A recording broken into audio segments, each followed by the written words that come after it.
Looks like it's time for a lantern ride again. Let's find some time to visit Liyue Harbor.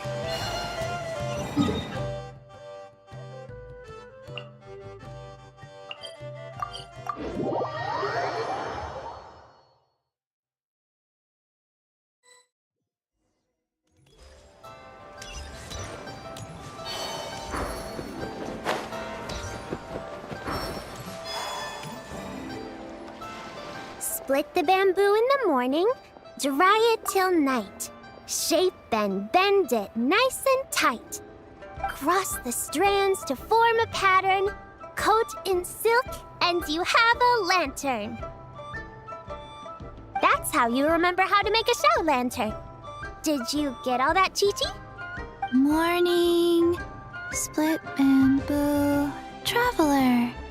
Then get silk, make paimon. What? No, that doesn't even rhyme. Look, it's them. Hey, Yaoyao! Hey, Chi-Chi! Whoa, Traveler! Paimon, you're here! Happy Lantern Rites! What you up to? I'm teaching Chi-Chi to make Shao lanterns. It's a real test of finger dexterity, so it'll help keep her nice and loose. Yes, I do finger exercises to be a nimble zombie. Wanna try too, you two?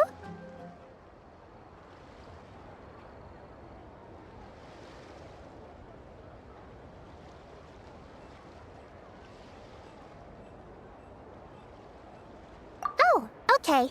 Well, we need a whole bunch this year so it doesn't get too dark at night. Too dark? What does that mean? Dr. Baiju has patients who got hurt walking at night. The moon disappeared, so it was too dark to see. The moon disappeared? Like, behind the clouds? It was Jeonju, the moon devourer. Changshan told me about it, but now I forgot. It's an old myth from Chenyu Vale about a giant toad in the sky that eats the moon. What? The moon gets eaten? It's just a story. It's not like there's actually a giant toad in the sky.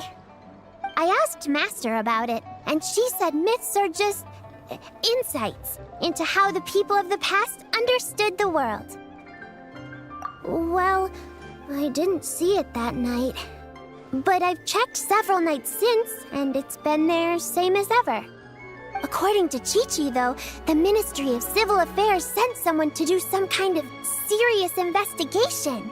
So, I don't know. Maybe something did happen. Ministry of Civil Affairs? This is starting to sound bad. It's okay. You can fly. Even if it's too dark, you won't fall and get hurt. Yeah, exactly. So turn that frown upside down, Paimon. Or someday you'll get a whole bunch of wrinkles and wake up looking like an old granny. What? Okay. No more frowning. But the Traveler can't fly. He can still fall and hurt himself, right? Don't worry. That's what the shout lanterns are for. As long as we make enough, Liyue Harbor will never go dark. Yeah, and there's the giant lantern too. Oh, right. I almost forgot. Look, this year's Grand Lantern commemorates the Adeptus who guards the moon. With her watching over it, the moon will be safe for sure. A white horse? Wait, so that's the white horse Adeptus? Yeah! Legend has it she used to live on the moon. So if it were ever in danger, I'm sure she wouldn't just stand by and watch. Huh! We've heard of the white horse Adeptus before, but we never heard the part about her living on the moon. Probably because it's a folk legend from Chenyu Vale, so not a lot of people know about it. But recently, some ancient artifacts were unearthed in Liyue, and the archaeological team even found evidence of ancient people worshipping an adeptus who lived in a palace on the moon. It's kind of like how we write wishes on Shao lanterns and release them during Lantern Rite. The White Horse Adeptus would descend from the moon in her jade carriage and grant people's wishes. Ooh! When did that happen? She sounds different from the other Adepti in Liyue. It must have been a super long time ago, 'cause even Master barely knows anything about this Adeptus. Nope. Kinda unbelievable, right? Yanfei said the White Horse Adeptus might even be a made-up legend, just like Janju the Moon Devourer. Yeah, a made-up horse and a made-up toad. You're mistaken, children. The White Horse Adeptus really does exist. Oh, Mr. Liu from the Baiju Guest House. But how do you know that for sure? Have you ever wondered how the guest house got its name, Yaoyao? Baiju White Colt. So it's named after the White Horse Adeptus? That's right. And that's because one of my ancestors was once blessed by the White Horse Adeptus. Wait, really? Tell us more! Tell us more! It was a long, long time ago, when this ancestor of mine was still a young girl. She was out gathering herbs and accidentally fell off a cliff, but the White Horse Adeptus rescued her. Oh, that's it? Paimon was expecting something a bit more special. We've heard a whole bunch of stories like that before. Patience, young one. Let me finish. After the White Horse Adeptus saved my ancestor, she told her a story about the moon and the ancient kingdom of Langan. My ancestor was so captivated that she completely lost track of time. So much so, in fact, that when she returned to her village, she found nothing but a desolate ruin in its place. It was as if, without her knowledge, countless years had passed in the mortal world. Huh? The most extraordinary part of all is that it turned out to be a dream. When she woke up, she found herself at the bottom of the cliff, right where she had fallen. Other than her medicine basket, now filled to the brim with rare herbs, it was as if nothing had happened. Until out of nowhere, a horse's whinny echoed through the air. And when she looked up, she saw a pristine white horse leaping over the cliff. A white horse leaping over the cliff? Wow, that sure is a crazy story. But now, it's starting to sound a bit too far-fetched. Another skeptic. You sound just like my son. But I know it's true. Ancestral records don't lie.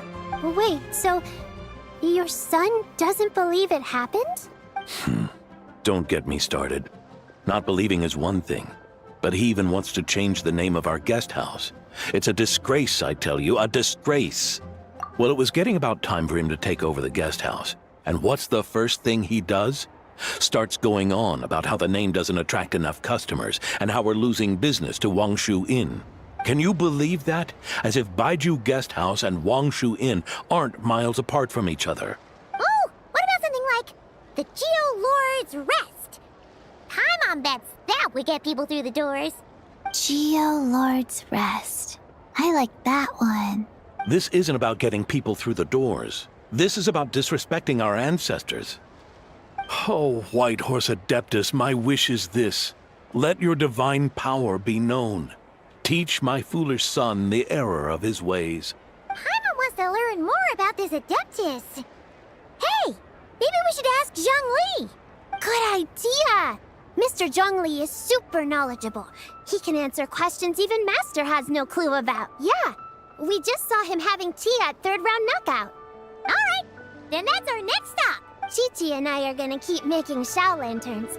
But careful on the road. Goodbye, Paimon. Goodbye, traveler.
this. Impressive, right? What's with all the commotion over here? Oh, Traveler and Paimon! Perfect timing! I have something amazing to show you! What is it? Huh? What the? Heart of the Moon is blacked out! Was it really eaten by a giant toad? Huh. I didn't expect you to know the story of Jonju the Moon Devourer, Paimon. Don't underestimate Paimon. She learned a whole bunch of things in Sumeru. But Jonju the Moon Devourer is a Liyue legend. Well, knowledge knows no borders, so... there. You're right about that, Paimon. But this dark circle doesn't look anything like a toad to me. A toad's egg, maybe? But that's about it. Oh, wait, Traveler! You've been in Nodcry, right? The people there worship the moon goddess. So you should know what's going on here. Really? Not even in a place where people worship the moon? Oh yeah! Master told me that the tale of Jianzhu, the Moon Devourer, was how ancient people explained a certain celestial phenomenon. But what is it exactly? Some kind of omen of disaster? How so? Oh, but in this picture, the moon is being covered from the center. So this can't be a normal eclipse. Then it's still an omen of some impending calamity? We never said that! Ugh, some crazy customer left it at the restaurant. Just thinking about it gives me the chills. Attention, everyone! As the auspicious festival season approaches, I have an announcement to make. I, Lu Xiong, am on the verge of becoming one of the most renowned archaeologists in all of Liyue Harbor. No, scratch that, in all of Tibet. Even though I never trained at a prestigious academy, I've still managed to dig up tons of treasures. And I understand practically a whole dictionary's worth of big words, too. Like my pops always says, no pain, no gain. And I haven't had it easy, that's for sure. So, it's definitely my turn to make a name for myself. What's the deal with her? No idea. Maybe she ate a bad batch of perch stew? What? You don't believe me? I'm telling you, I dug up treasures from the ancient nation of Longan. I even got a picture of Jonju devouring the moon. Longan? Jonju? What is she even talking about? Sounds like she's a few perches short of a stew, if you know what I mean. So what if blackback perch stew is my favorite? Stop talking about me like I'm not here. Whoa, what are you doing? You're just a stupid, ignorant man, and I'm gonna kill you. Young lady, you need to calm down.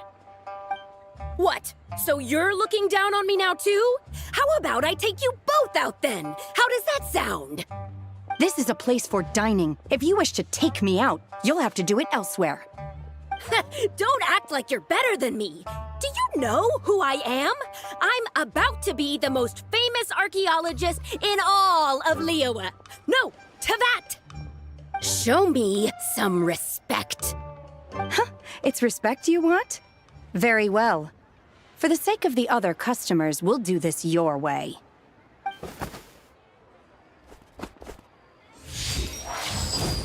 What? So Shen has started the fight? She had no choice. The woman pulled a shovel out of nowhere and started going crazy, flipping tables left and right. She even injured 2 other customers. Shenna did what she had to do to restrain her, then took her to the Ministry of Civil Affairs. Thank goodness Aunt Shenhe was there. Or who knows what might have happened. Yeah. I started cleaning up after all the commotion, and that's when I found this photo. I thought it might be the one she dropped, so I rushed over to show someone. She said she took a photo of Jonju the Moon Devourer. This must be it. Can we really trust what she said, though? Clearly, something is going on with her. Paimon's got a point. It sounds like she wasn't acting right at all. How do we know she wasn't possessed by some kind of evil spirit? Aunt Shenhe would have noticed if she was possessed. All right. But what about the part about Long Gone and the treasure she found? What about it? What if she raided a tomb and dug up some super special relic, then got herself haunted by an ancient ghost? One so powerful that even Miss Shenhe couldn't sense its presence. Your imagination is something else, Hu Tao. Why would an ancient ghost come to Wanmin restaurant, huh? To eat my blackback perch stew? Hey, it could happen. I'd want to eat your food if I was a ghost. Wait a second. She mentioned the ancient nation of Longan, right? Paimon's heard that somewhere before. You know what? My brother mentioned that some ancient artifacts were unearthed in Liyue recently. Mostly colored glass, fine jade, and bronze relics. Some of the text inscribed on them has already been deciphered. There were some poetic verses, but the word long gone popped up as well. So, does that mean this Longan place is real? Still, Paimon knows we've heard the name somewhere before. Do you remember, Traveler? Right! His ancestor heard about it from the White Horse Adeptus. The White Horse Adeptus? Oh, so you must have been to see the giant lantern already. Yep. And it turns out that the White Horse Adeptus is super mysterious, too. Even Madame Ping hasn't met her. Wait, I thought she was the gold-eyed Celadon mare of the 8 Adepts. That's just the interpretation you believe in, Hu Tao. There are other theories out there, too. The elders of Qingce village believe that during the Archon War, a white horse leapt from a clear spring, transforming into an Adeptus who aided Rex Lapis in battle. In Chenyu Vale, some of the tribes take her to be the daughter of time and trace her deeds to an even earlier era. Yet in other ancient texts, including the relics I just mentioned, she appears as an emissary who listens to mortal wishes, bestowing the blessings of the heavens and moon upon the mortal realm, which is why we write our wishes on Shao lanterns. That's so complicated. So what's the verdict? Which version is the truth? I'm afraid there's no definitive answer to that. You two have been all over Teyvat. Do you have an idea? Nope, sorry. We were actually on our way to ask Zhongli. He knows even more about this kind of stuff than us.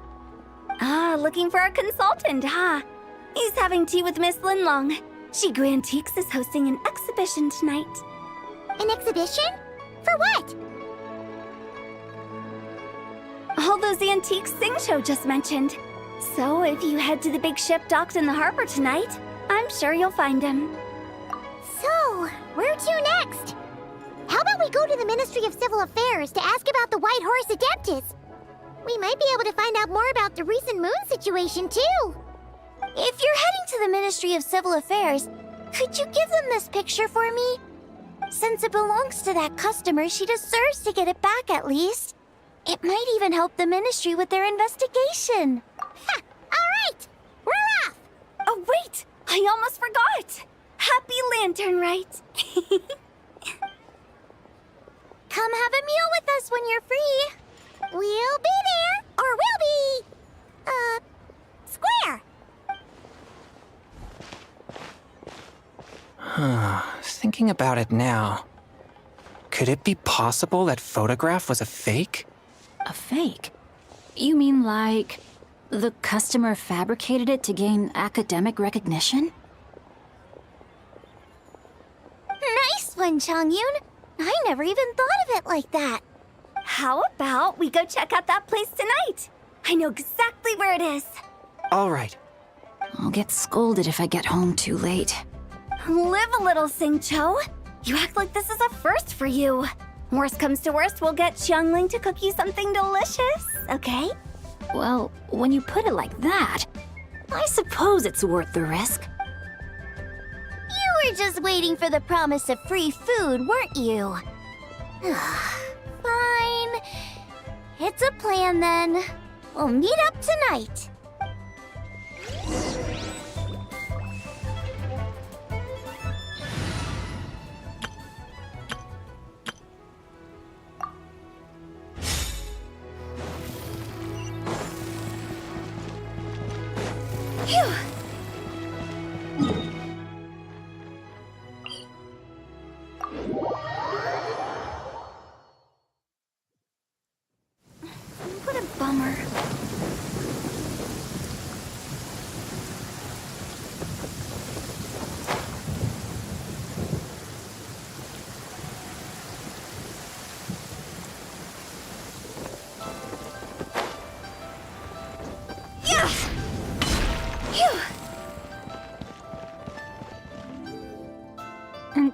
grandfather is of the same opinion, Miss Lanyan?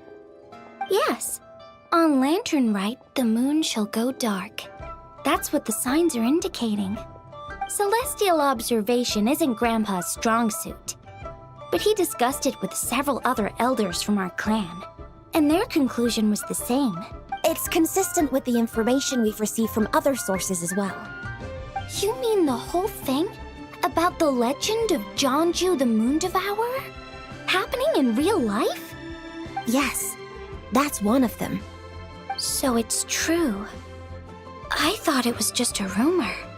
It's true. But right now, the bigger issue is that all our sources indicate the phenomenon's gonna happen again. I'm not sure this bodes well.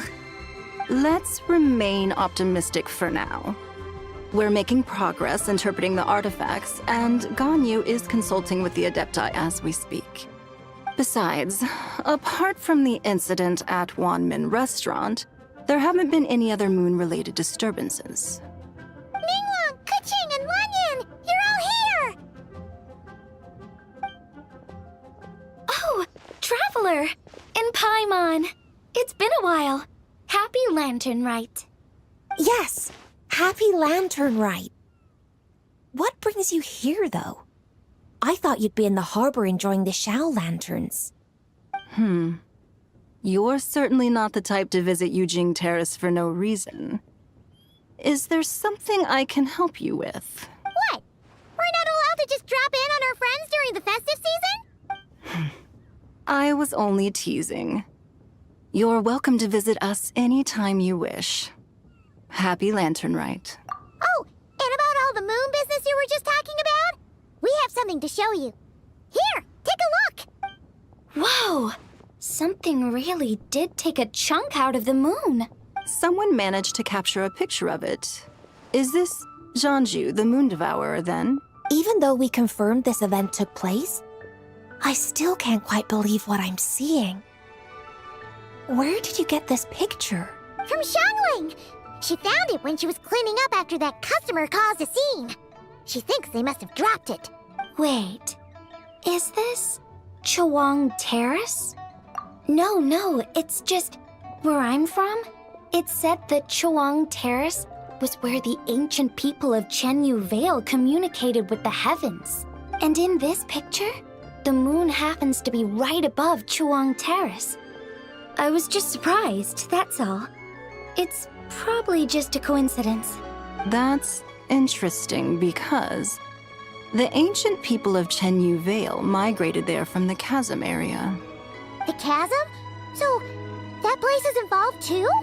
According to our investigation, that customer you just mentioned, Lu Xiangxiang, her father and grandfather are merchants in Liyue Harbor, and her mother and grandmother grow tea in Chaoying Village. A few days ago, she left her home in Chaoying Village to join a civilian archaeological team funded by Hoishan Hall, and ended up excavating some artifacts in the chasm area. These artifacts were then entrusted to Shigu Antiques and are set to be featured in an upcoming exhibition. Then, of course, the incident at Wanmin Restaurant occurred. We suspect something happened during the excavation that left her with quite the shock. And now, it seems like she also went to Chawang Terrace and took that picture of the moon disappearing. The chasm? Chawang Terrace? Things are getting pretty complicated. She's not in a good mental state, so we took her to Boo Boo Pharmacy to get some help. Why don't you come with me to check up on her? At this point, you seem invested in this case too. Then let's head there now.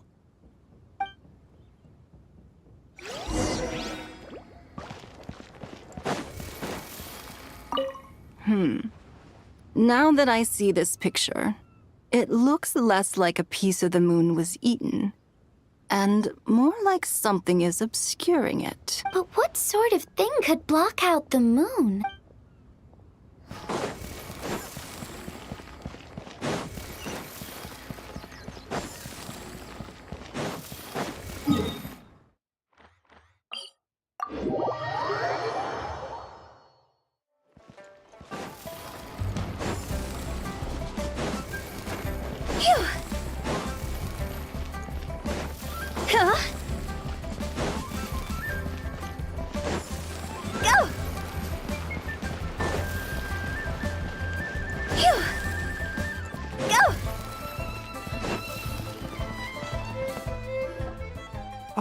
Lady Yuheng. Oh, and the Traveler and Paimon are here as well. What a pleasant surprise. Happy Lanternlit. I hope we're not interrupting Dr. Baiju. Not at all. I assume you're here to see the patient? Unless it's urgent, however, it would be best not to disturb her rest. It's quite unstable. She's even more agitated than when she first arrived. And she refused to cooperate when we tried to check her over. I had no choice but to prescribe a calming draught and to have her rest for 2 days. So she's getting worse? That isn't the news I was hoping for. It's just a precaution. Based on an earlier conversation with her, it seemed more like a fixation than anything else. She hasn't lost her mind. That's right. When we asked about it, she kept insisting she was going to be famous far and wide. Well, it might not be far and wide, but she certainly made a name for herself around Yujing Terrace. Even some of the Qixing know who she is. Not often, that's for certain. From my initial assessment, the patient appears to have experienced some sort of shock, and whatever it was seems to still be haunting her. But what could have caused such a thing?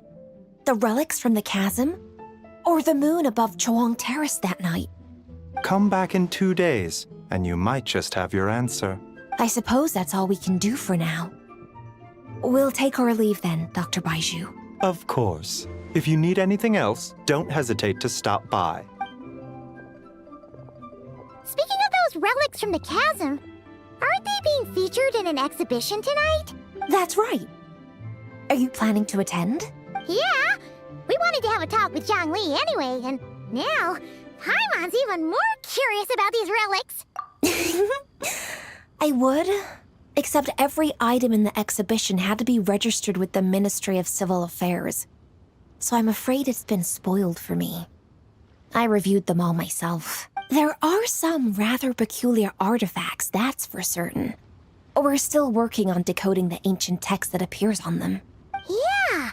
The word jade appears a whole bunch, doesn't it? Huh? How did you know? Shincho told us.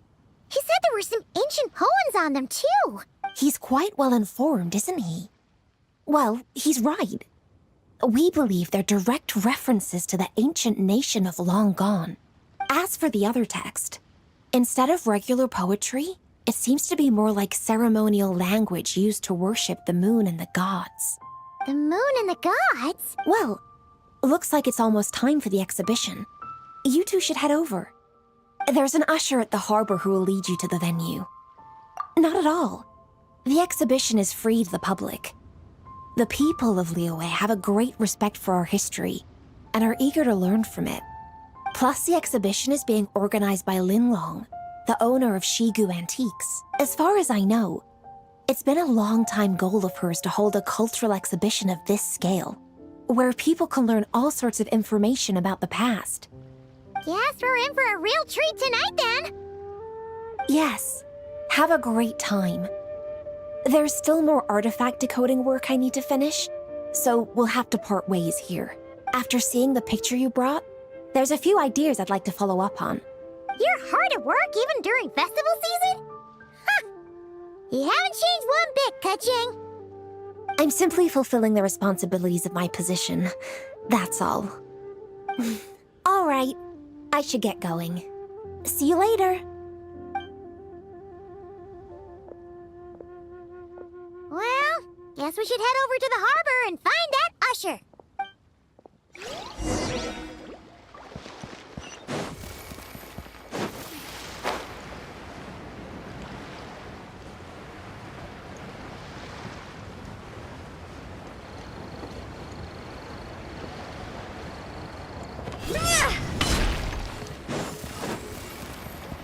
Phew!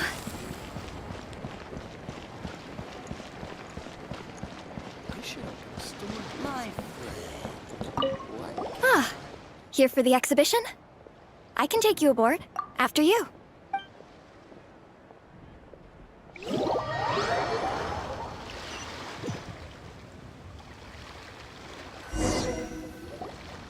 Whoa! Look at all the antiques on this ship! It's almost too much to take in! Greetings. I trust you've been well since last we met?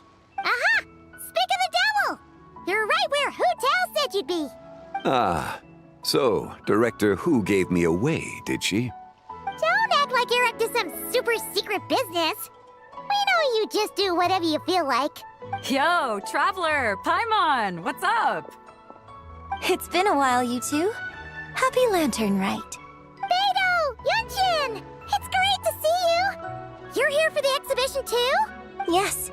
When I heard these artifacts were from ancient times, I just knew I had to come learn more about them.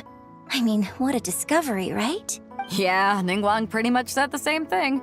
She thought coming here might help culture me up or something. But as you know, I'm more of a fists and punches type of person. I doubt one exhibition is gonna change that. You're too modest, Captain. You're the leader of the Crux fleet. That takes far more skill than just fists and punches.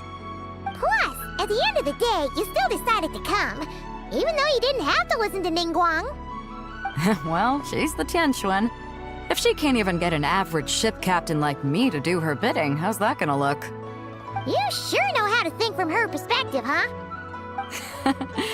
I guess I do. Anyway, how's everyone enjoying the exhibition? I heard that if you see something you like, you can negotiate the price with the owner and take it home. Wait, so we can buy this stuff? Indeed. Although Shigu Antiques is hosting this exhibition, many of the items come from private collectors. As long as both parties reach an agreement, you can make an offer of mora or an equivalent trade. Well, shall we continue our conversation as we look around? Let's go! Paimon's super curious about all this stuff.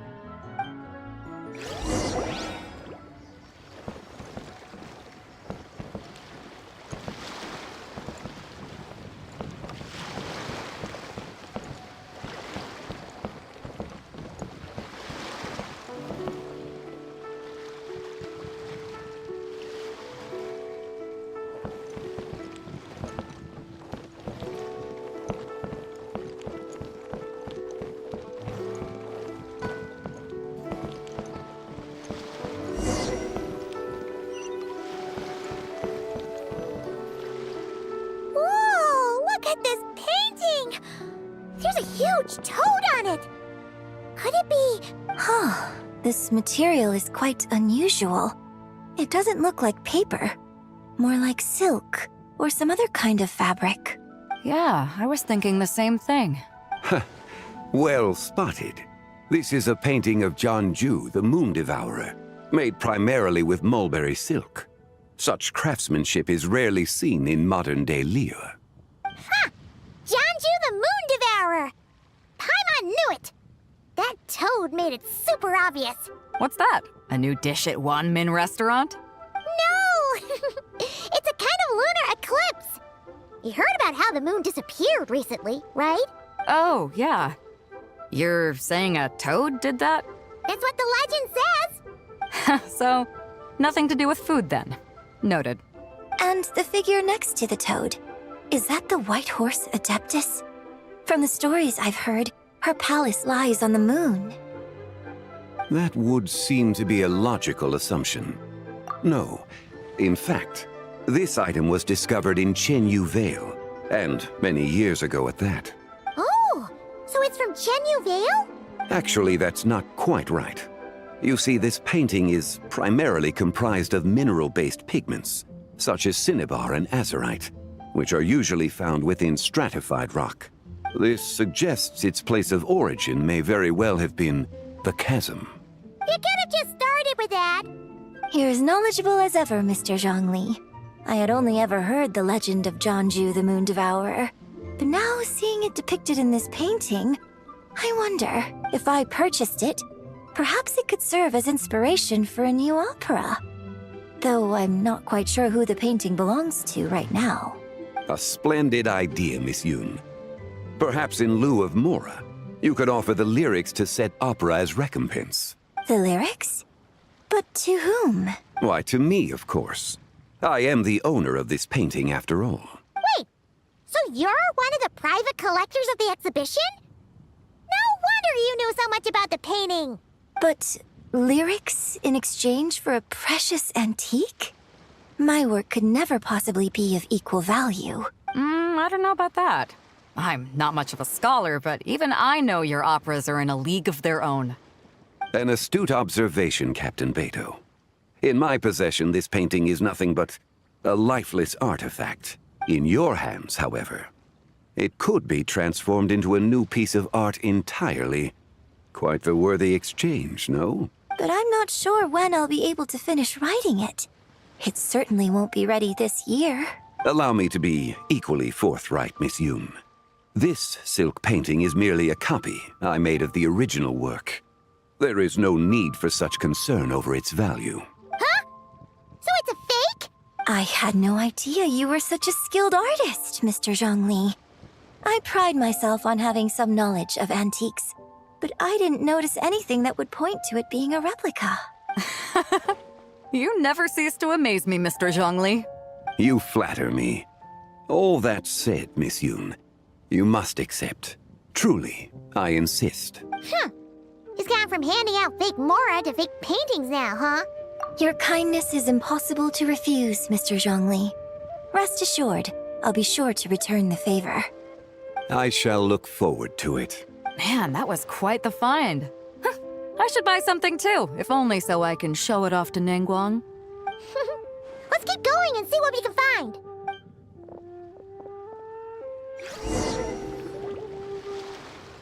Wow. This bronze war chariot is really something. It must have quite the story behind it. I've never seen anything like it before. Do you know what this is, Zhongli? Ah. I heard from Miss Linlong that a carriage made of Celadon jade was unearthed in the chasm. A copper canopy, a body adorned with flowing clouds and geometric patterns. Yes, this must be the one. A precious piece indeed. This thing's gotta be thousands of years old, right? Crazy to think people back then were capable of such intricate metalwork. Too often, we view the past and future through the lens of the present. Objects that fascinated us as children seem crude later in life. And that's only after a few decades or so of separation. If one were to stretch time across hundreds or thousands of years, one might discover that time is not always a force that pushes things forward. It would seem the people of that era managed to create a remarkable civilization in their own right. Makes me want to get my hands on this even more. Ningguang's gonna be so jealous, don't you think? Has this war chariot caught your eye, Captain Beto? Oh, you must be Linlong from Shigu Antiques. Nice to meet you. This exhibition has been amazing so far.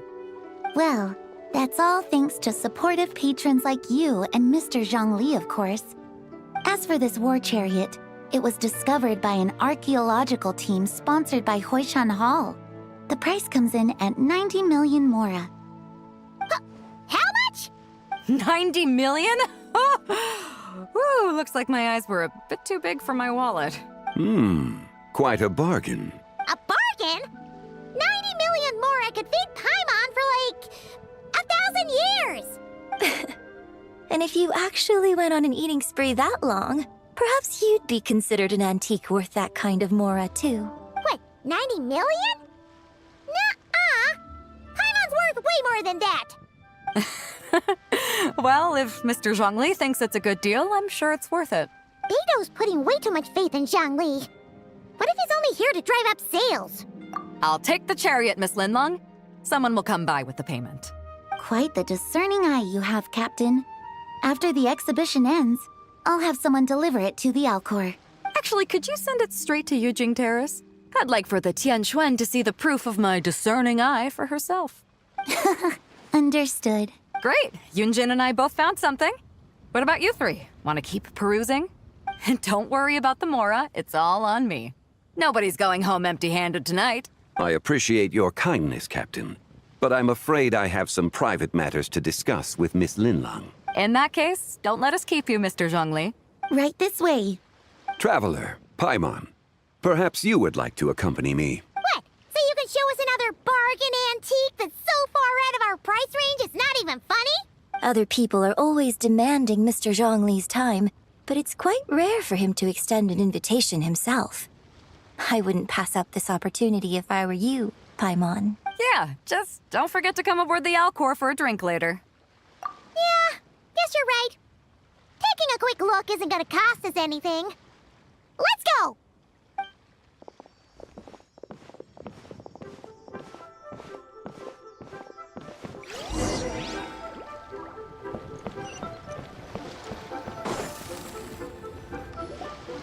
These are all the jade pieces that were found, Mr. Zhongli.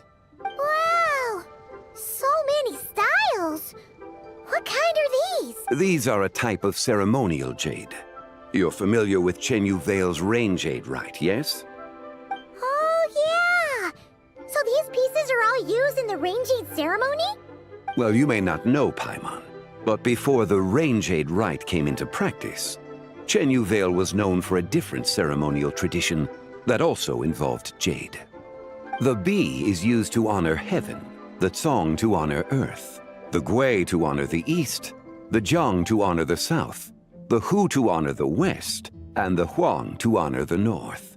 These form the 6 ritual jades. It's unfortunate, however, that Miss Linlong's set is missing both the Gui and Hu pieces. Oh, I know. These jade artifacts are from such an ancient time. It's proved difficult to track them down, even for our establishment. No matter. You happen to have precisely the piece I was looking for.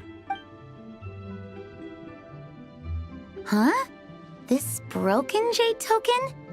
I didn't expect this to catch your eye, Mr. Zhongli. It isn't one of the 6 ritual jades. An affect belonging to an old acquaintance of mine. An old acquaintance? One of your collector friends, Mr. Zhongli? You could say that. Traveler, take a closer look.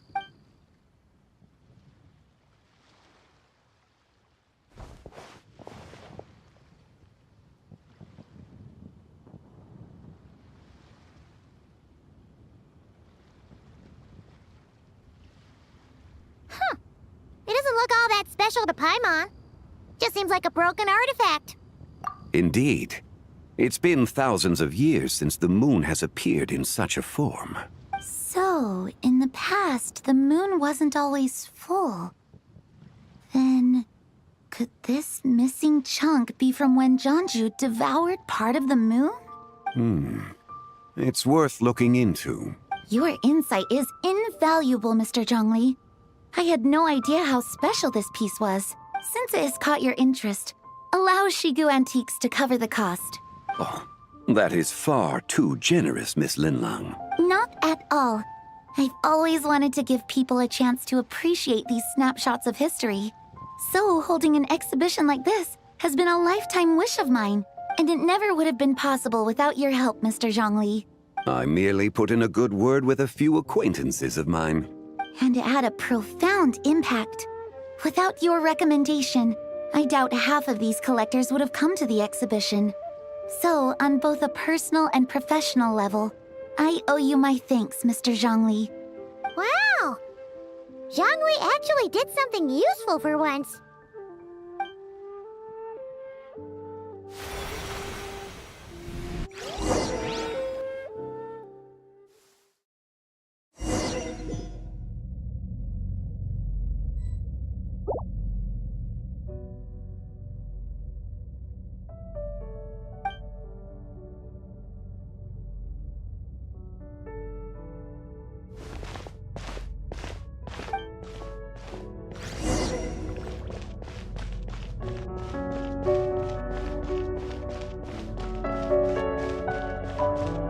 Three, 5, 7.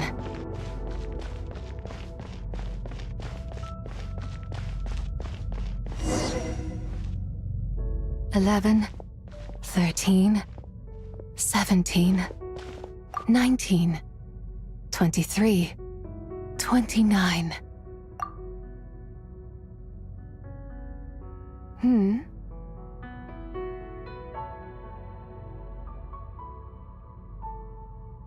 You also enjoy counting in such a fashion, lost child? The same loneliness as them. It seems to exist in your heart as well. Me? I'm sorry, I don't remember. The shadow of the moon? Or a dream of time. I'm sorry. No one has asked me such things before. I've been here for so long. There is much I have forgotten. I know nothing of your arrival. All I know is the longing in people's hearts. Yet, I sense the moonlight's guidance within you, child. Perhaps that is what brought you here. You seem confused. Perhaps I can help in some way. The path home is... that direction. I believe someone told me that before, but I was never able to reach the end. You should take a look. No need. It would seem... my time has already run out. Farewell. May the moonlight ever shine upon you.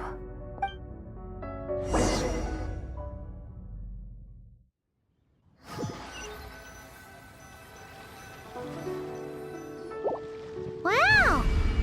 Zhongli actually did something useful for once. Your complexion looks rather ashen, traveler. Are you feeling all right? Yeah, what's wrong? Does your stomach hurt? Huh? What are you talking about?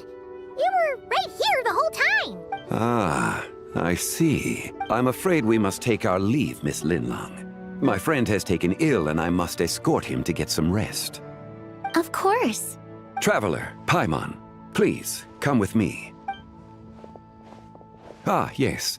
Regarding the payment for the jade token. Charge the expense to the Wangsheng funeral parlor if you would.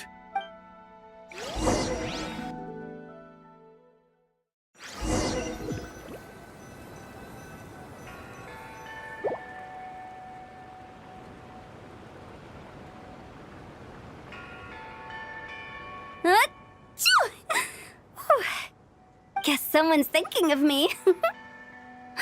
But this late at night? Must be that consultant of yours. I bet he's out there spending all year more at the exhibition.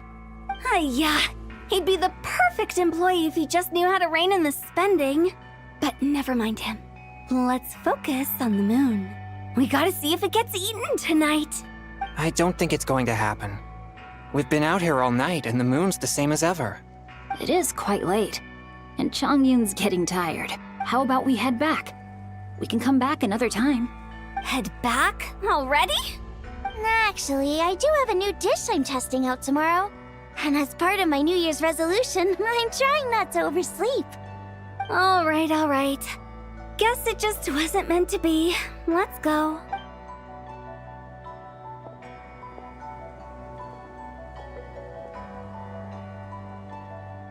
When the sun's out, bathe in sunlight. When the moon's out, bathe in moonlight.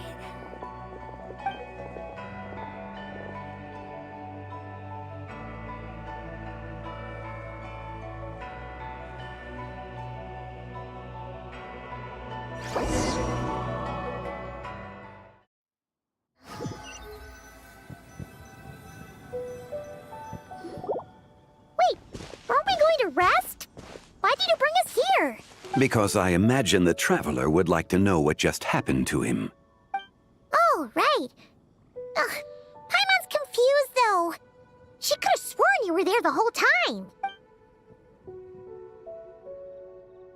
Oh, how is that possible? It sounds like his spirit formed an inexplicable connection with the being in that space.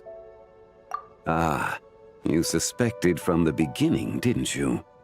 Indeed, the being you met is the fabled White Horse Adeptus, and the original owner of this jade token. Her name is Zibai. Wait, does that mean she's inside this token? No, she does not reside within this token, but rather within the moon's shadow. This token is merely a medium. Word has it you accomplished quite the feat in Notcry. You and your friend brought the Frost Moon back to Tevat. Tell me, did you ever wonder about the other moon? The one that hung in its place for thousands of years? We never really thought about it, but it must have been a fake, right? A fake moon! Indeed, it was false. its true nature, nothing but a projection of the moon. It also happens to be the prison that confines Zibai to this day. Wait, the White Horse Adeptus is trapped inside that projection? Then we need to rescue her! But the moon in the sky right now is the real one, right? Where did the fake moon go? And why can't Paimon see it? With the return of the true moon, the shadow naturally lost its place in the heavens. Now, it is disintegrating bit by bit. It's a process that comes and goes. When it occurs, it looks like the moon is being obscured by a black shadow. But when it stops, the shadow disappears and becomes invisible to the eye. So, you're saying there's an invisible fake moon blocking the real moon right now? Indeed. Okay, this is not what Paimon was expecting. My hypothesis is that people's wishes could be what trigger the periods of disintegration. After all, when you experienced that episode just now, it was precisely when Miss Linlong spoke of her own wish. Wait, is that because the White Horse Adeptus answers people's wishes? The legend must be true then. So, that means the more wishes we make, the faster the fake moon will disintegrate, right? Then it won't be long before the White Horse Adeptus is free! Quite the contrary. After countless years trapped inside, the two have merged into one. When the moon shadow is gone, Zibai will cease to exist in this world. Oh no! So, by bringing the moon back, we actually hurt the White Horse Adeptus? Do not burden yourself with such thoughts. Because of your actions, a promising opportunity has presented itself to us. Let us not forget, what is crumbling is also precisely that which imprisons her. Yes, and that is why I invited you here tonight. Your connection to that broken jade token confirms that you can do what I envision. However, while I had hoped to receive your assistance, this matter could have significant ramifications. I must admit a certain reluctance to implicate you in more of Tevat's secrets. Often, the deeper one's knowledge of such matters, the harder it becomes to extricate oneself from them. You are someone who once traveled through the boundless sea of stars.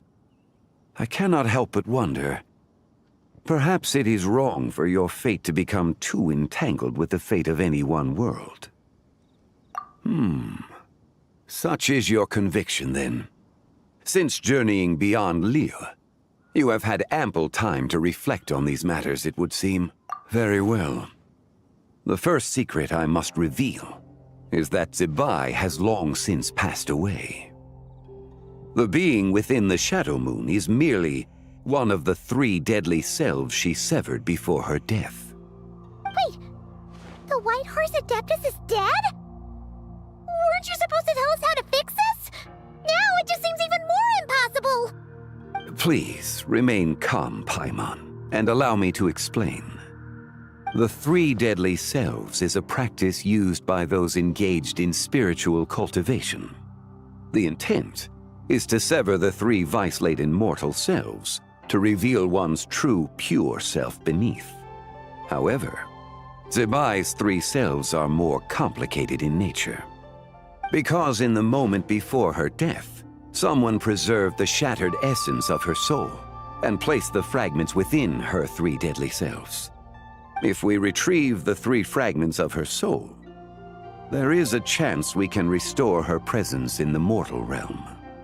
So that means we can bring her back to life? Yes, provided we retrieve the fragments of her soul's essence from the 3 deadly selves. Indeed, the being you encountered was Zibai's first deadly self, Ziju. After Zibai's death, she ascended to the heavens and became one with the Shadow Moon.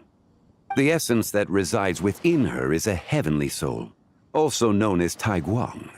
Thus, this self is the closest to Zibai's true nature. That said, because she is trapped within the Shadow Moon, we have no choice but to seek out the other 2 soul essences first. Then we can unite them as one. Her second deadly self is called Ziju. After Zibai's death, She fell into a slumber deep beneath the earth in what is now known as the chasm. The essence within her is the Earth Soul, also known as Xuangling. She is the self that inherited most of Zibai's memories and wisdom. The chasm? So, do we have to go there to find her? That won't be necessary. I sensed her presence on the jade carriage from earlier, the one at the exhibition. It's possible the return of the Frost Moon awakened her, and she emerged from the chasm alongside that batch of ancient artifacts. Wait! That must be why you agreed to help with the exhibition! To investigate the artifacts! Indeed. So in truth, Miss Linlong was the one who helped me. The third deadly self is Zichao. The essence within her is the human soul, also known as Yojing, Zibai's shade. Thus she is the most free-spirited among the three. She lent me her aid during the Archon War 1,000 years ago. But later, as her powers waned, she retreated into the mountains. I imagine finding Zichao should prove the most troublesome, so I shall take it upon myself to track her down. So, we need to find the second deadly self, right? But where do we even start? Locating her should not prove difficult. In life, Zibai was fond of mortals, and as the self who inherited most of her memories and wisdom, Ziju should be the same. It's possible she has possessed someone, and is meandering the bustling streets of Liyue Harbor as we speak. Possess someone? Wait! Are you thinking what Paimon's thinking, Traveler? What if she raided a tomb and dug up some super special relic, then got herself haunted by an ancient ghost? Exactly! Lu Xiangxiang! It seems you have a lead in mind already. She'd still be at Boo Boo Pharmacy.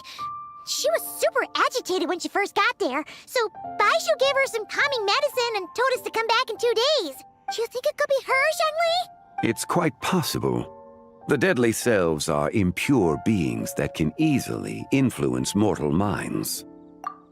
A sound plan. Well, I should get started on my own investigation then. But you're leaving already? I must. Zichao went into hiding after the Archon War. If I am to have any success tracking her down, and there's no guarantee, I should start sooner rather than later. But there's still so much you haven't told us. Like, who the White Horse Adeptus actually is, and how she died in the first place. Not to mention who it was that preserved the fragments of her soul. Should our endeavor prove successful, then naturally those answers will follow. If not, speaking of them would be rather meaningless. Huh. It would seem that this is a question you are unwilling to set aside. Very well. I shall tell you. It was the Avatar of Time. Ah, so you know of her existence. The ruler of time saved her soul. Indeed. Preserving what remained of Zibai's soul in the moment before her death. Only the power of time could be capable of such a thing. However, there is no telling what effect it has had on the three deadly selves. In other words, you must exercise caution when seeking out Ziji. On the night of Lanternlit, countless Shao lanterns, and the wishes written upon them, will be released into the sky. I estimate that this event will trigger the Shadow Moon's collapse. When that happens, the cage that confines the first deadly self will open. That is our moment to act, but also the moment where all could be lost.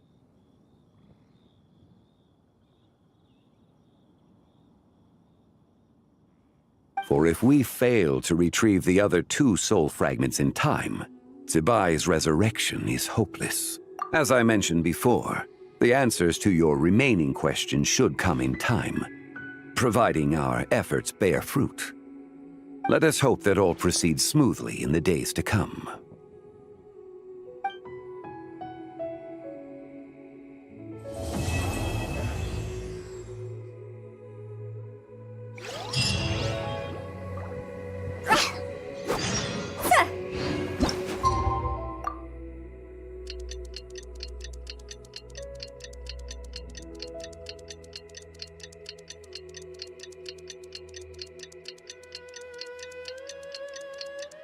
Well, should we head to Boo Boo Pharmacy today? Fingers crossed we learn something useful.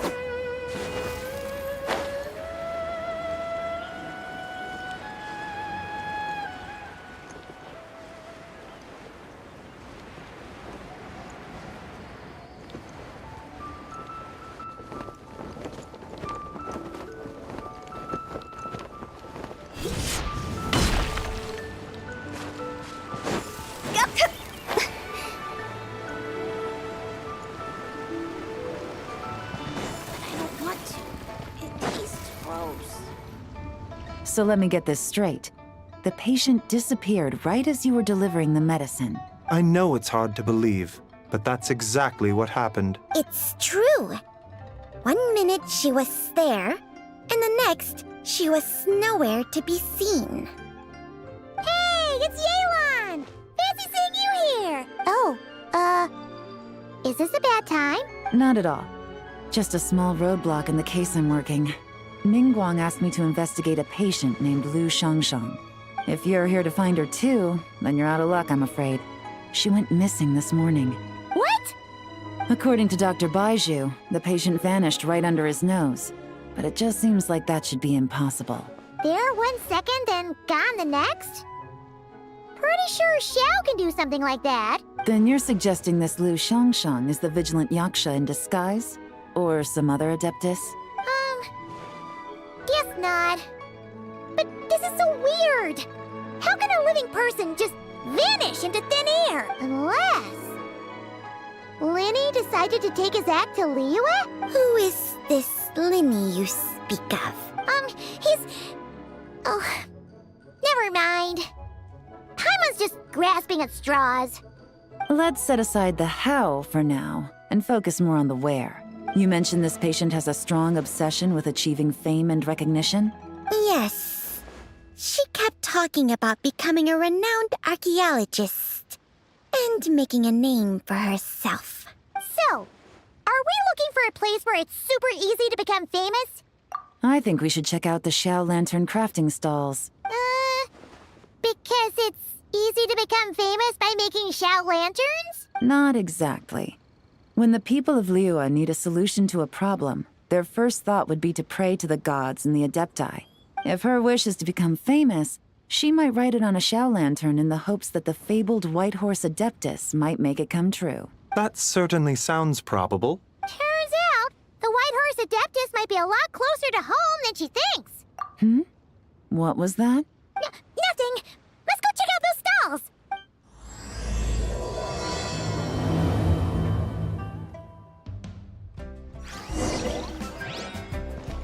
Phew!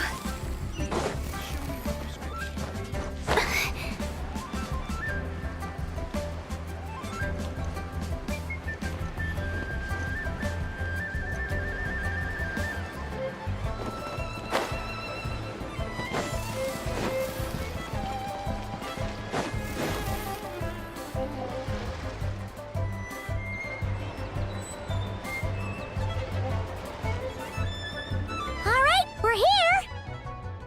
Still no sign of Lu Shangshang, though. As long as you're patient enough, Paimon, you'll find that hunting down people is no different from hunting boars. We need to blend into the environment, or we risk alerting the target.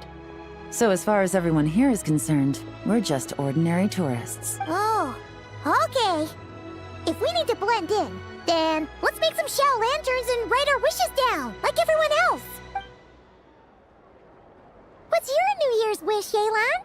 I haven't given it much thought. Oh, and it can't be work-related.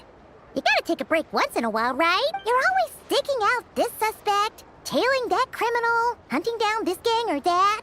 Which is super amazing and all, but it's gotta be exhausting. Really getting into this, huh? You said to blend in, right?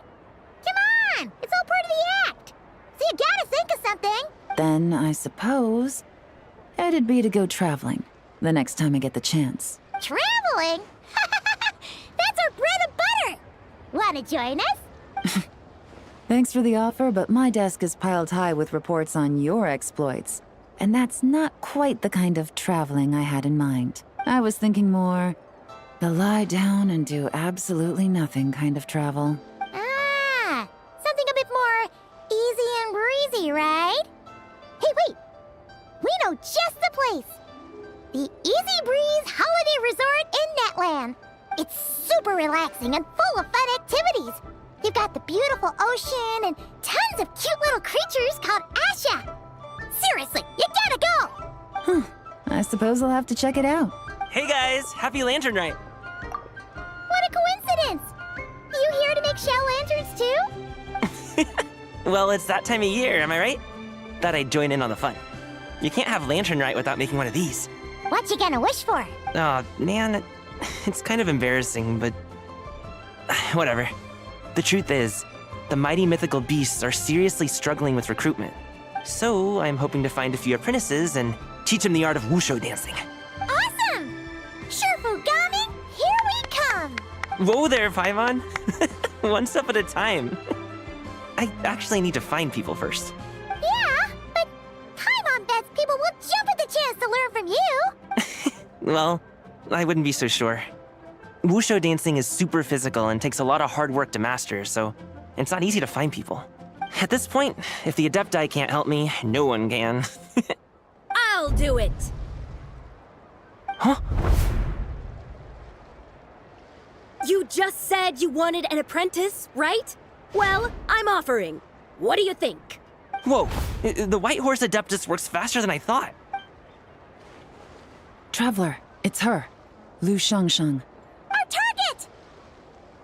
Hey, didn't you hear me? I said I wanted to be your apprentice. No need to shout. I heard you the first time. What's your name? Step back a bit, Gaming. This person could be dangerous. What? Hey, what are you trying to do? Do you know who I am? Get back! Lu Shangshang, we have no intention of harming you. We just need to ask you a few questions. Get back, I said! Try to remain calm. If you come any closer, I'll...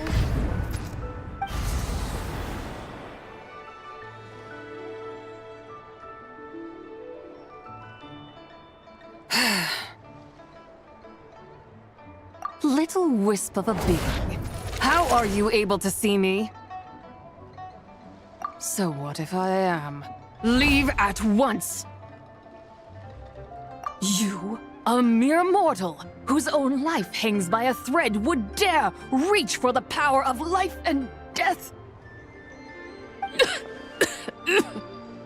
Unless you wish to be condemned to eternal damnation, you would do well to abandon this foolish endeavor. I shall speak on this no further. Don't come any closer. How did I get here? Who are you people? Playing dumb, are we? Save it. We know you attacked those people at Wanmin Rest. What? No, I would never. You must be mistaking me for someone else. You don't remember. Of course not. How could I do such a thing? What about the photo you took near Chuang Terrace? What photo? What's going on? It's like she lost her memory or something. Well, this complicates things. I'll take her back for questioning and let you know what I find. Take her away. But I didn't do anything. I swear. That's weird. She seems so normal now, but she doesn't remember anything. This is just great. An apprentice falls right into my lap and now she's gone! Don't worry, Gaming. This is a special case. Paimon's sure you'll find one soon. Unless you're gonna pony up and offer a real solution, Paimon, I don't want to hear it. Gaming? What's up with... I'm done here. I'm gonna go find an apprentice, and I won't take no for an answer. Gaming, wait! Is it just Paimon, or was Gaming acting super weird just now? What?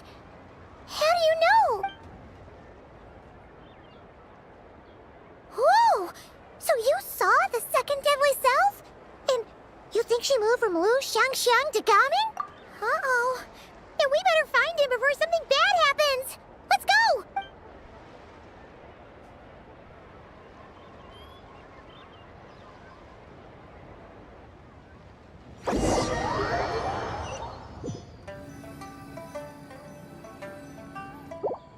Alas, why must Cloud Retainer inflict such woe upon us, Mooncarver?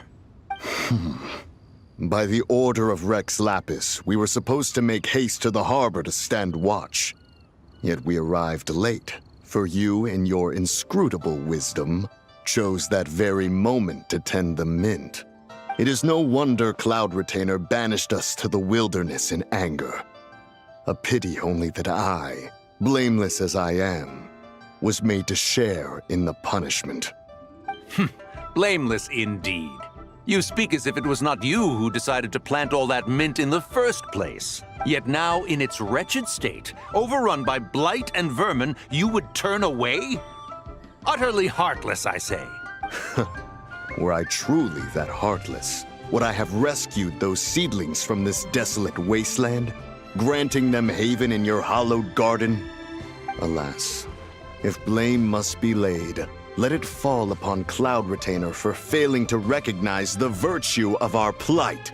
Ah, at last a sentiment with which I can agree. If ever Cloud Retainer is away, we should steal into her abode and plant a veritable field of mint. A tempting little ruse, is it not?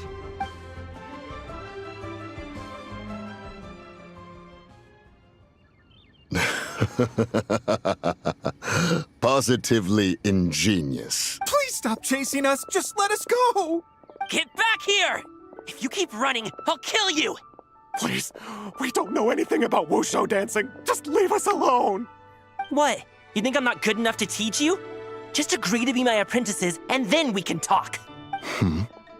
That child looks somewhat familiar. Ah, it appears to be the wushu dancer from Liyue Harbor. I have seen him perform on occasion. Come, let us take a closer look. Has trouble befallen you, young one? Perhaps we can offer aid. Oh, thank the gods. Please, sir, you have to help us. This guy's trying to force us to become his wushu dancing apprentices, and he won't take no for an answer. Oh, so it is you who require aid, not the other way around. Get out of the way, old man! This is between us. Preposterous. You dare to presume we are of a mature age? Listen here, brazen youth. Skilled you may be in the art of dance, yet your offstage demeanor leaves much to be desired. Hold on, Mountain Shaper. Something is amiss. Look closer. Huh. Indeed, he bears the mark of something unclean. It spells trouble. You there, depart at once.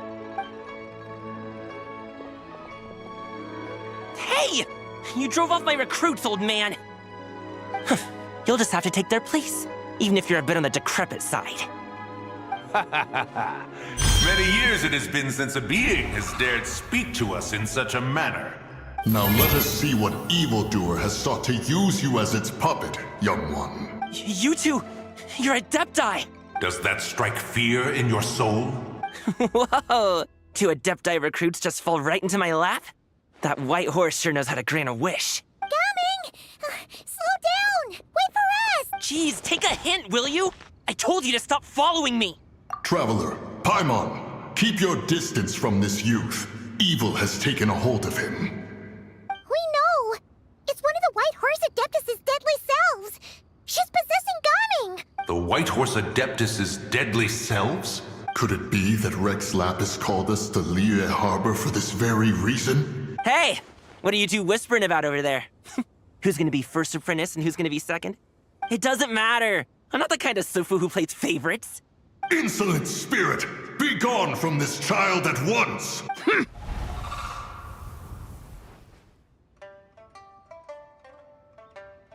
Little mite of a mortal. Getting in my way again, I see. That is no concern of yours. No. Only by doing it myself will I find peace. Otherwise, rage will consume me. If I lose control, all will turn to dust. The curse of time. The memories this body holds. Come no closer. This is your final warning. Insolent spirit! Be gone from this— Huh? Traveler and Paimon? And two Adepti? Where are we? Weren't we just making xiao lanterns in the harbor? Gaming, you're back! Ah! Sun is most scorching. Agitation stirs within me. I require cooling mint to beat this heat. And speaking of, Cloud Retainer has scorned this verdant wonder long enough. It is time for her to feel its wrath. The wrath of mint! Mountain Shaper, where are you going? Oh no! Now Mountain Shaper's acting weird! Oh, you don't think it spread to him, do you? Spread to him? Quickly now, explain to me what has been happening. What? Was I really that rude? Jeez, someone get my dad to throw a slipper at me. I'm so... Whoa! You okay, Gaming? He is fine. It is simply exhaustion. But to think Mountain Shaper would succumb to something like this, it is most unexpected. So, what do? We can't just leave Gaming like this, but we can't ignore Mountain Shaper either. My cultivation level rivals that of Mountain Shaper. Were I to give chase, Zibai would but flee from his form and take refuge in mine. Seek out Streetward Rambler. Cloud Retainer and the Conqueror of Demons should be with her. I shall take this child back to the harbor and join you post-haste. Whoa! What are all the Adepti doing together? Rex Lapis charged us with keeping watch over Liyue Harbor should danger rear its head. I dare say this is the very crisis he anticipated. Come, we must devise a strategy before confronting Zibai.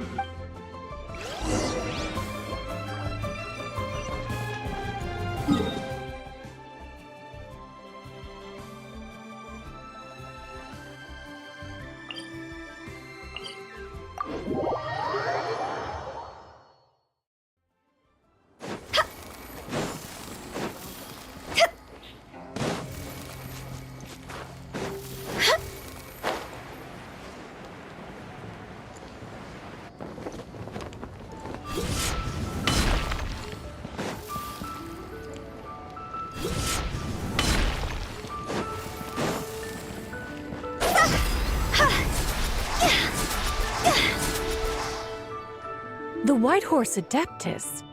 You mean the mysterious white mare that aided Rex Lapis during the Archon War? Even if it's not her, there must be some connection. She always avoided us back then, and I never knew why. Rex Lapis's recent trip seems to be related to this person as well. Xianyun! Madam Ping! Xiao! Great! You're out here! Ah, Traveler. It has been quite some time. Oh, happy Lanternlit, Paimon. You're as lively as I remember. I trust things have been well. Sorry, Madam Ping. No time to catch up. Something terrible has happened. What is it? Has Mountain Shaper gotten himself into trouble? Mooncarver is here with you, but he is not.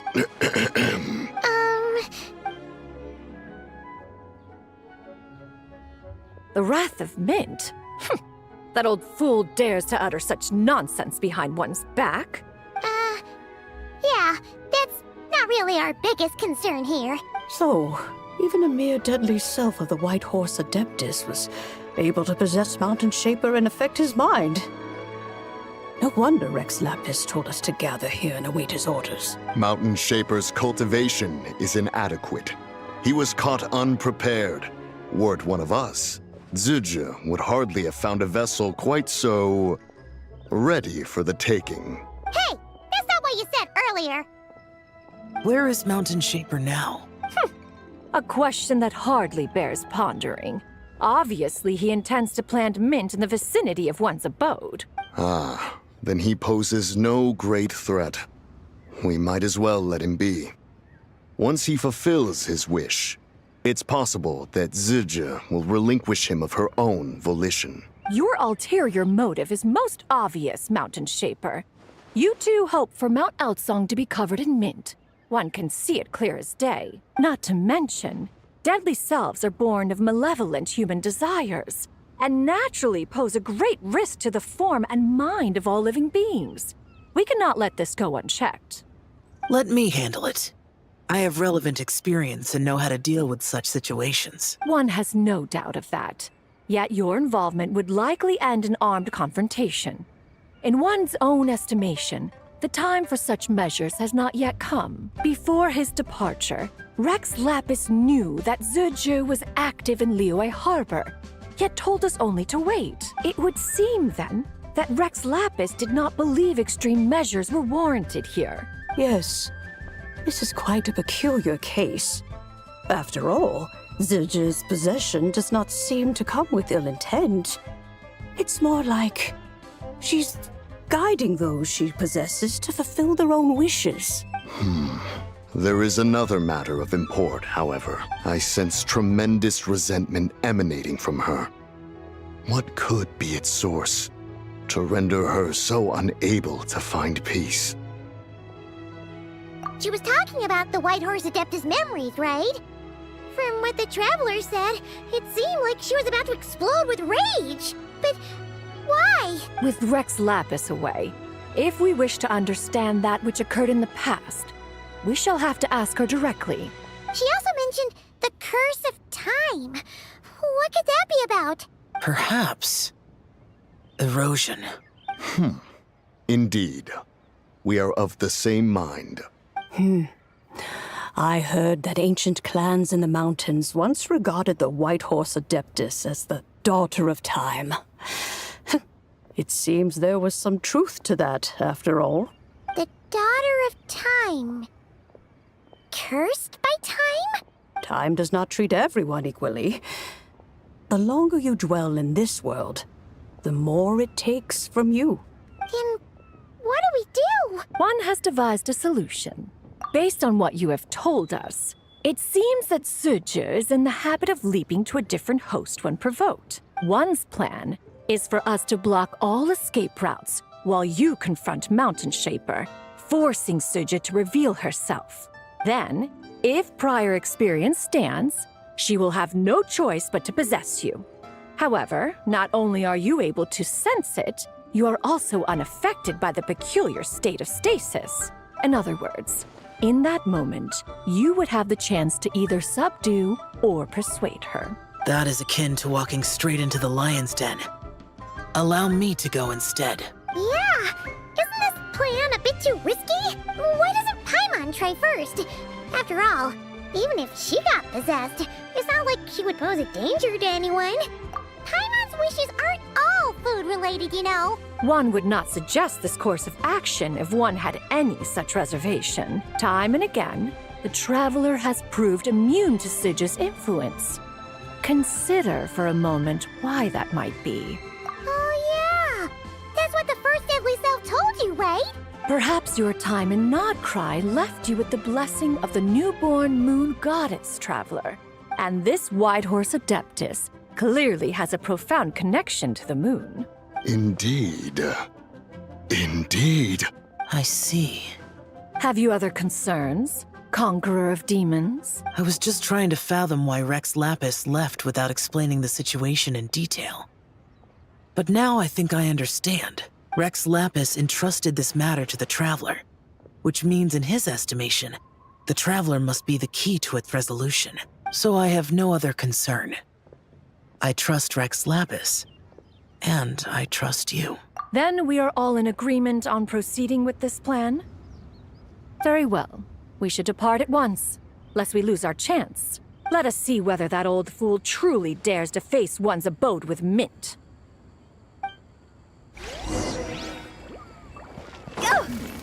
This is a peaceful neighborhood.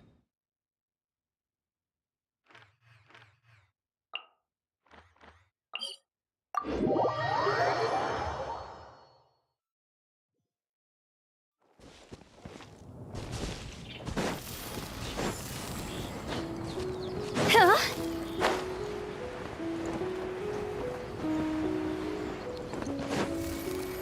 Yeah! Phew!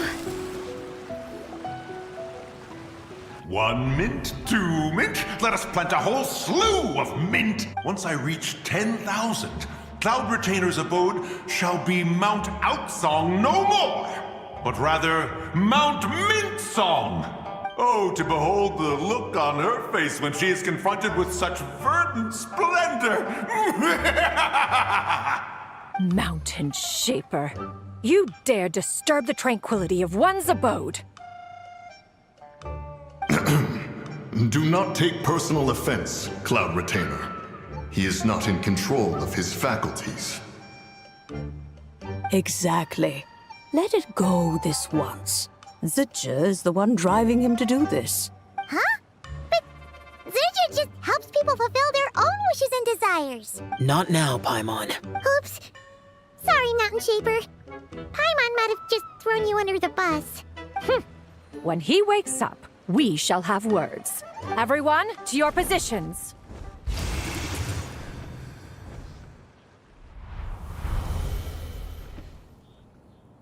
Be careful. A pest? I must catch it! Again! Oh, young one, it is you. Don't tell me. Cloud Retainer sent you? Ha! Such brazen insolence. Such presumption. Such boundless avarice. That wretched adept's impudence knows no end. If she dares lay a finger on my garden, I shall smash her cuisine machine to pieces. You think I am one to fold so easily?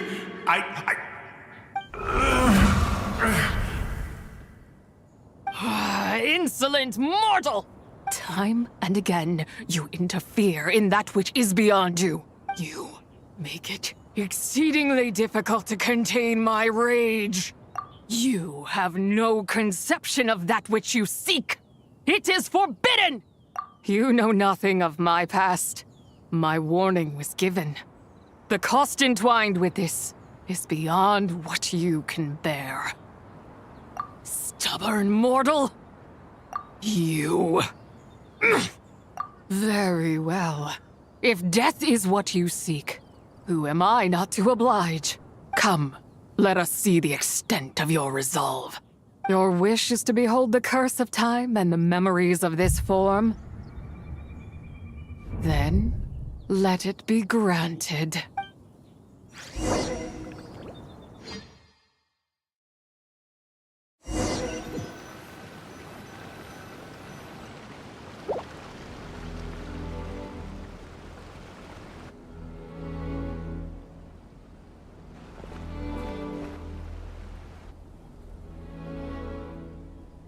You who seek death, stand before me. My prison.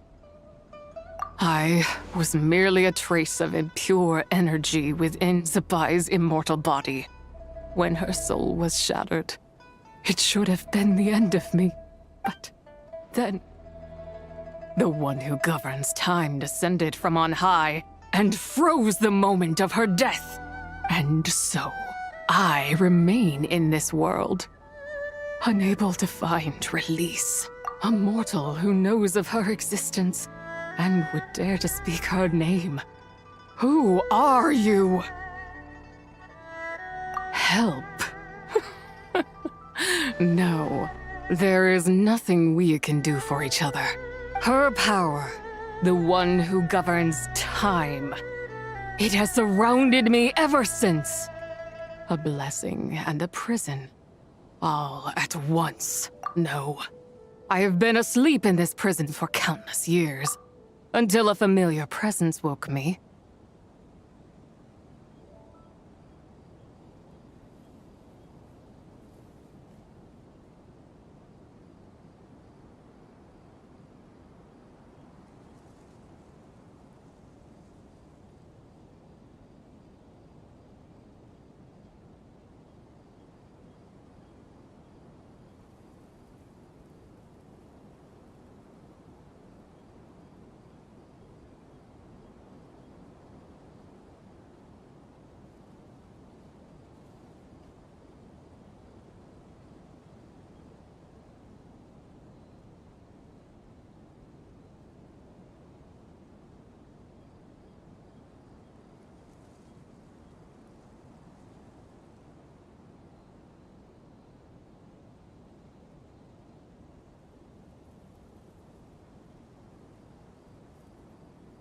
Then, through that mortal girl's eyes, I saw it.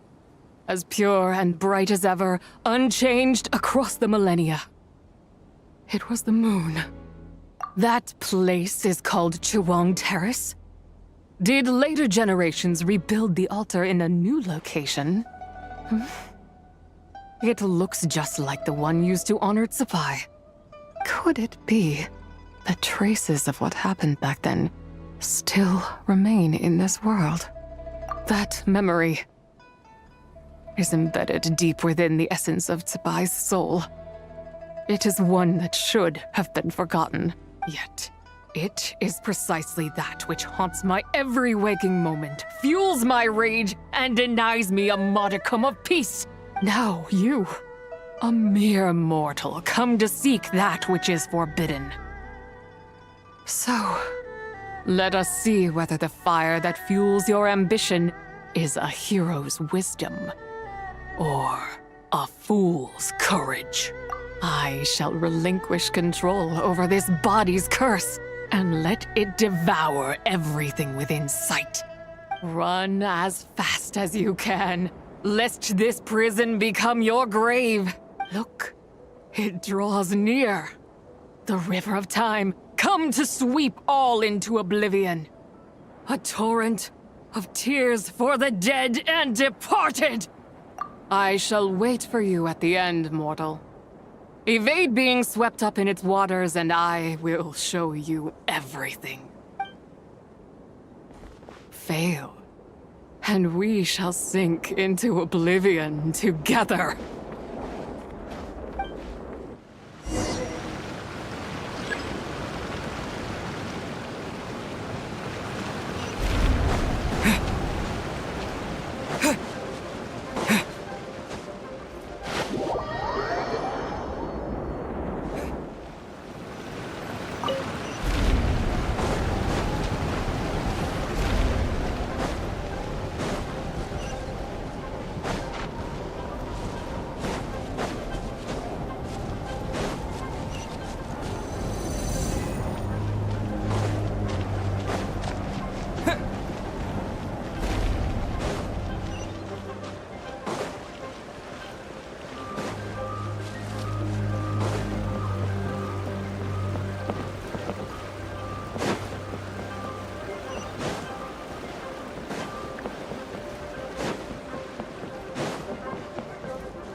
I did not expect that you would make it to the end.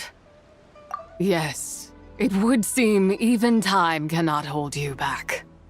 In that case, perhaps this truth is one you can bear. Come, let your wish be granted.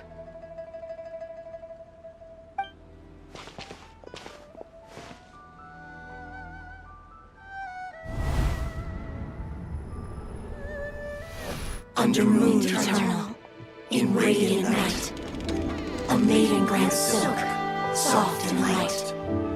Under moon iridescent, in night divine, a maiden grants fiber for cloth so fine. Under moon of the frost, in night so great, a maiden grants tools to divine our fate. What are Mom and Dad doing? Shh, just make a wish. The kind Adeptus on the moon is listening.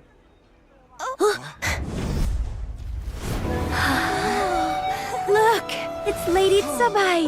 Wow, Lady Zibai? Is she powerful? Of course. She taught us how to grow grain and beans, millet and rice, how to peel hemp and reel silk, spin thread and weave cloth, how to cut stone and build houses, cast bronze and forge tools. According to Mom and Dad, the Adeptus Zibai is the god of soil and grain, who blesses our land and its crops. Huh? Lady Zibai's leaving. It's all right. We just have to wait till next year. She'll be back.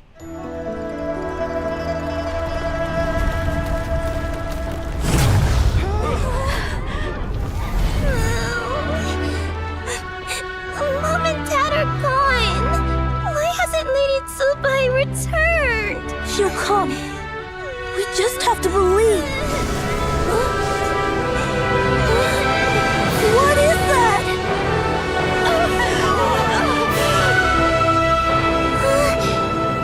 Lady Zibai abandoned us. All places tainted by the abyss need to be purified. That includes Long Gone. And what of its people? You know what will happen. You are but an emissary to the mortal realm. This is Heaven's will. There is no need for guilt, and no place for hope. I wouldn't dare. But the people of Langan honor me, worship me, pray to me. If I do not answer, the guilt will be too much to bear. And if you do, you will meet the same end. Then as their god, I shall die among them.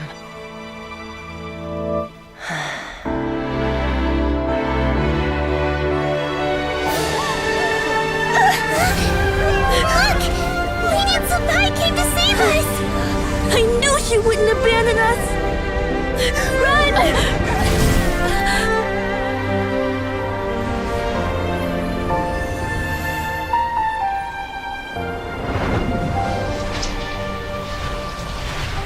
You have done enough.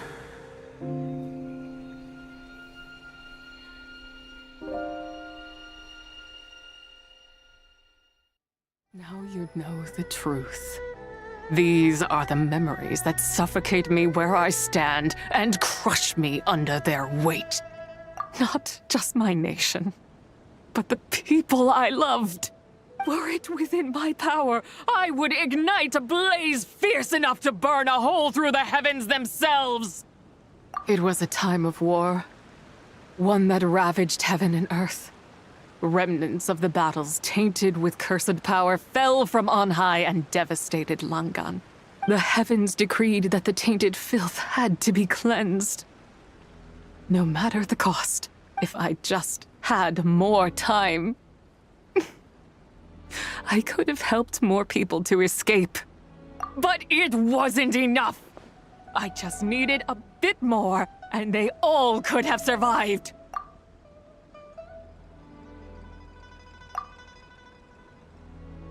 I never imagined there would come a day where I found peace.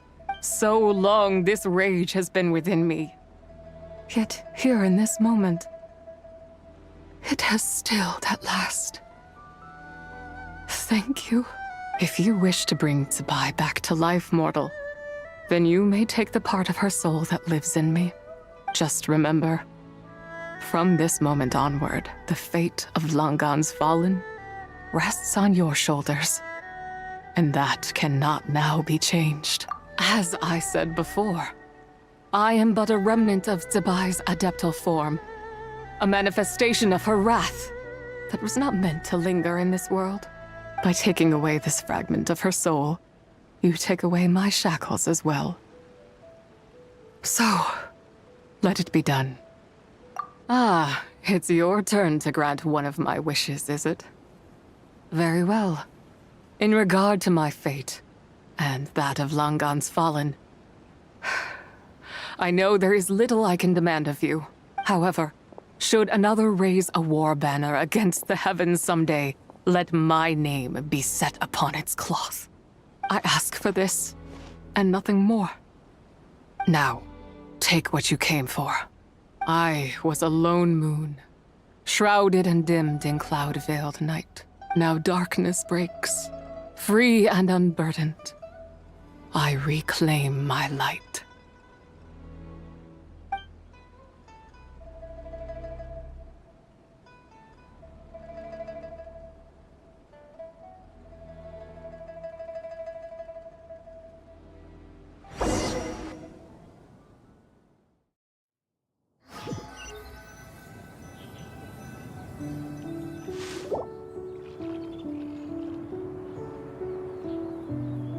You think I am one to fold so easily?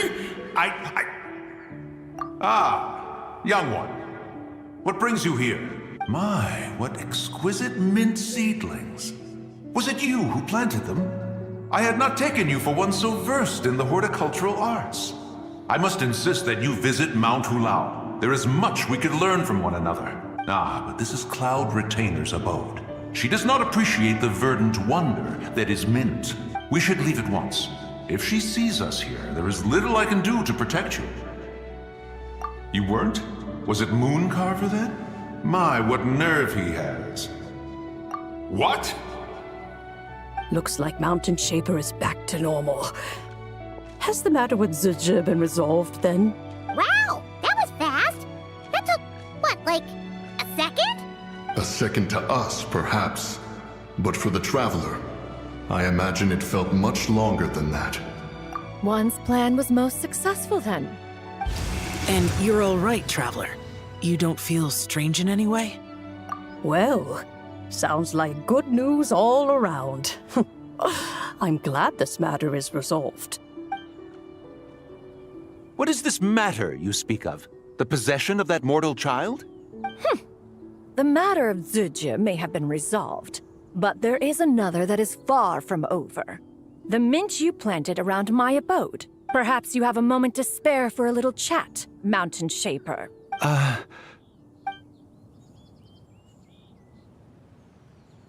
You seem reluctant to talk in detail about what happened with Zibai.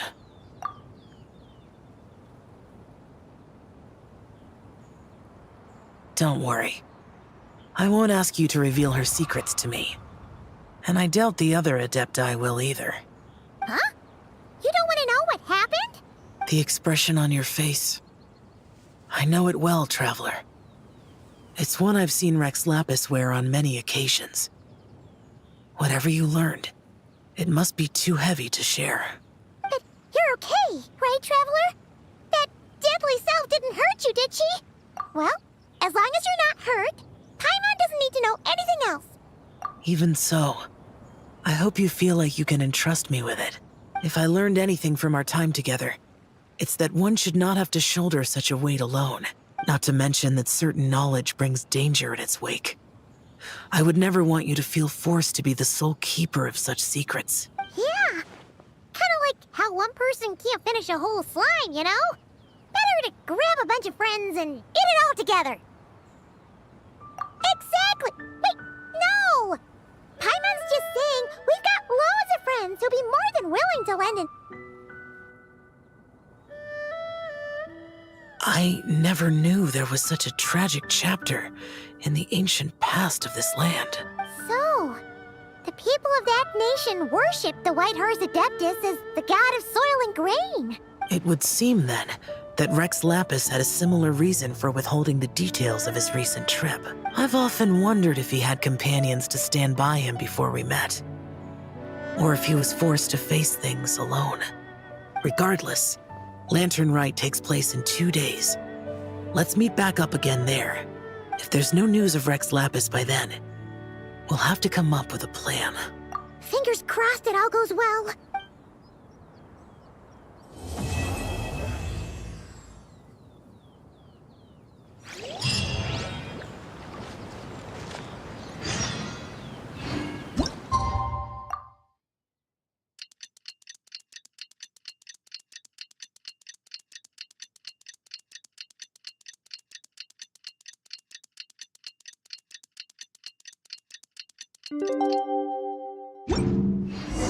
It's time to meet back up with Xiao.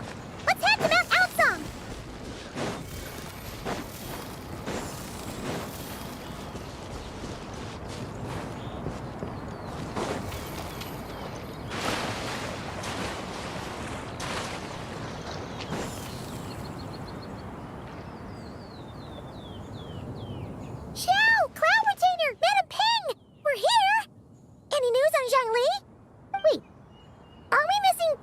Adepti?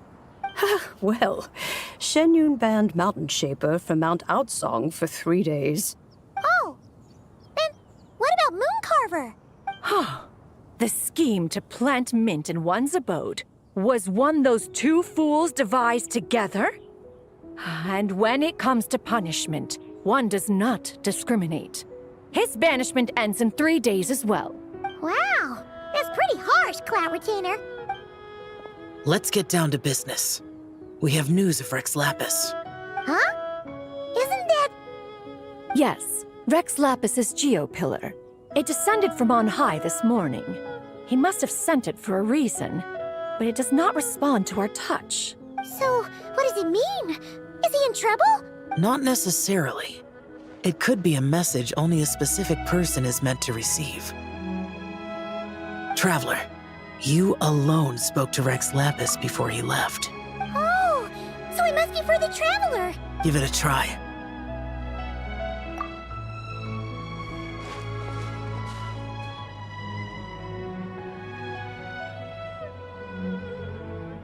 Come to the spring on Mount Qingse. I have left an entrance for you.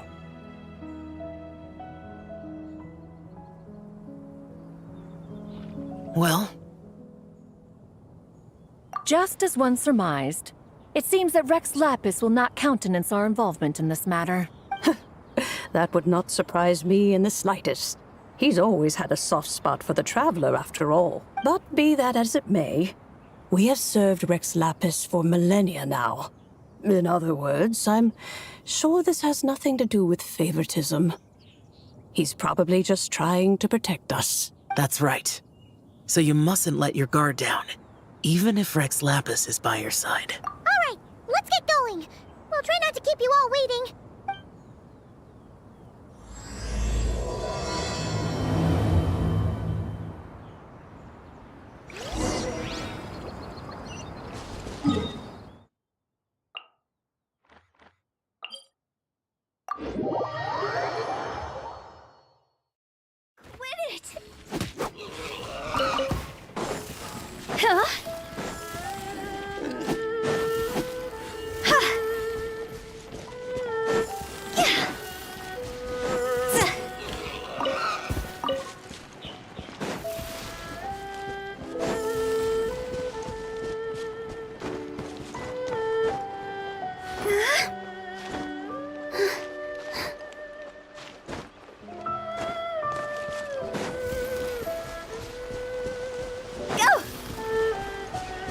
Keep your eyes peeled. They should be around here somewhere. Stabilize!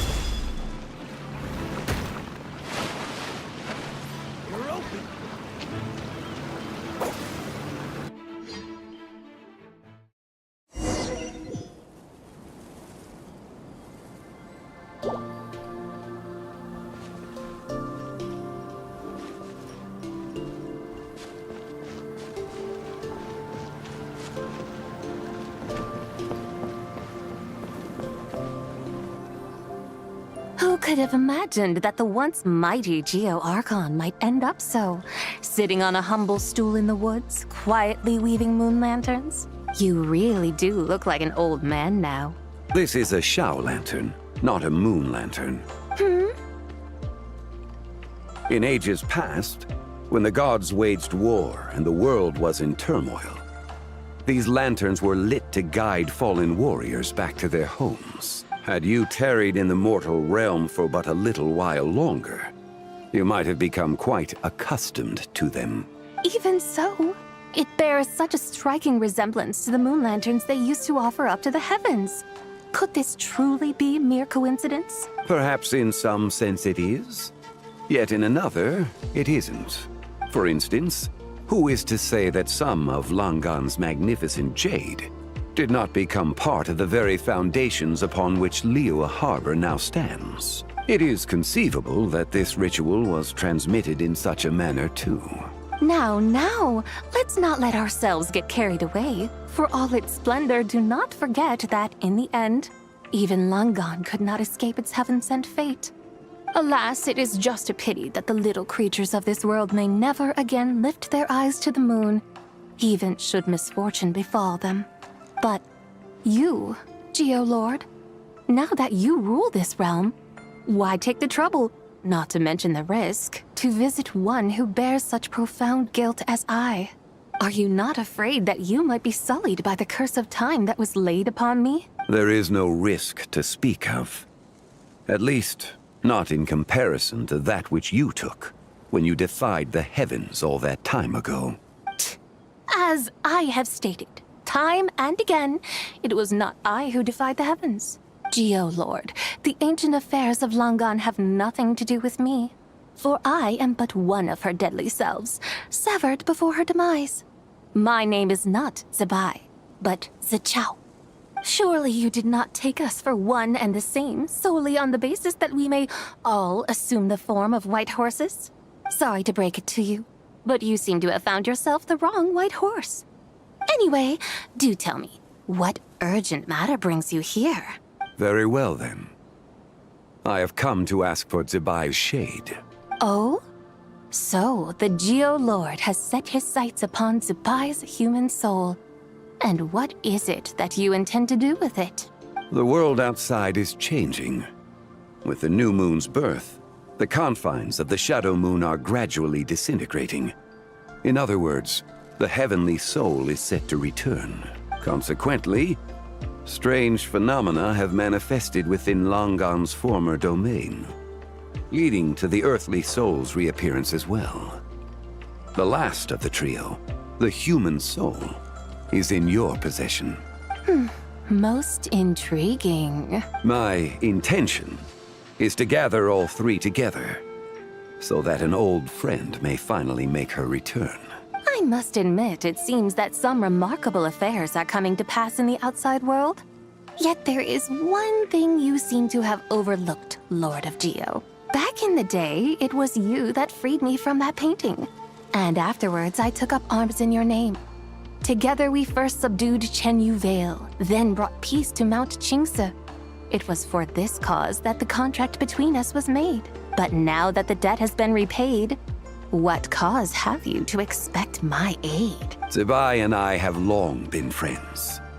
Given not only that you were manifested from a corrupt desire within her divine form, but that you also possess a fragment of her soul, how can you purport to be the wrong white horse? I think you'll find that we are now as separate and distinct as any two beings ever were. What once shone with radiant purity has long become dust.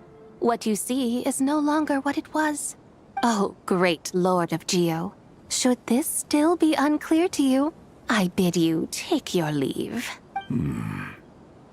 It seems that the fault lies in my own lack of consideration. As you wish. I shall let this matter rest. Wait! One moment, if you will. Should this not be your opportunity to propose a new contract? The part where you make me an offer I simply couldn't refuse? Even those puny mortals know how to haggle when striking their bargains. Should you, the famed god of contracts, not likewise strive for success through negotiation? Come now, enough with the posturing. It's time to name your price. Very well. I had, in truth, prepared a new contract for your consideration.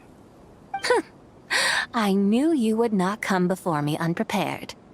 Yet, you should know that I want for nothing, for I live in the mountains, carefree and untroubled. Occasionally, I even find sport in teasing the mortals who stumble into my presence. Then why persist in telling them those ancient stories? I speak of what transpired before the sky collapsed and the earth sank into itself. That is merely my way of passing the time. And what of it? Would any believe, much less remember, the ramblings of a mountain hermit? Those tales have long since spread throughout the mortal realm. Who? Should my words prove insufficient, I invite you to see the world for yourself. To this end, I have found you a pair of trusty guides. The Lanternlit is presently underway in Liyue, and should prove quite intriguing for you. So this, then, is the contract you have prepared for me? Indeed it is. Think of it as a contract for a one-day festive excursion. Surely you do not hope to offer this in exchange for Zibai's shade. The foundation of my very existence for a little excursion seems a little steep, wouldn't you say? Why not see for yourself? You can always decide afterwards. The final determination, of course, shall rest with you. Is that so? Then perhaps this deal might not be entirely off the table after all. Where then are these guides of which you speak? Hey, it's Zhangli! Oh, we've been looking for you everywhere. We thought you might have gone missing. You're here. So these are my guides. Well, well. They certainly look the part, I'll give you that. Guides? Oh, you poor innocent little creatures. The benevolent Lord of Geo has sold you to me, which means that for the rest of this day, you belong to me. Sold us to you? Just what have you gotten us into, Zhangli? The situation is not quite as dire as that would sound. I ask only that you accompany my Adeptus friend on a tour of Liyue. I would suspect that depends on how well you entertain me. Entertain you? Let us start with this Liyue harbor of which I have heard so much. Nowhere is quite so fascinating as a place teeming with little mortals. How come this Adeptus sounds so different from what Paimon imagined? Okay, we'll take care of it. Get ready to find out why they call Paimon the best travel guide in all of Tibet.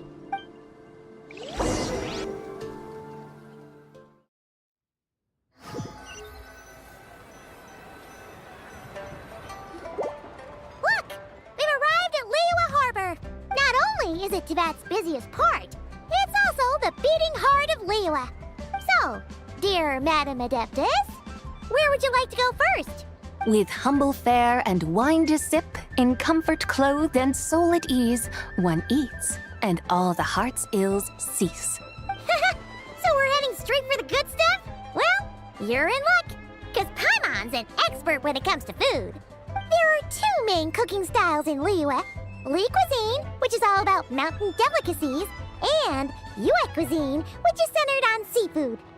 The most famous restaurants are Liuli Pavilion and Shinyue Kiosk. Oh, now Paimon's starting to drool. Guess our only option is to go try them both. 2 meals back to back. Both sound like excellent options to me. Are these the kind of establishments that most people might visit on a regular basis? Not exactly. Both Li cuisine and Yue cuisine are known for their pricey ingredients. Definitely not what you'd call the budget options. But don't you worry about that. Just think of it as Zhangli's little treat. Come on! Aren't you supposed to be pals with Hu Tao? I'm unsure we can afford to spend a little more of her mora at least. Hey! All Paimon wants is to provide our Adeptus with the best possible experience here. Don't you want that too? Both certainly sound like worthy choices. Just now, though, I happened to see a porter pass this way. Where might individuals like him go to eat? A hungry porter, huh? Oh! Paimon knows just the place! Yep. Nothing fancy schmancy there. Just tasty dishes made with simple ingredients in a variety of different styles. Most importantly, it's great value for money, too. No wonder everyone loves it, huh? Oh, and the owner happens to be a good friend of ours, too. One mean restaurant. Yes, even the name itself feels lively and down to earth. All right, let's make it our first stop. Yippee! That's a great choice, too. Alrighty, let's head over there right away. Paimon can't wait to dig in! Wamin Restaurant, here we come!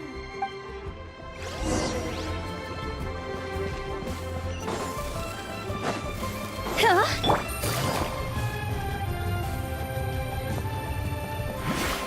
Go!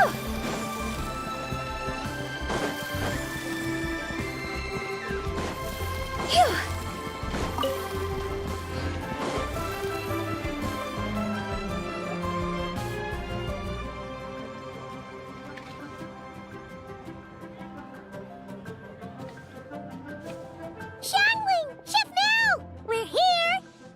Oh, hello there. What a surprise to see you two. Welcome, welcome.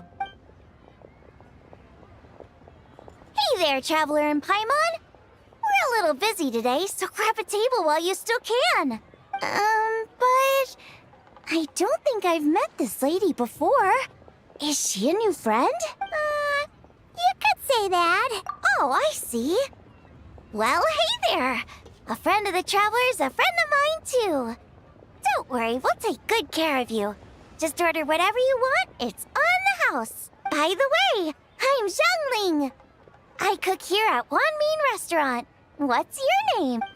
Miss Xiangling, have you ever heard of the White Horse Adeptus? Of course. What about her?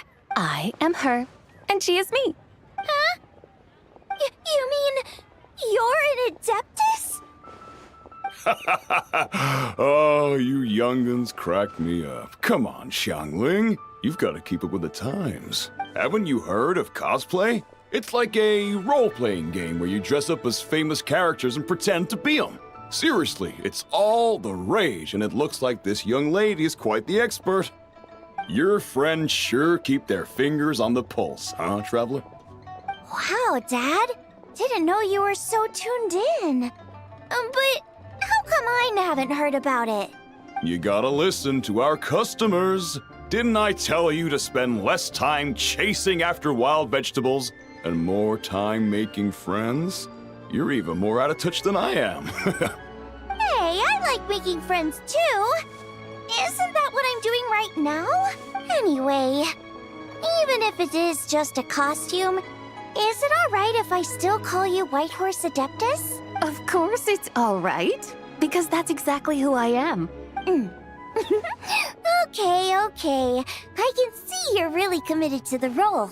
How about I call you the real White Horse Adeptus instead? In that case, you can call Paimon the real Traveler.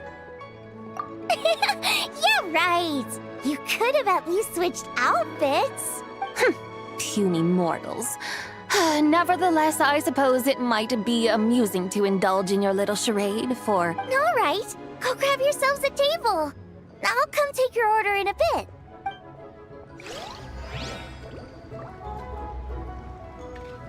Listen, let me tell you how. Leo's really got a lot going for it.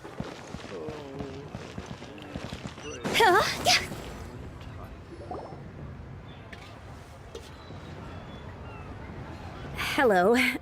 May I ask if Miss Xiangling and Chef Mao are here? Yeah, they're just over there.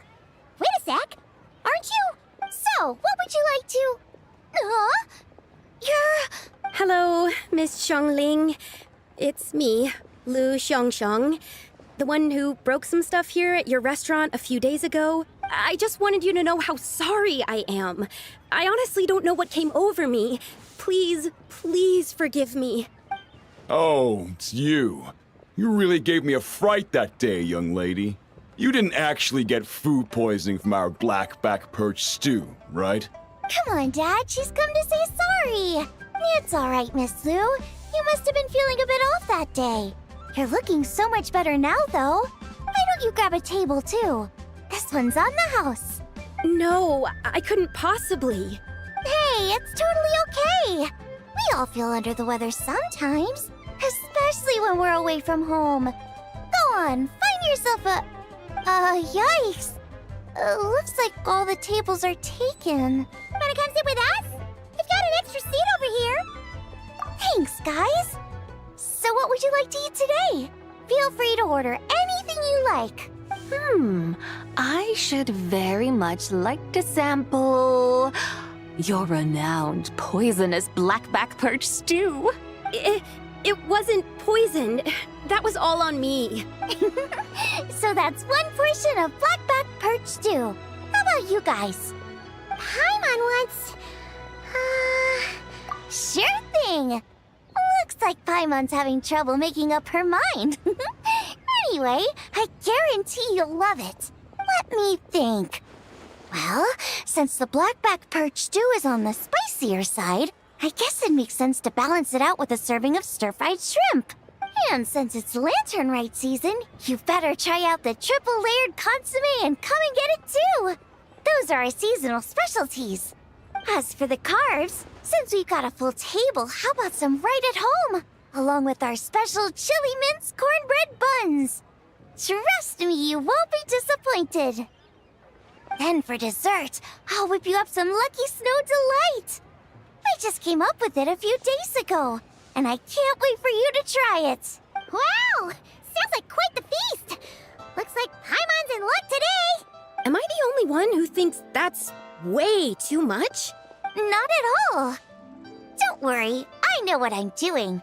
And to top it all off, our star dish, Adeptus Temptation.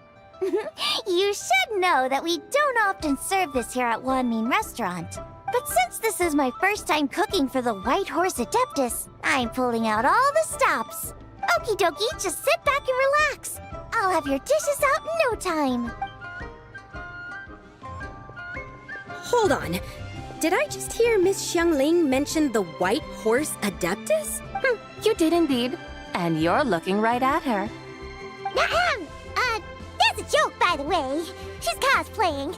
Oh, I see. Phew, almost believed you there for a moment. Tell me, little one, what business might you have with the White Horse Adeptus? It's a long story. Basically, a while back, I took part in an archaeological dig over at the chasm. While we were there, we discovered a number of relics. Our findings show that they date back to the era of Long Gone, an ancient nation whose people are said to have been the ancestors of some of the modern-day inhabitants of Chenyu Vale. And why might such matters concern the White Horse Adeptus? Because some of those relics not only seem to contain textual references to her, but even depictions of what she looked like. There have long been legends claiming that the White Horse Adeptus was a deity of that era, but there are plenty of other theories out there too. If I could just locate some more detailed records, I'm sure we'd be able to find out so much more. So you're into history? Well, to tell you the truth, I actually joined the archaeological team by sheer accident. But once I'd started down this path, I knew that I wanted to make something of myself. Recently, though, things seem to have taken a turn for the worse. Still can't believe I caused such a mess and even ended up hurting someone. Oh, so you're considering becoming a martial artist now instead? No, I mean, they weren't seriously hurt. It was just a few scratches, and they let it go after my mother compensated them. Either way, my career's pretty much over. And even though both the victim and the Ministry of Civil Affairs say they won't be pursuing the matter any further, my father says he's going to punish me according to our family rules. Family rules? Yeah, he's decided to ground me. I'll have to return to Chaoying Village after Lanternlit, and goodness knows when I'll be allowed to leave again. Wow, that's harsh. Sounds like the kind of thing only rich, super traditional parents would do. We're not exactly rich, though. All we own are a few tea fields in Chaoying Village and a guest house in Liyue Harbor. A guest house? It isn't Baiju Guest House by any chance? Yep, he's my grandfather. So you've heard of the guest house before? Small world, huh? Come to think of it, didn't Boss Lu mention something about hoping that the White Horse Adeptus would show up and let her divine power be known? Sure, but Paimon's guessing this wasn't exactly what he had in mind.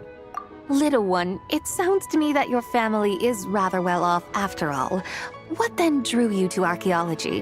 Why subject yourself to such unnecessary hardships? Even if I stayed at home, there's no guarantee I'd lead a nice, easy life.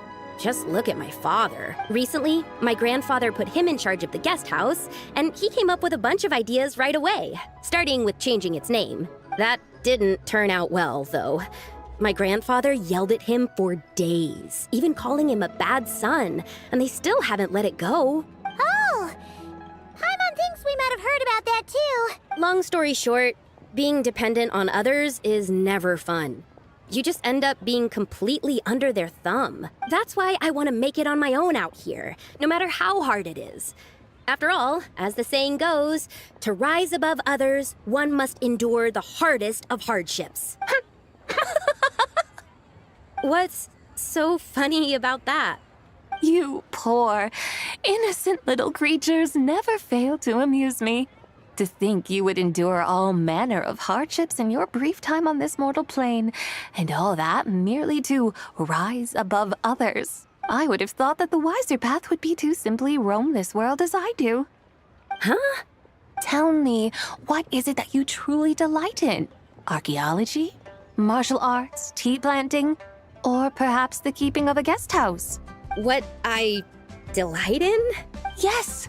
Surely there must be something you don't find quite so exhausting. Whatever delights you should not feel like a burden. But do things like that really exist? Of course! Take Miss Xiangling, for instance.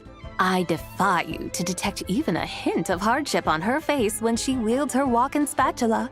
So, since it seems you are resolved to tread the rocky path, you should strive with all your might to pursue that which brings you delight. You mean, like cosplay? I suppose you might say that.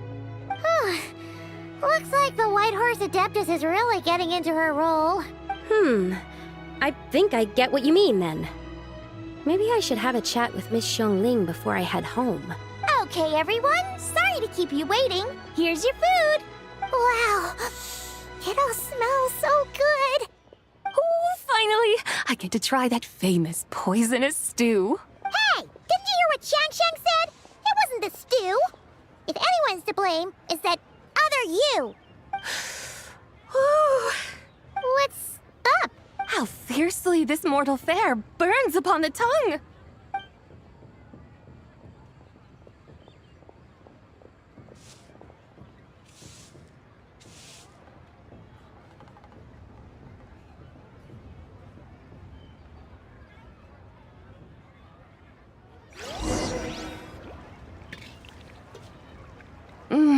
Most satisfying as poisonous stews go. So, where to now? Time, I think, to seek out some diversion? Oh, there's plenty of entertainment options in Liyue. Paimon will tell you that.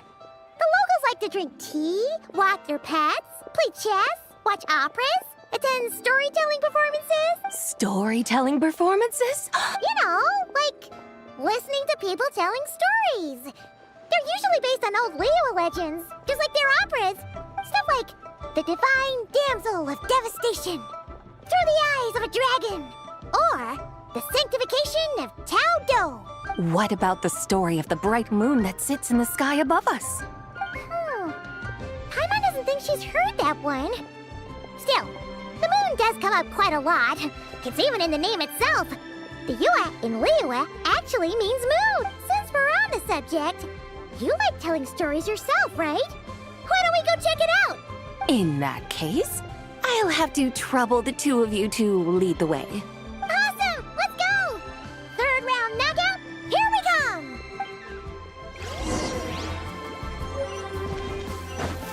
Go!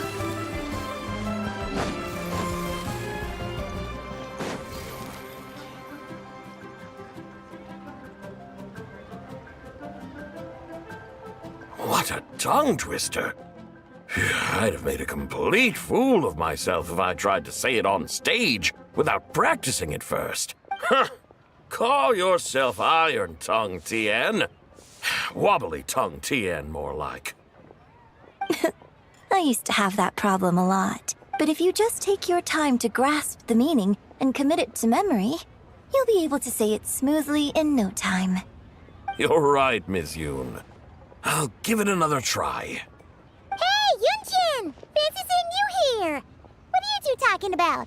Ah, Traveler and Paimon, we meet again. And who, may I ask, is this? You may call me the White Horse Adeptus. The White Horse Adeptus? She's not really an Adeptus. I see. Well, it certainly looks like a lot of fun. Oh, funny you mention it. This type of thing is actually something I'm quite familiar with.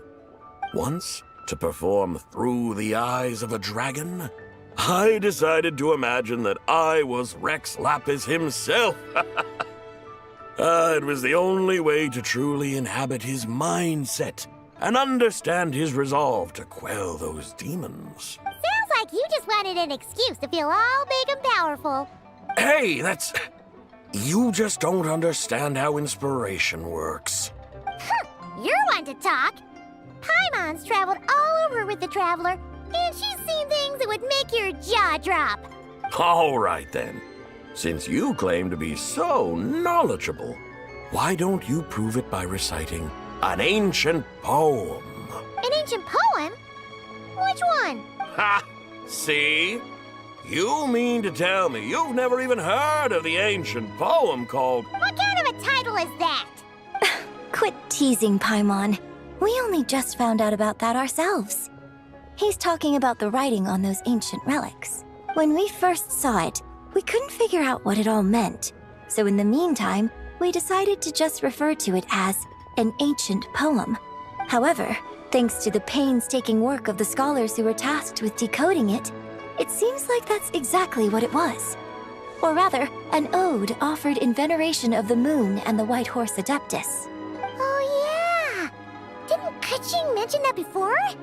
It's got something to do with Longon, right? That is correct. The Ministry of Civil Affairs has issued a notice stating that, although it is true that the moon may disappear tonight, we should be in no danger. In other words, there's nothing to fear. But if you're worried, we can always take a leaf from the Book of the Ancients. By reciting this poem, I mean, and calling for the White Horse Adeptus' aid. If we do that, I'm certain she'll protect our moon and keep us safe. Ooh, seriously? Paimon has to get a look at this.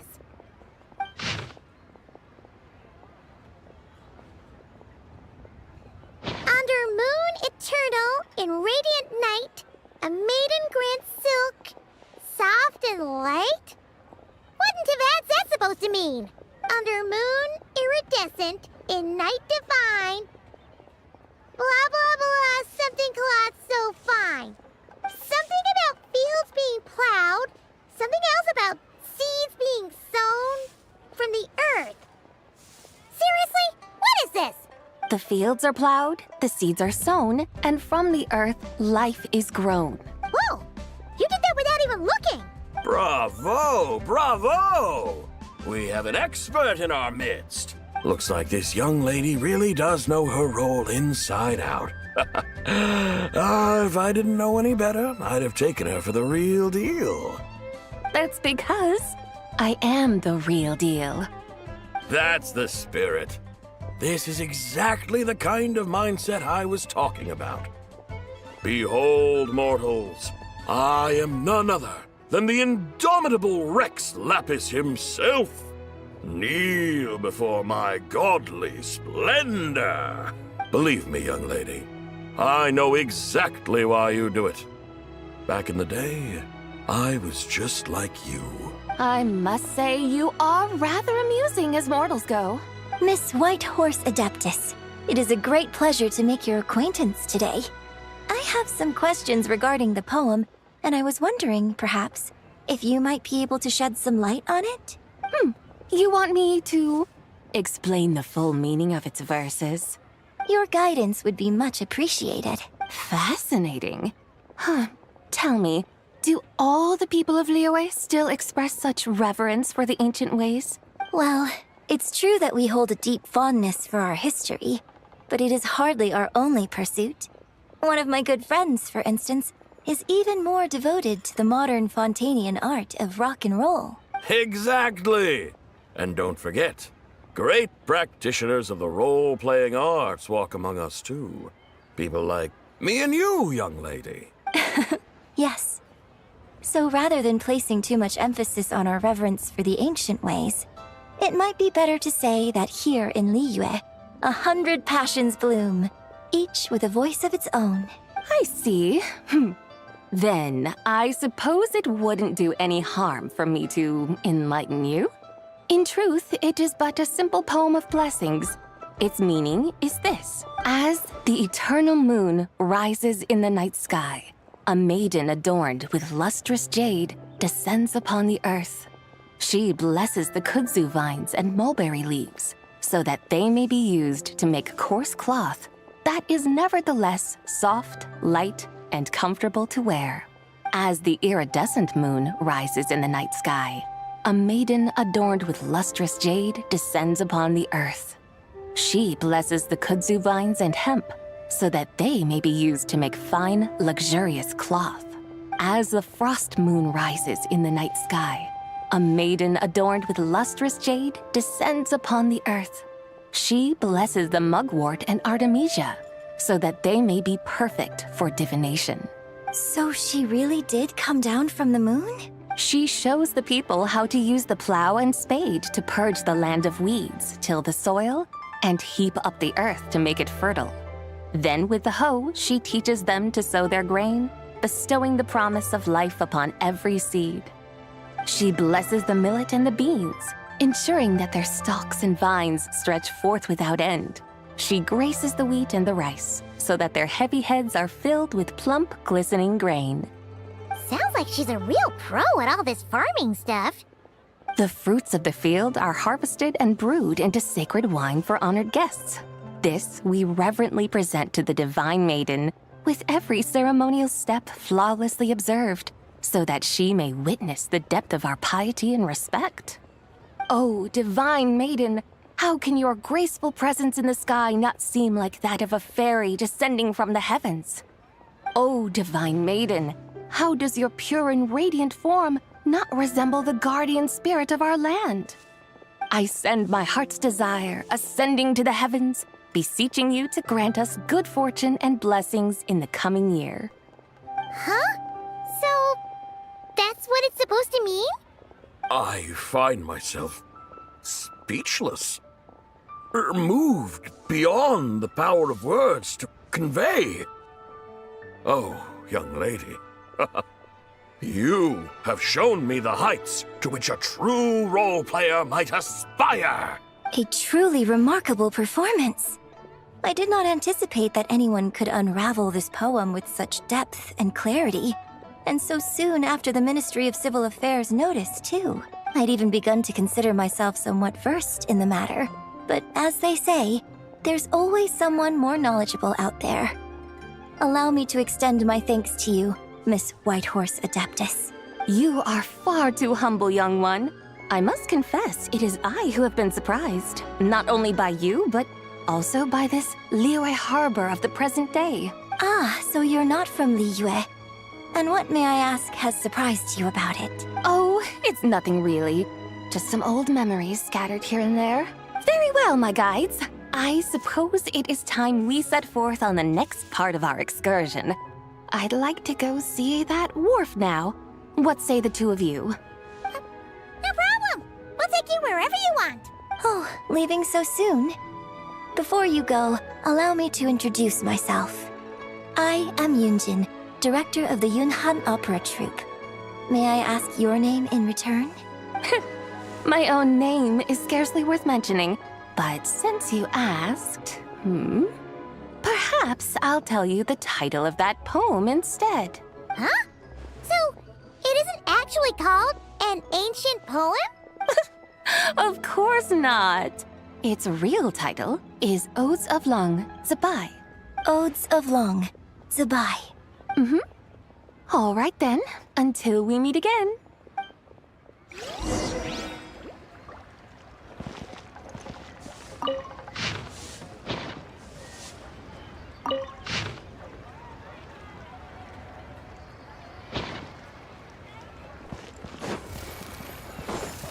Huh?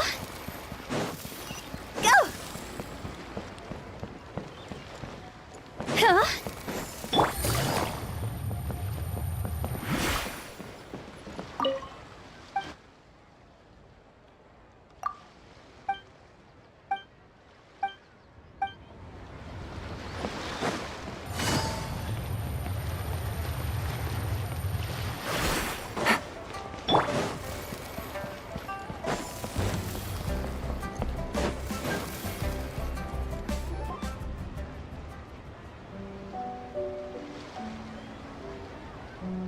Hey, Ganyu! I almost forgot to mention. On my recent trip to Nodcry, I came across something really fascinating in the Frostmoon Scion's library.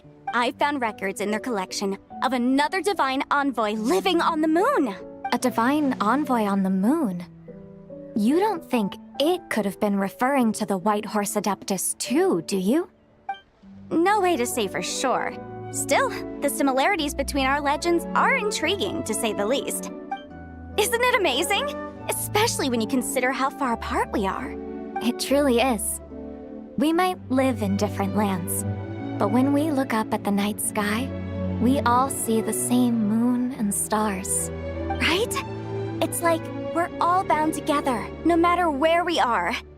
When you think of it like that, it's almost as if our friends from other nations will be right here celebrating with us. Isn't that a wonderful thought? No wonder you were so excited to go see the giant lantern when you first got back. Sounds like you're a real fan of the White Horse Adeptus, huh? I guess you could say that. Just a pity she's so elusive. Even Granny's never met her, you know? Maybe she— Hey, Yanfei and Ganyu! Trust, Paimon. The White Horse Adeptus is as real can be. Huh? Oh, look! It's the Traveler and Paimon! Feels like I haven't seen you two in, like, forever. Happy Lantern Rite. It's so good to see you again. Hey, you two. Happy Lantern Rite. Did I hear you right just now, Paimon? Does that mean you've actually seen the White Horse Adeptus? She has indeed. And now, so have you. And you are? Why, who else?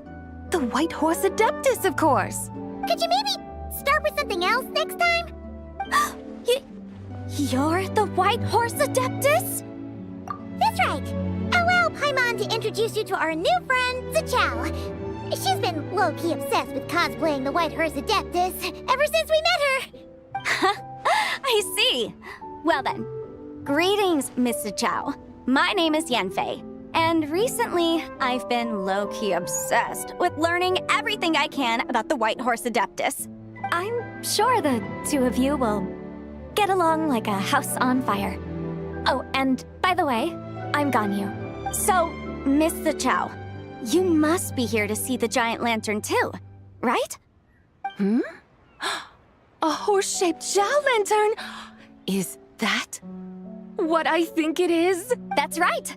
A lantern made to honor the White Horse Adeptus herself. Isn't it gorgeous? Huh? What are you laughing at? Both the lantern and myself. What do you mean? Oh, this lantern truly is an artistic masterpiece. But tell me this. Have any of you ever seen a horse before? Come to think of it, Paimon can't remember ever actually seeing one herself. What about you, Traveler? Oh, this horse appears to be mid-trot, but it has adopted what is called a lateral gait, where the legs on one side of the body move together in unison. A rather rare sight indeed. Just now, I suddenly pictured myself, I mean, the White Horse Adeptus running the same way. The image was so absurd, I could barely contain my mirth. Oh, really? I never knew that. You learn something every day, huh? Oh, come on! It's basically a giant piece of fan art! Who cares if it's different than the original? I was merely laughing at my own ignorance. I came here thinking that the White Horse Adeptus's tale had been long forgotten. Yet here I am, gazing upon a lantern made in her honor. Well, you couldn't have been more mistaken. There are so many tales about the White Horse Adeptus, I'm starting to lose count. Just off the top of my head... Just so you know, Yanfei, we've heard it all like a million times before. Uh-huh. But there's one thing I can guarantee that you haven't. Huh? You mean like a new chapter of her stories come to light? Mm-hmm. And I heard it from Ganyu just yesterday. Hey, why don't you share it with the others? Sure, no problem. Where to begin? Do you guys still remember what Liyue's Moon Chase Festival is about? Of course! It's a festival held in honor of the Stove God! That's right. But it took a really long time for the Stove God Festival to become what it is today. In its earliest form, it was actually an Adeptal ritual known as the Moon Chase Rite. Paimon remembers Madame Ping mentioning that before, but she never explained exactly what it was. According to Cloud Retainer, the Moon Chase Rite was originally a ritual meant for communicating with the moon. Communicating with the moon? But for what purpose? At first, Cloud Retainer wasn't entirely sure either, as it was always Rex Lapis who performed the ritual. Whoa! Rex Lapis did it himself? Must have been a really important ritual. That's right. Unfortunately, despite numerous attempts, they never actually received any response from the moon, which is why they eventually stopped performing it. But then, just yesterday, Kaching took a picture of the moon being obscured by a dark hole to Cloud Retainer and asked if it had anything to do with the Moon Chase Rite. The moment Cloud Retainer saw it, it suddenly dawned on her that the rite might have been an attempt to reach the White Horse Adeptus all along. Does that mean Zhongli's been trying to bring back the White Horse Adeptus all this time? So how about that? Bet you never thought there might even be a link between the White Horse Adeptus and the Moon Chase Festival. If Kaching hadn't taken that picture to Cloud Retainer, we would never have known any of this. This is probably what Kaching was referring to that day when she mentioned there were some ideas she wanted to follow up on. So, Geo Archon. All this time, you've been striving to awaken her. Huh? What do you mean, awaken? Nothing. What I truly meant to say was, this new insight you've provided has been truly eye-opening. Oh, by the way, my trusty guides, I've been meaning to ask, where in Liyue Harbor might one enjoy an expensive scenic view? Huh? We're off to the next stop already? But Paimon's barely done digesting that lore bomb just now. All the more reason to find the right spot to let it sink in. Oh, so that's what you're up to. A tour of Liyue Harbor? In that case, if you're looking for a spot with a panoramic view, I'd recommend Yujing Terrace. That's a great idea. Since the terrace is on higher ground, the sea view from up there's so much better. Great! Well, the Lantern Rite's about to start, so we should get back to Granny's now. Hope to see you all at the festival tonight. Oh, you're off too? All right then. See you both soon! See you soon!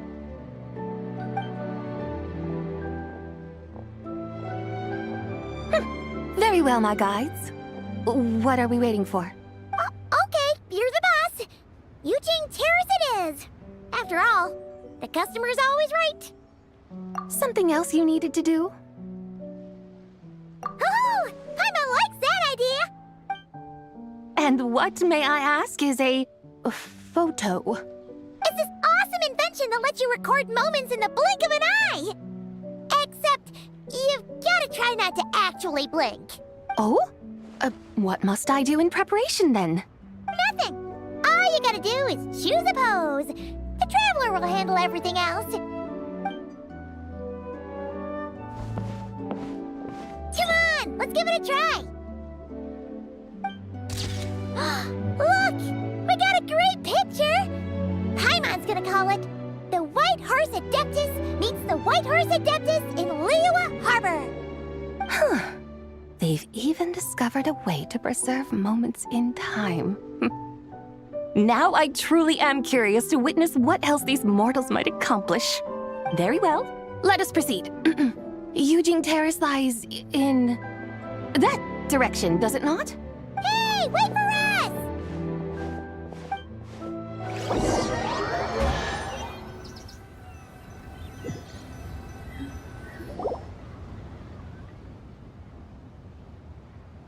Truly a marvelous view if ever there was one.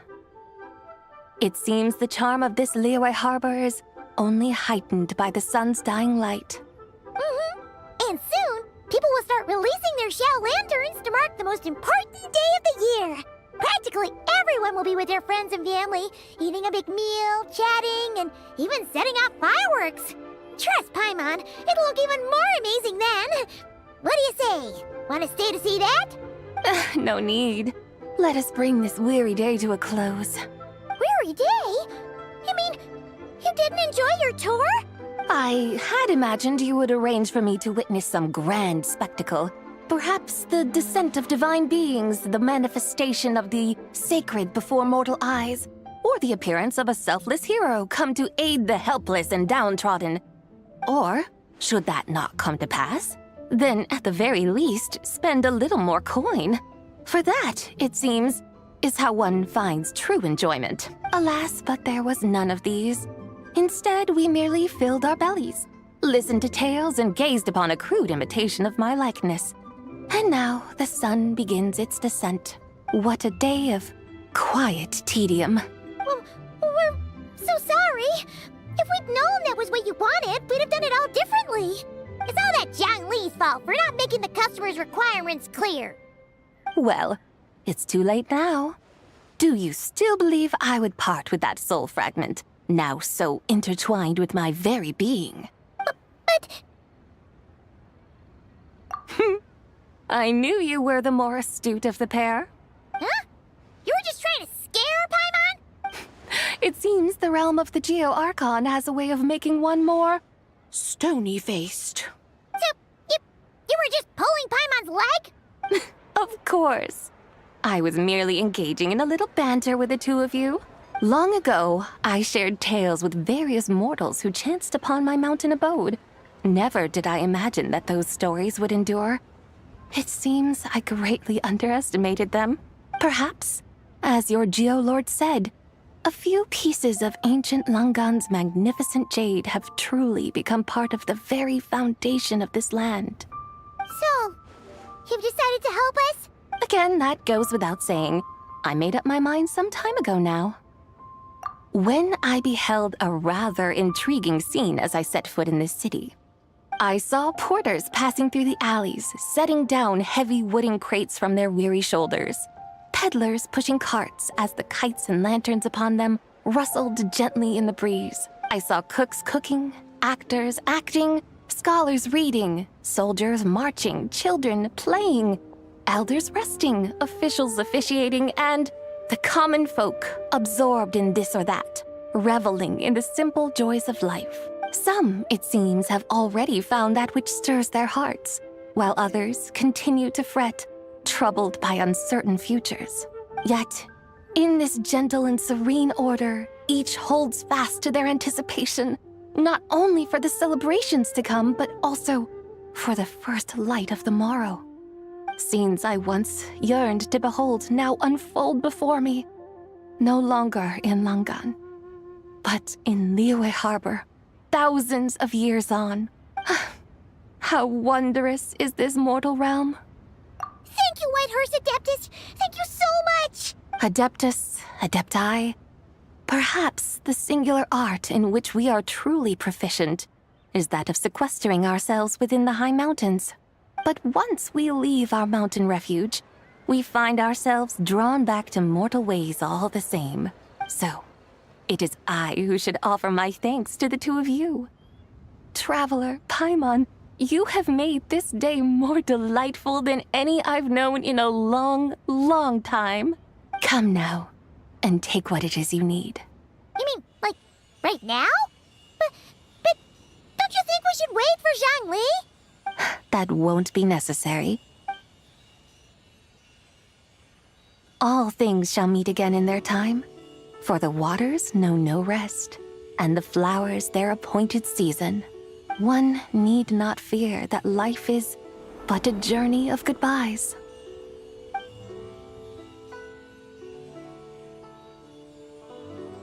Is she gone?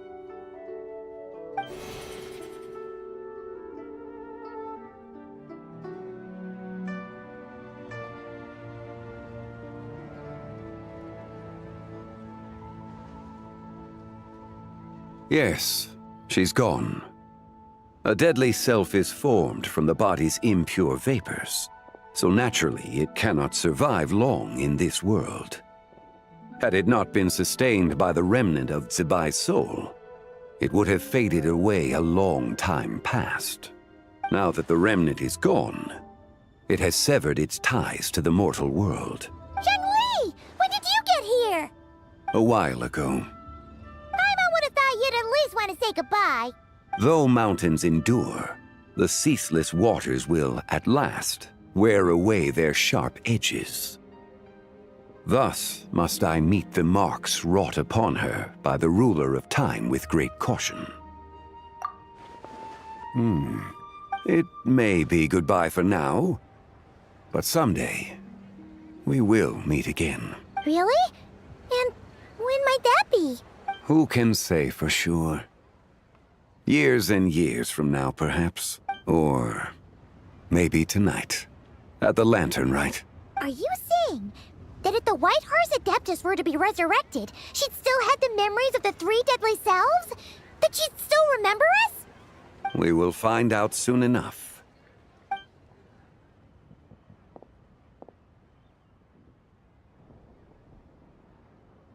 It is time.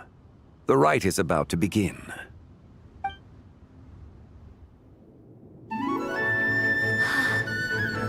The rite is about to begin. Is the moon really gonna disappear? Got your lanterns ready, everyone? All set. Might be about time to put eyes to the sky. Wouldn't you say, Tianchuan? Look!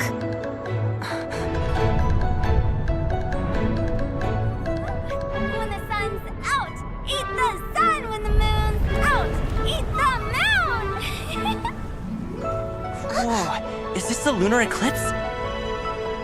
Under moon eternal, in radiant night, a maiden grants silk, soft and light. Under moon iridescent, in night divine, a maiden grants fiber for cloth For so you. fine. Under moon of frost, in night so great, a maiden grants tools to divine our fate. The fields are plowed, the seeds are sown, and from the earth, life is grown. The seedlings stretch, the crops do rise, and all unfolds before our eyes. Fruits are gathered, sweet wine is poured. These gifts we offer to our Lord. Pure is heaven, so fair and bright, she shines as light in this dark night. And with her does this, wish take flight.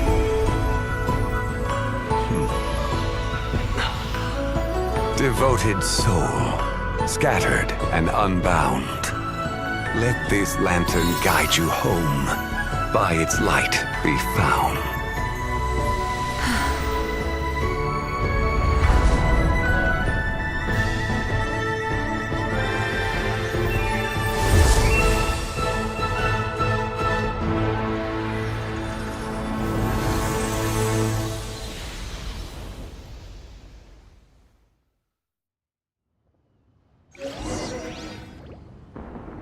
Did we do it? Do we finally get to meet the real White Horse Adeptus?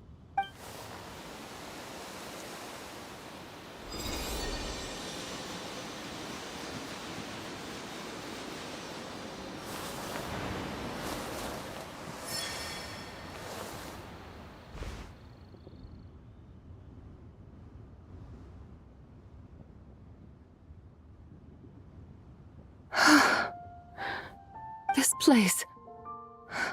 Where am I?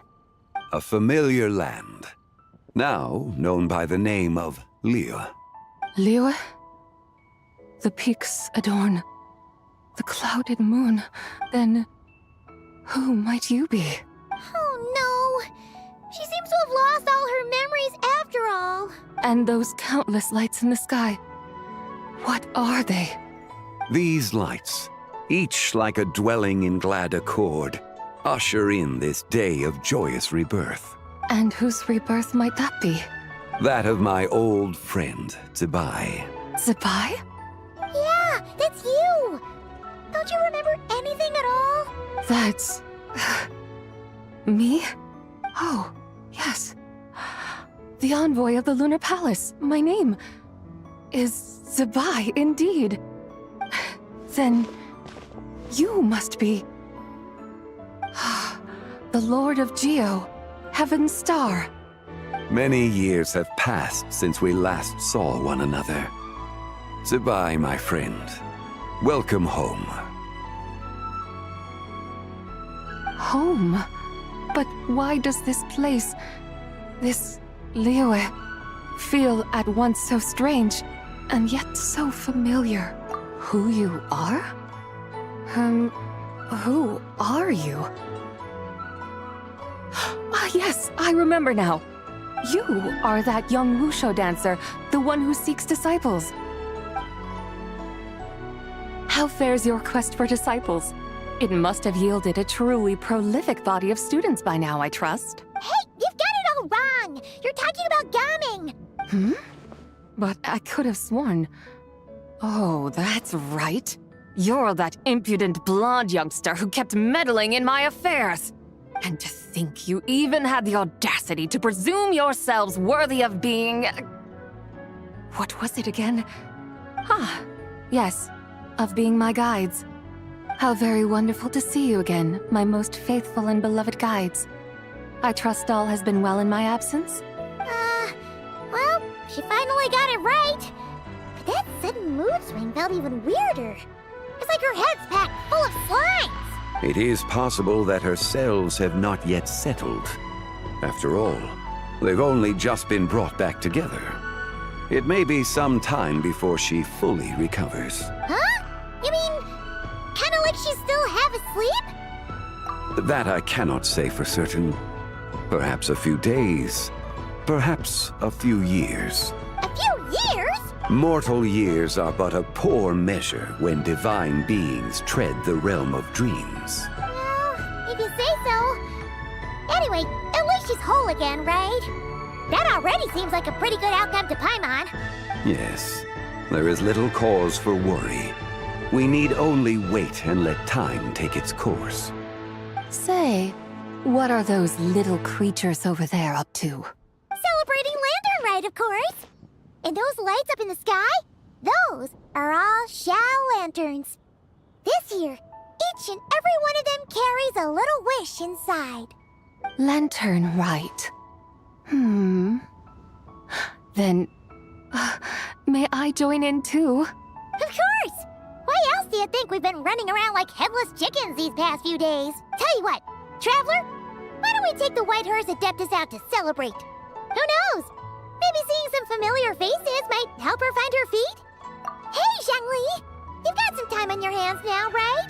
Why don't you come along with us? By no means a bad idea, Paimon. Oh, and Zibai, before Paimon forgets, when we meet the others later, remember to wish them a happy Lantern Rite. Happy... Lanternlit? Happy Lanternlit! Yes, happy Lanternlit indeed. Well then, let's go!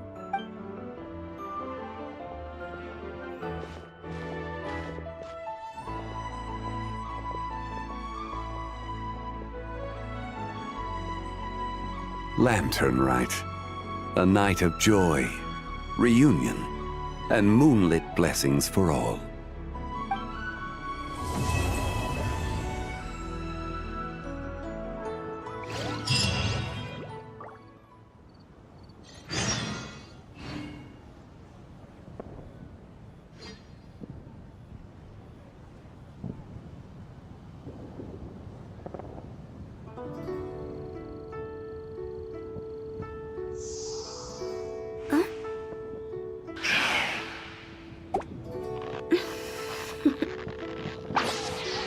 Toodaloo.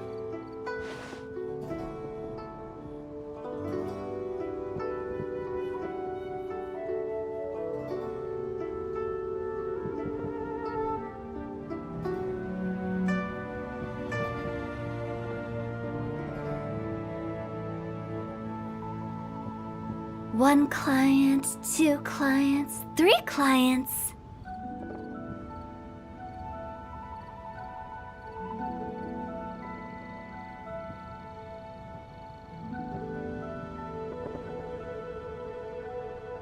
Silly churl, Billy churl, silly Billy, hilly churl. Ooh.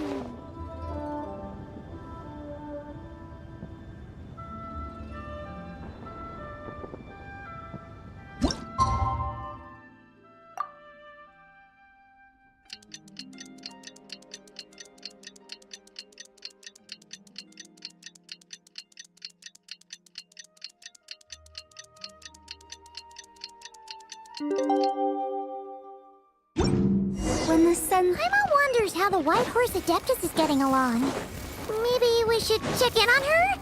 We can ask Zhangli where she is.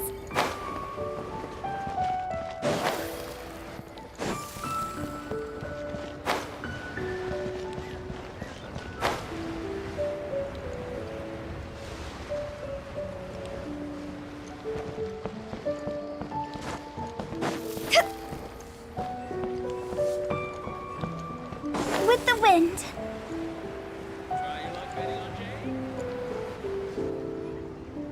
Oh, looks like Zhangli hasn't stopped by for tea today. Hey, are you two looking for your friend? Try going up that way. Is Zhangli up that way? No, but that young lady who was dressed up as the White Horse Adeptus the other day is. She's your friend, right? I just saw her head toward Wanmin Restaurant. I was wondering why she was eating alone. But then you two showed up hot on her heels. Oh, what luck! We were just on our way to find her.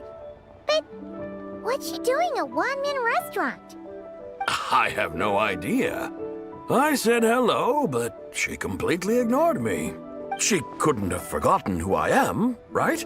I mean, we're kindred spirits, aren't we? Maybe she's still half asleep, but her brain might be a little fuzzy.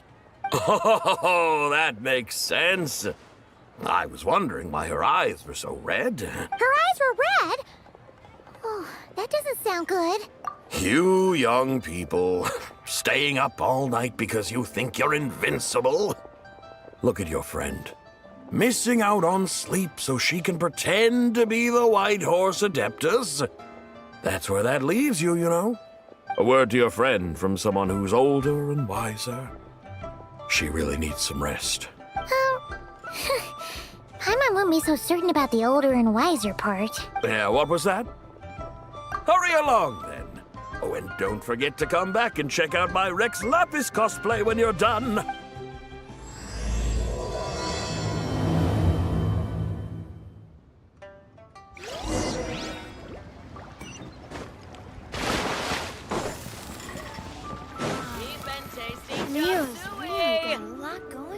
Where's the proprietor? Come out and see me at once!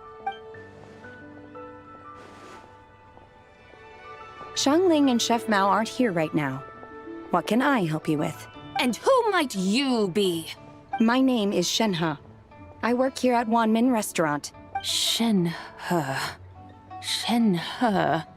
Are you that crane adeptus who loves planting mint? It's been a few days. Have you improved your gardening skills? Did you manage to cover the slopes with mint? Mint? I don't know anything about mint. But I am familiar with Qingshen and glaze lilies. Ha! Already casting mint from your mind. How can a practitioner of self-cultivation be so fickle, chasing after every new plant that catches their eye? I'm not sure I get what you mean. Are you delirious from hunger? Would you like something to eat? Shenhe! White Horse Zibai! So this is where everyone is! Traveler, Paimon. It's been a long time. Happy Lanternlit. Is this customer a friend of yours?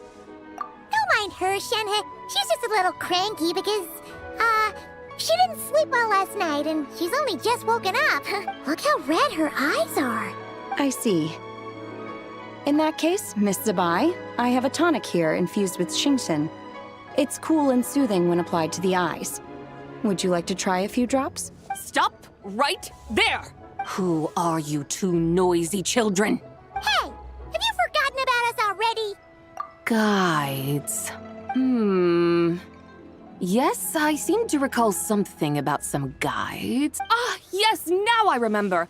What luck I was just looking for someone to show me the way to Elong Wharf. Huh. Is she starting to come around? Someone requested my help in purchasing some tea leaves. I was informed they have discounted prices during the festival and that I shall get a good deal there. Tea leaves? This sounds like Zhongli's doing. He sure knows how to get people running errands for him. Your friend Rex Zhongli initially requested the most expensive tea, but then a young lady in a hexagram hat mentioned he'd burned through the Wangsheng Funeral Parlor's yearly expenses at an exhibition a few days ago. As such, he is only permitted to buy items that are discounted this month. Oh, that's his boss, Hu Tao. It's about time she realized the problem and put a stop to his spending sprees. Oh, I see. So that's why you're here. Unfortunately, Wanmin Restaurant doesn't sell tea leaves. If you're truly in need, I could gather some wild tea from the mountain slopes. You don't sell tea leaves? But I remember your boss, Miss Lu, saying that she owns tea fields. You really should get some rest. The person you're talking about isn't the boss of Wanmin Restaurant. She's just like you. She came here to eat. Is that so? Life really is full of surprises. What surprises? Your brain really is as gooey as a pack of slimes. Paimon can't believe Zhongli entrusted you with going all the way to Yilong Wharf and buying tea. That would be excellent, my dutiful guides. Yes, Miss Crane. I apologize profusely for my improper behavior just now. Please forgive me. I completely understand. Master often says that the human body is like a mechanism in need of regular maintenance. When a person cannot rest at night, they are sure to become irritable and on edge. Miss Crane, you appear reasoned and compassionate on the surface, yet I sense dark forces churning within your spiritual core. Those red ropes you wear are what bind them. Am I correct? Oh. You can sense that? Indeed. I also sense that with your strength, you might try undoing one or two of those bonds when training. Untie Shen has ropes? Wouldn't that be risky? Though the use of red ropes to bind the soul is a wondrous technique, practitioners must eventually learn to break free from external aids and look within themselves for restraint. Master has told me similar things, but I am not ready yet. Your self-cultivation has progressed far enough. Then I will seek further guidance from my master. If you still have doubts, you can find me at the Baiju Guest House. I'll be taking up residence there for a while. For now, my dutiful guides, let us be off.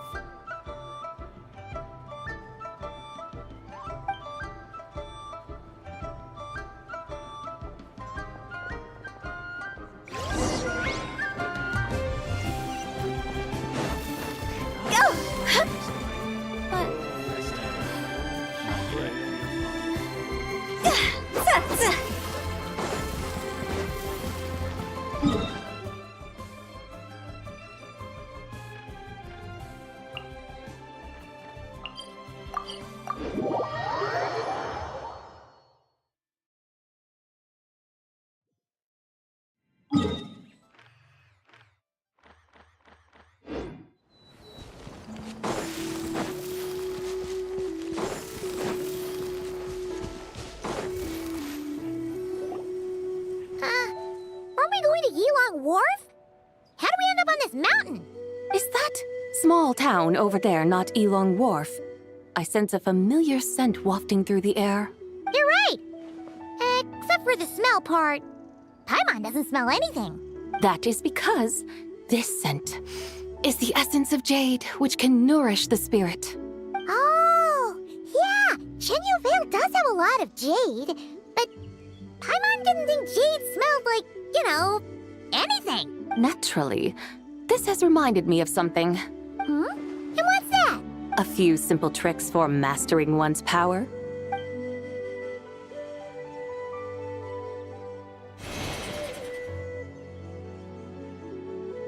What is that thing?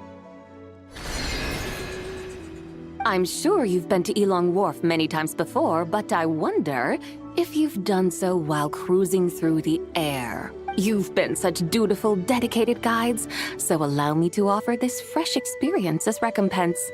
Please step in.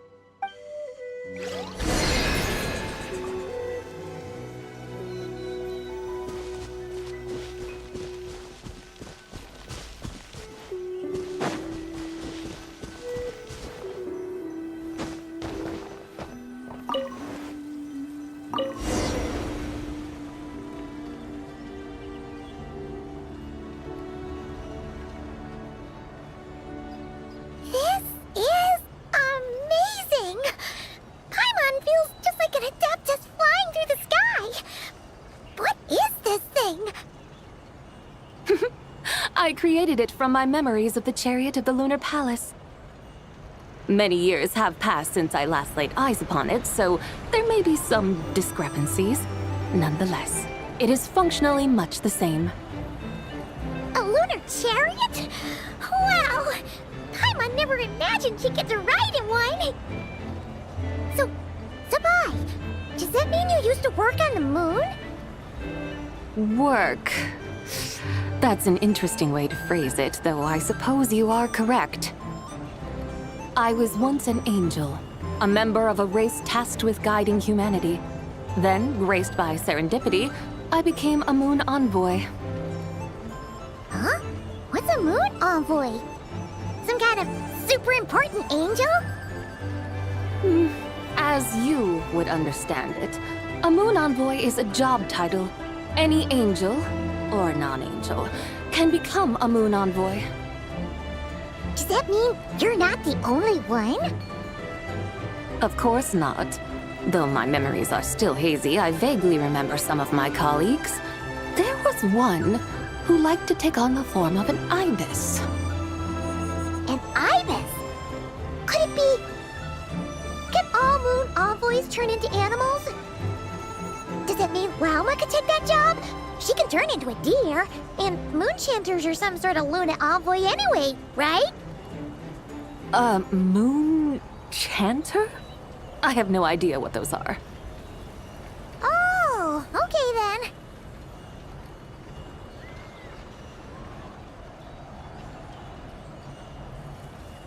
Look! Paimon thinks she saw a tea vendor over there! Very well. Let's take a look.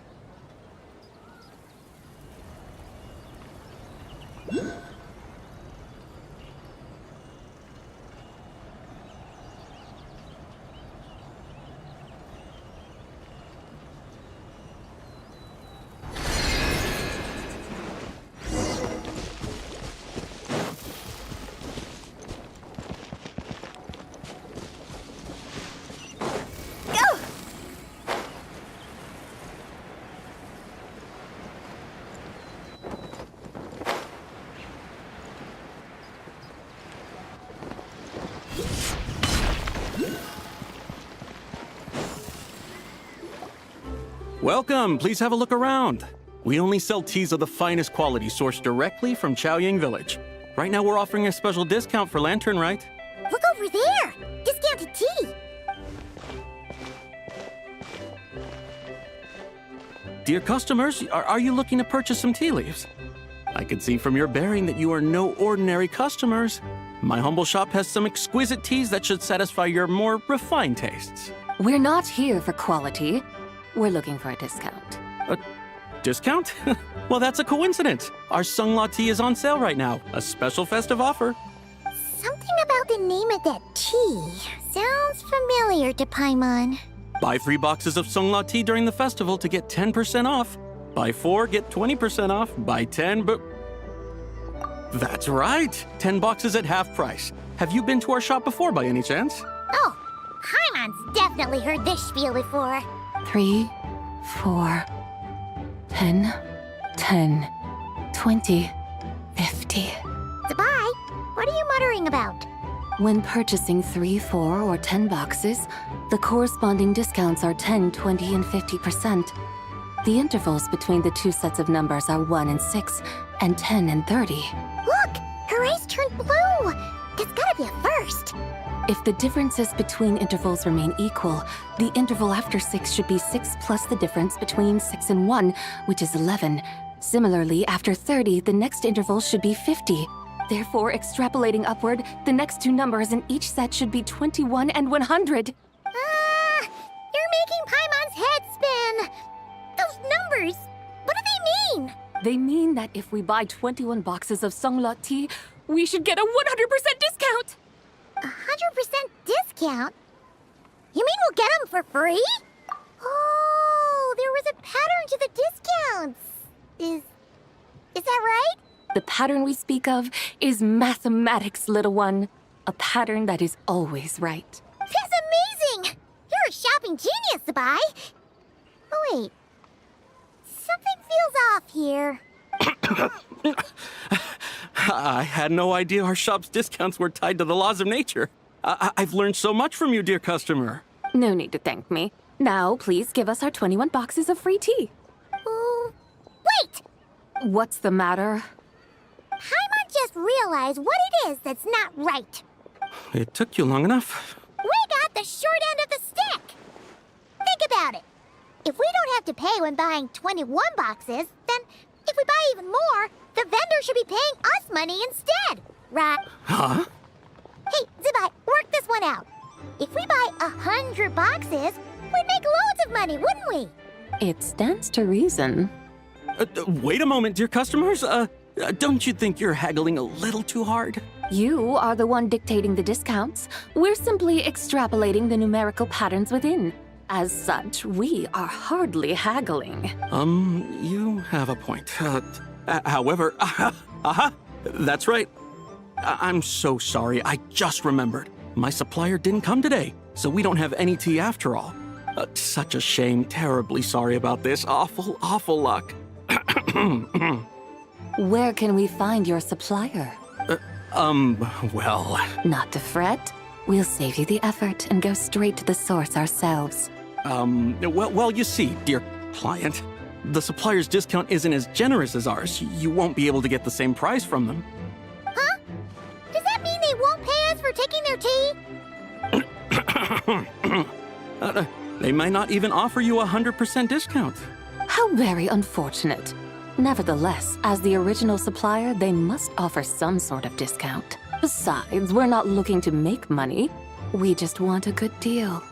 Well, that's great. My suppliers are all tea farmers from Chaoying Village. You can go ask around the village, but please don't say I sent you. Do not worry. We appreciate your generosity. Referring customers to your business partners, even choosing to remain anonymous, the demeanor of a true gentleman indeed. Your business will surely prosper. I hope you're right. Then let us head to Chaoying Village. Do you know the way, my guides? Of course! Just follow us.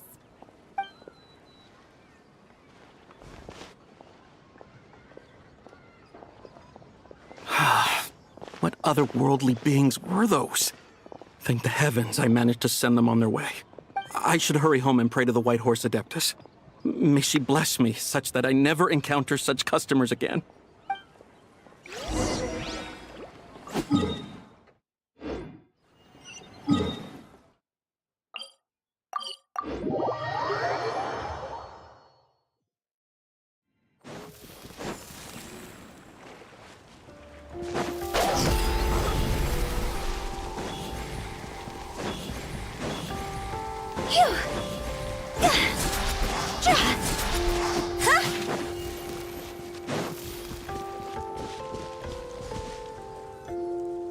Here we are!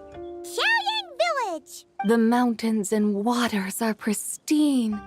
They embody the beauty of heaven and earth. It's a good-looking place, all right. But it's hard to enjoy the scenery when Paimon can't stop thinking about all that tea-buying Mora we're missing out on. Should fate dictate, Mora will find its way to you sooner or later. Well, Morak certainly finds us often enough. He even sought us out in person this Lanternlit. For now, let's look around and see if any tea farmers are selling their crop. We'll be able to see more clearly from up high. Let's take to the sky and enjoy the beautiful scenery while we're at it.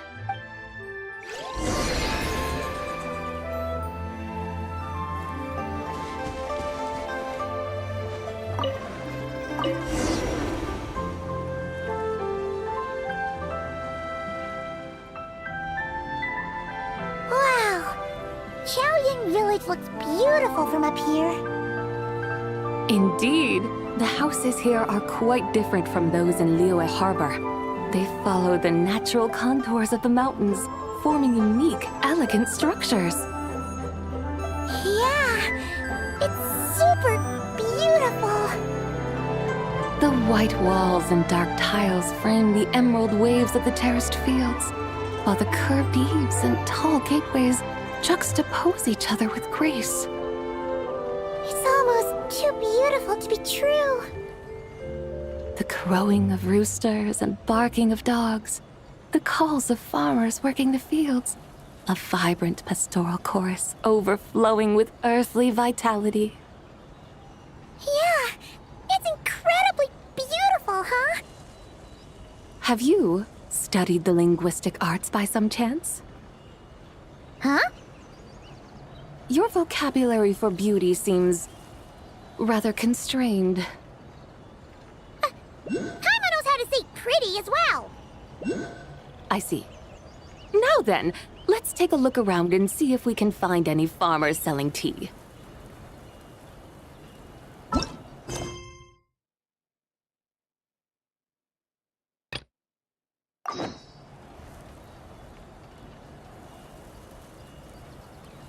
Look! There's someone in that tea field! And they look kind of familiar. Wait, is that Lu Xiangxiang? And who is that? Oh, you'll remember her once you see her up close.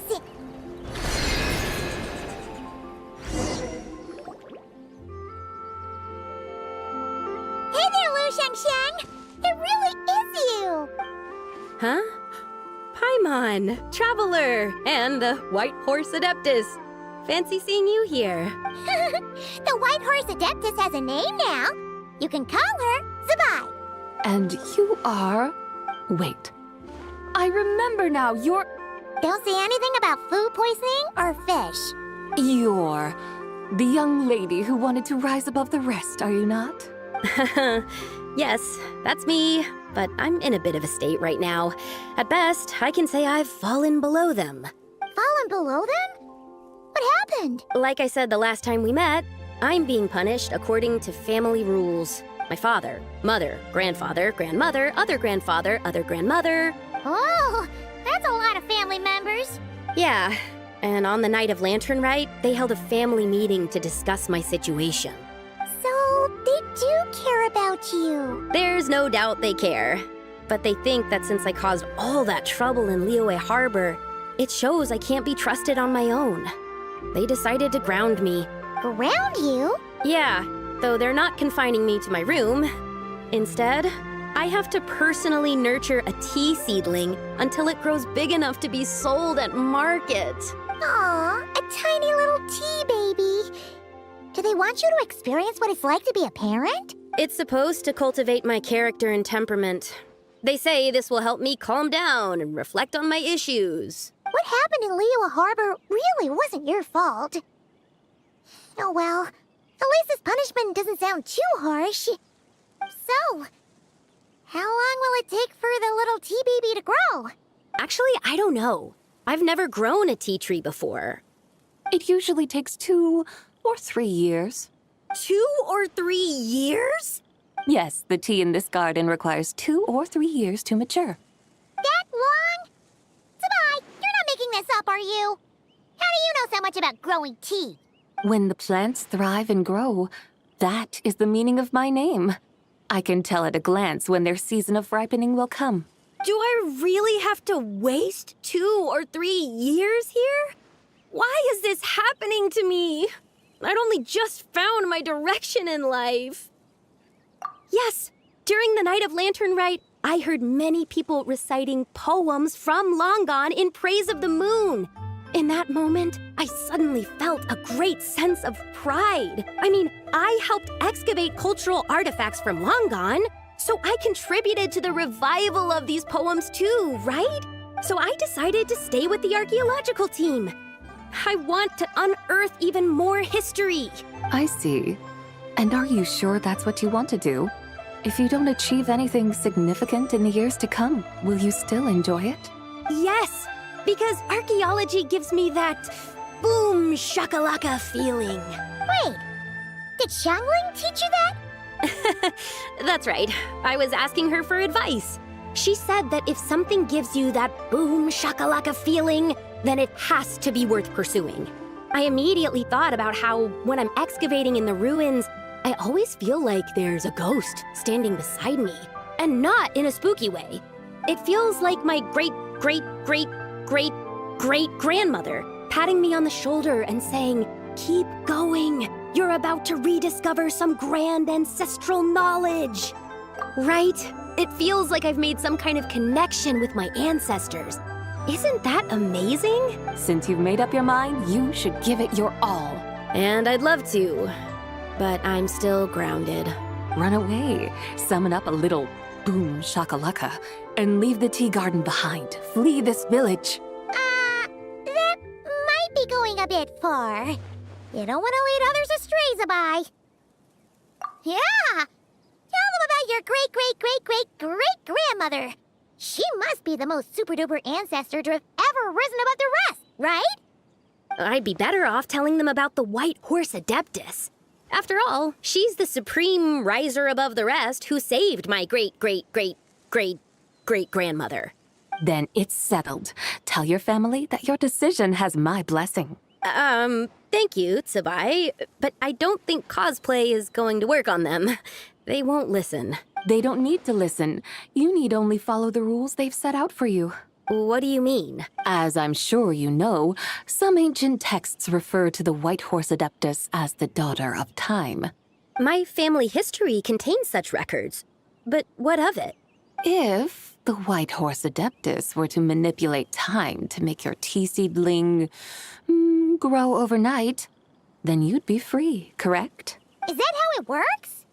If the White Horse Adeptus were to really get involved, my grandfather would let me leave right away. But who really believes that she'd show up and help? It's not as if you have any other options. Why not try calling out for help? It won't cost you any more. Guess I might as well. I've got no better ideas anyway. White Horse Adeptus, if you can hear me, please save me from my predicament.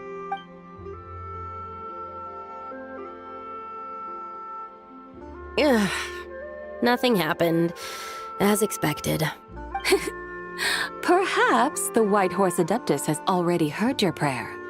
Why not come back here tomorrow and take a look? By then, the seedling you planted may well have grown into a thriving tea tree. Thank you, Zibai, for trying to comfort me. I do feel better now, kinda.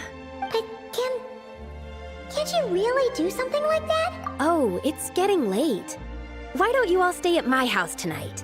My family may be strict with me, but they're always welcoming to guests. That sounds great! Let's get some sleep and then come...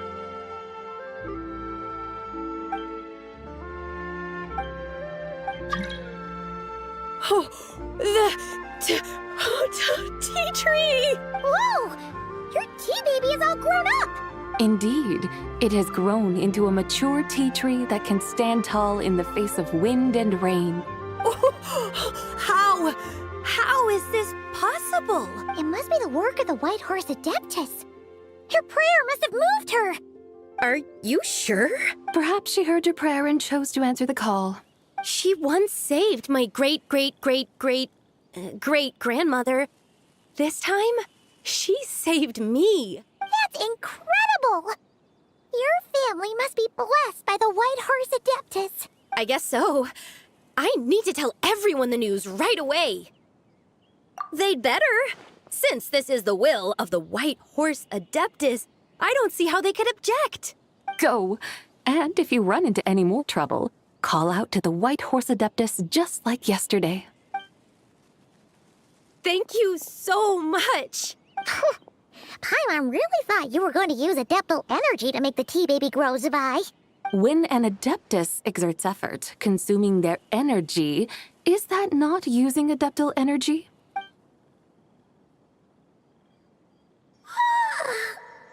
All right. What are we doing out here in the middle of the night? We're here to help Lu Xiangxiang fulfill her wish, of course. Can you really make the tea baby grow? It won't be easy, but there are ways.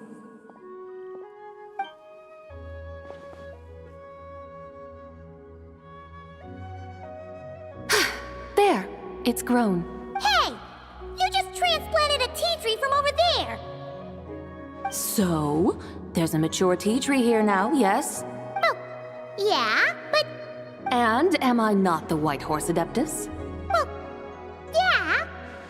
Is this tea tree then not a manifestation of the White Horse Adeptus's will? You're... not wrong. But again, there's something not quite right about this. Maybe this will become another mystical Adepti tale recorded in their family history. That would be marvelous. Paimon thinks so too. Hey, Traveler! Zibai seems to be doing much better now, don't you think? Oh! Paimon bets that's why Zhongli chose to send her on this errand. That's a great idea!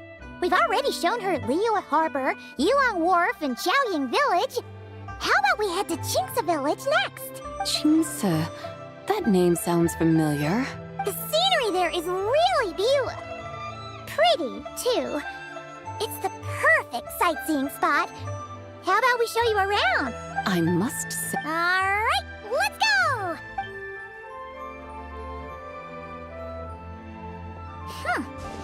Paimon can't help feeling like we've forgotten something. Pay it no mind. I've already forgotten more than you will ever know. All right. If we forgot something, it can't have been that important to begin with. Qingce Village, here we come!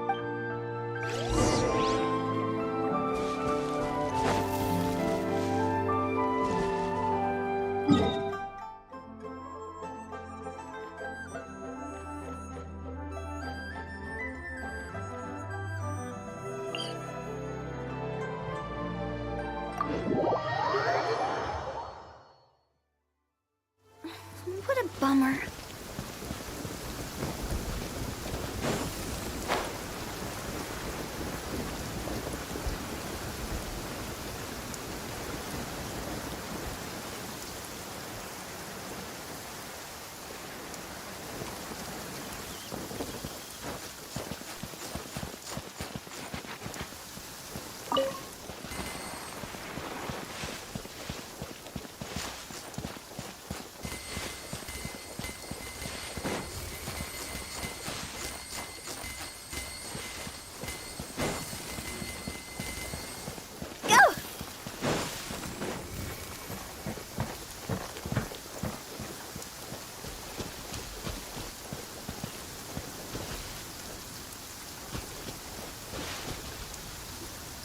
We should plant cucumbers. We should plant canola. We should plant cucumbers. They're easy to sow. We should plant canolas. The flowers are pretty. What are you arguing about, little ones? We're deciding what to plant in our field once Lanternlit is over. Yeah. Dad gave us a small plot of land to grow our own crops. He said we can keep all the more we get from selling them. We should plant cucumbers, right? Dad plants cucumbers every year. We should plant canolas. We can press the seeds for oil. It smells good and sells for a good price. Ah, an agricultural debate. This should be easy to sort out.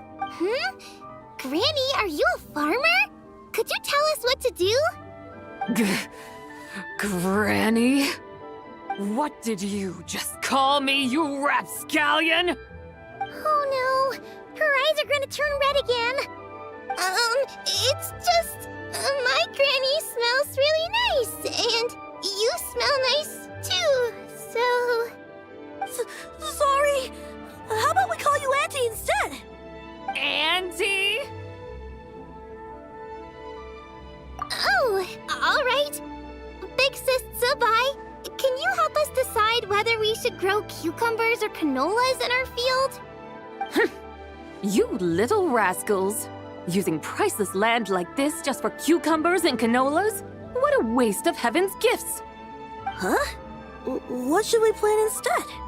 With the coming of spring, when all things awaken, the field should be sown with the 5 grains. What are those?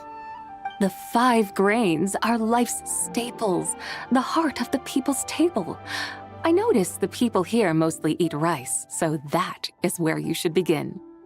Based on the local climate and soil, seedlings planted in mid to late spring should produce mature grain within 2 or 3 months.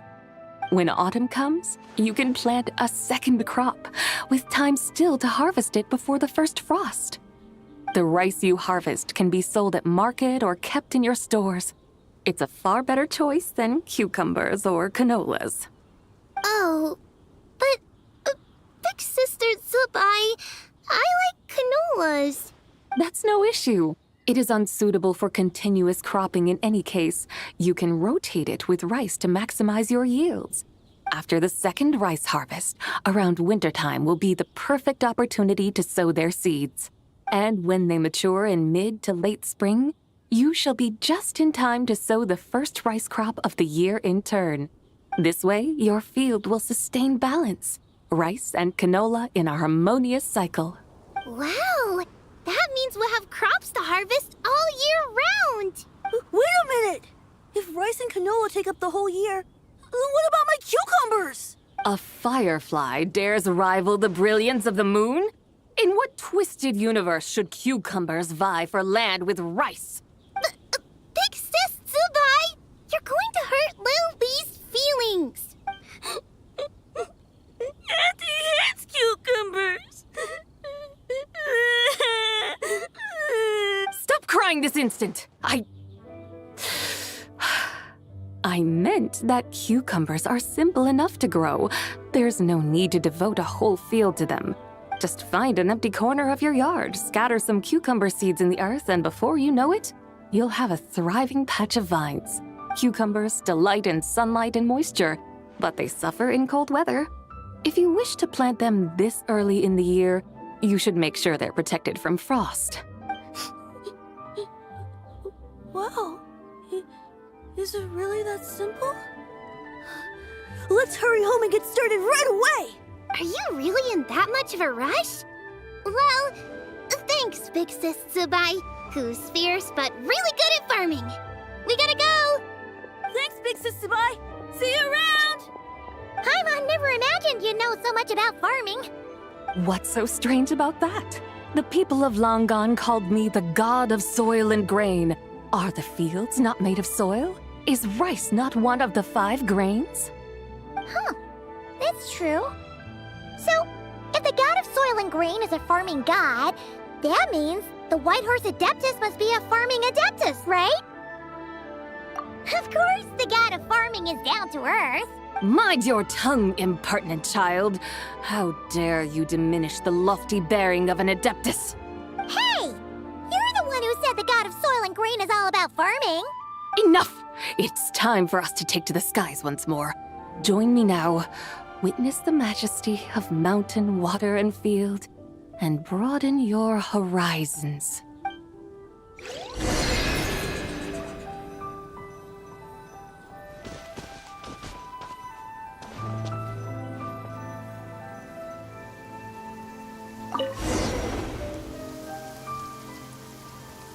Wow!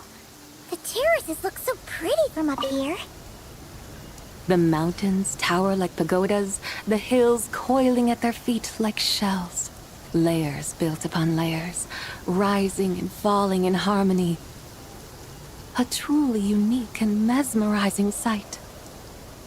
Thinking about it, you have a special connection to this place, you know. A special connection? Yeah! There's a local legend about a white horse leaping from a pure spring to follow Rex Lapis into battle. Don't you remember? You must have been living in seclusion around here. That does sound somewhat familiar. Oh, and if we keep going up this way, we'll reach a super-duper spooky spot. You might have a connection to that place, too.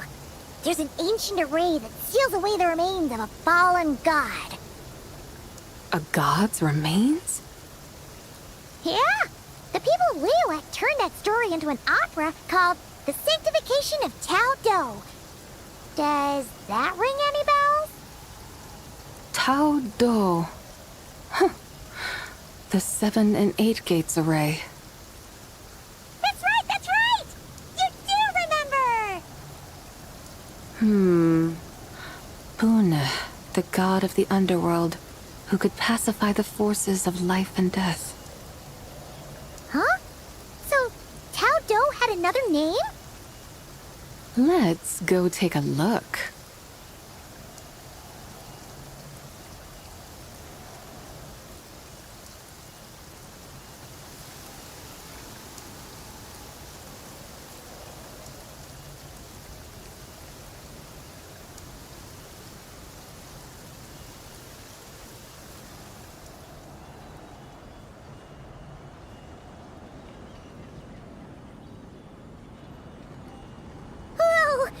We've arrived at Wulwang Hill. The atmosphere just turned spooky. I can't help but feel there's something strange about this friend you haven't seen in ages. Huh? Paimon thought she heard someone's voice. Let's head down and check it out.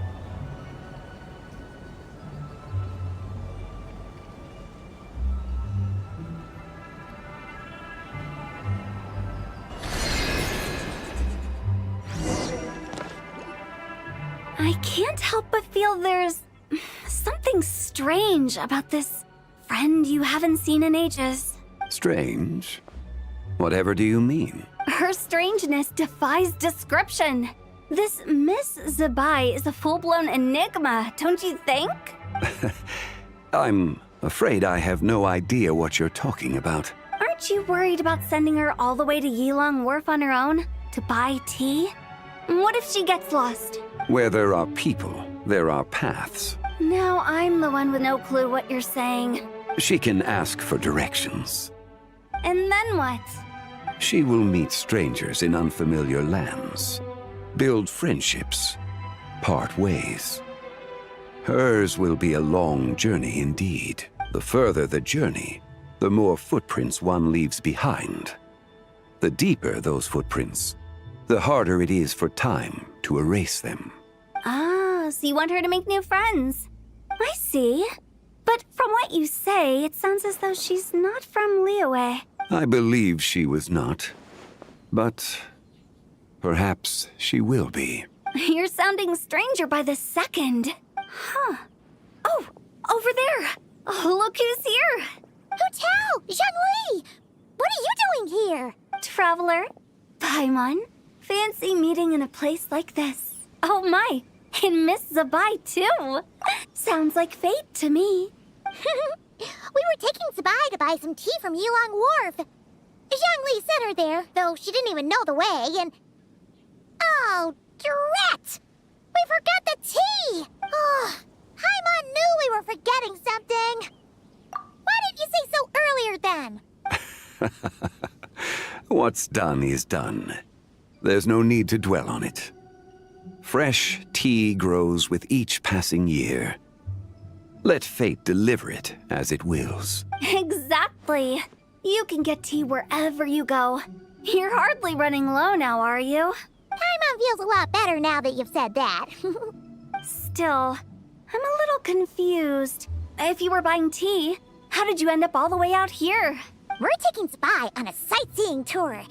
We started at Liyue Harbor, stopped in at Yilong Wharf, went sightseeing around Xiaoying Village, made our way to Qingce Village, and now we're here. Wow, that is quite the itinerary. Yeah, actually, Paimon thinks it's about time we headed back. I'm here to pay my respects to my ancestors. My dear consultant kindly agreed to join me. It is Lanternlit after all. Adepti and ancestors should be venerated alike. Ancestors? Wait, could you be? Are you heir to the Wulwang Kid? Or perhaps the lone butterfly of the Crimson Flame? Whoa, have you got all your memories back? Huh? Miss Zibai, you know about the Wangsheng funeral parlor and the 8 adepts? I happened to hear a storyteller expound on the sanctification of Tao Do. Lots of people know that story, sure, but very few can discern my family lineage from just a glance. Well, Zhongli, your friend here really is quite something. Unfortunately, there's no time to dally right now. We have a hill to climb. Perhaps once today is done, we can find time to chat over tea, recite poetry, and admire the moon? That would be wonderful, Director Who. Oh, and before we go, you've been traipsing around all day. I suggest you stop off at the Wangshu Inn on your way back for a good night's rest. Wouldn't do to exhaust yourselves, Don't mention it. All right, we'll take our leave now. See you later. Hotel's so thoughtful. Why don't we follow her advice and stay at the Wangshu Inn tonight? Zibai, you can see the whole of Dihua Marsh from up there. The view's amazing. Plus, you can sample Smiley Yin-Xiao's cooking. Wangshu. An intriguing name. It couldn't hurt to check it out. Awesome! Let's go!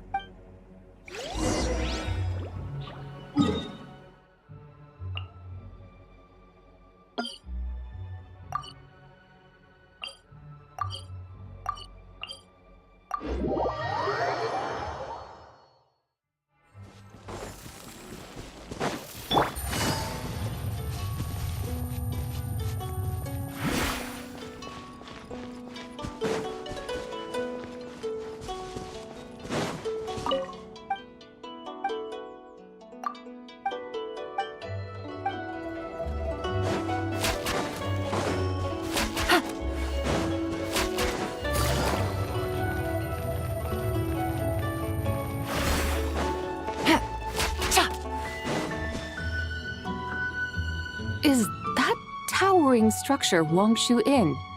Sure is. We can take the lift up from over there. Always walking the path long trodden. Does retracing others' footsteps not tire you? Come on, get in. We'll fly to the top.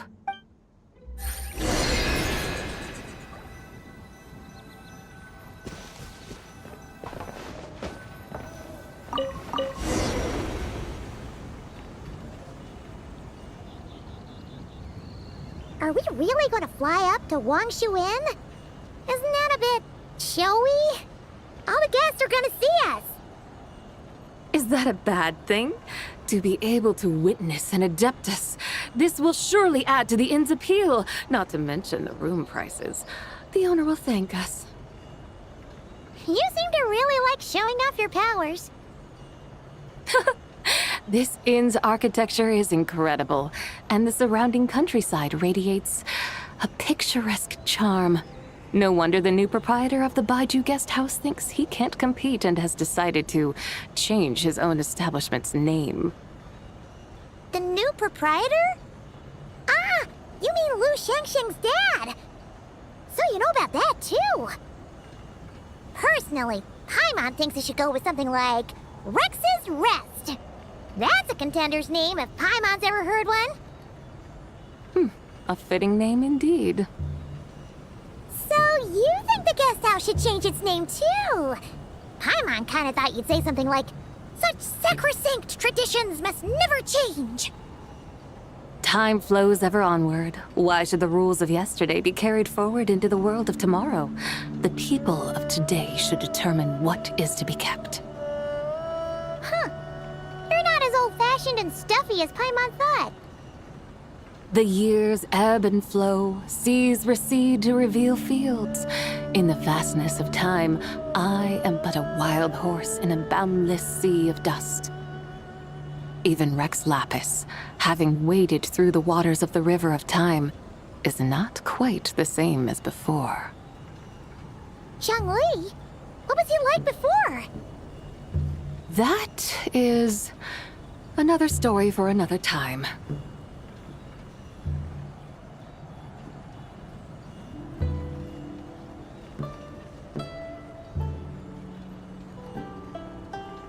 We have arrived.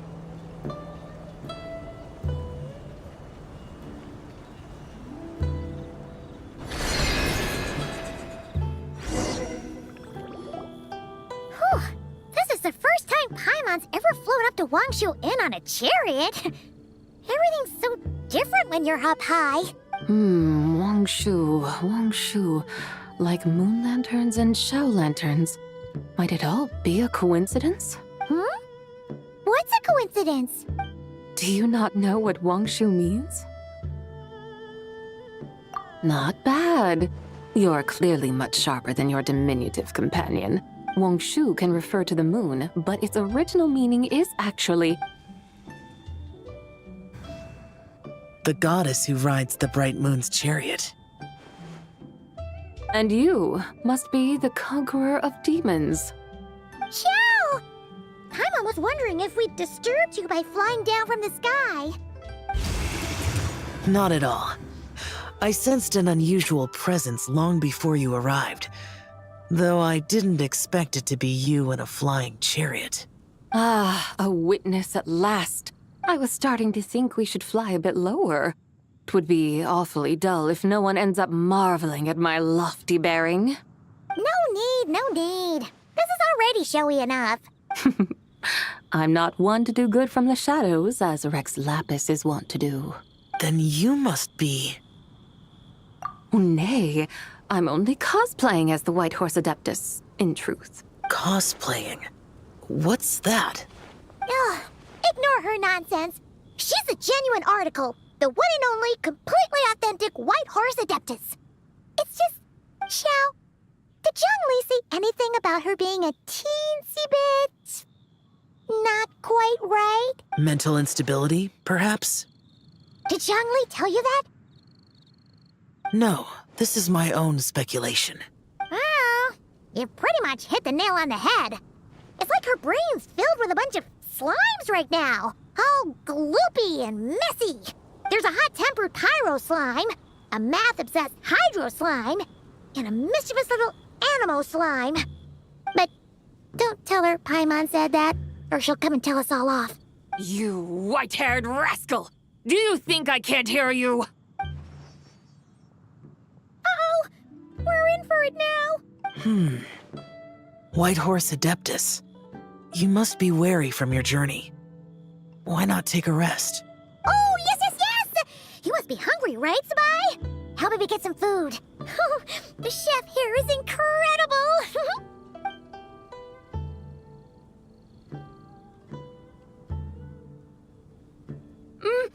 It's so hot! So spicy! Are you okay? Do you want Paimon to get you some water? Don't worry about me. I just need to pace myself.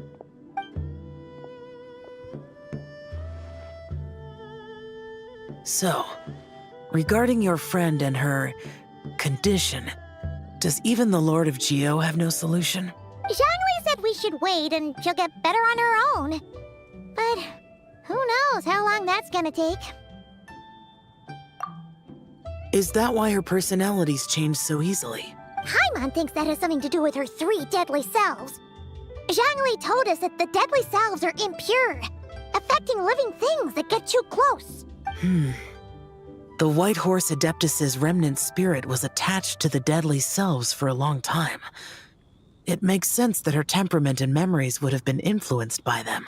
But Paimon still doesn't really understand what the 3 deadly selves actually are. Paimon, as you do not practice self-cultivation, I cannot help you fully understand.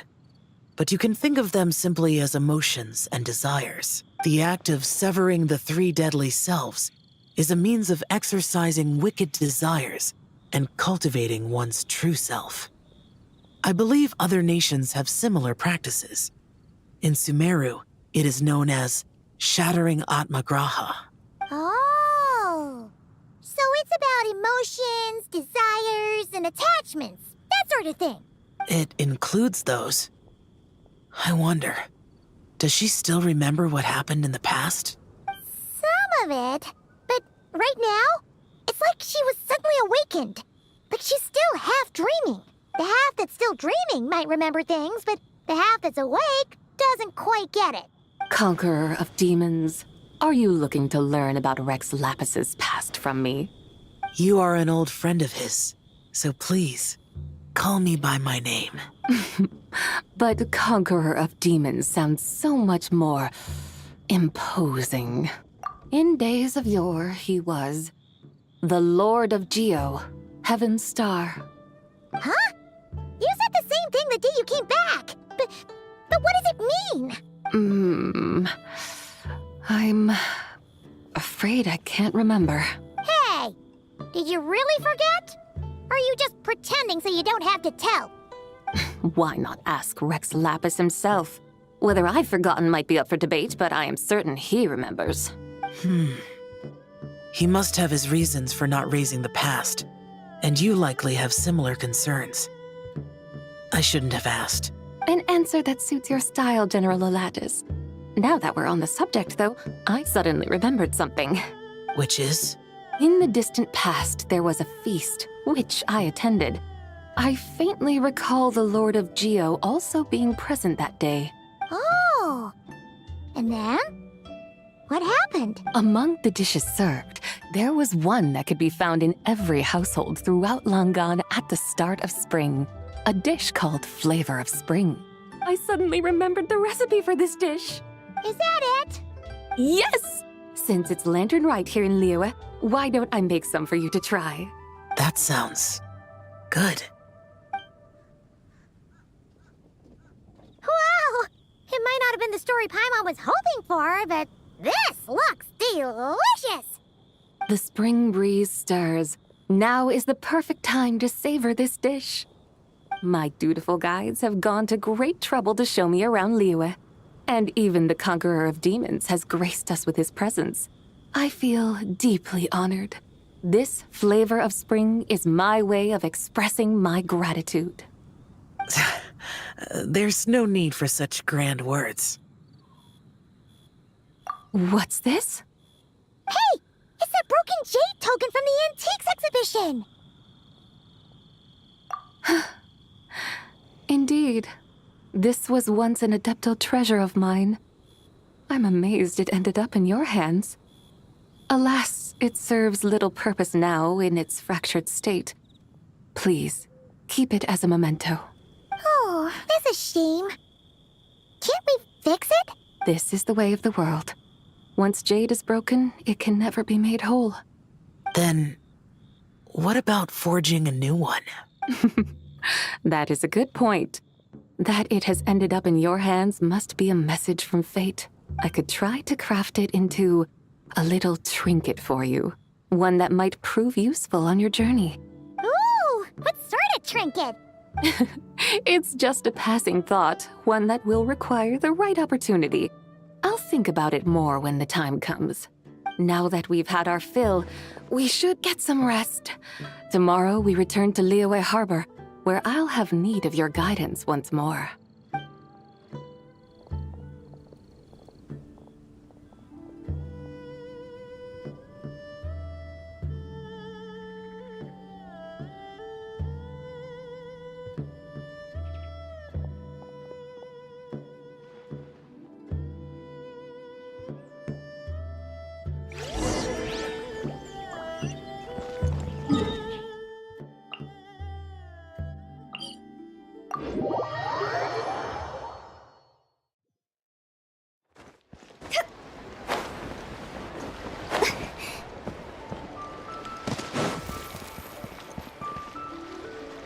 Chi-Chi, the lantern ride is almost over.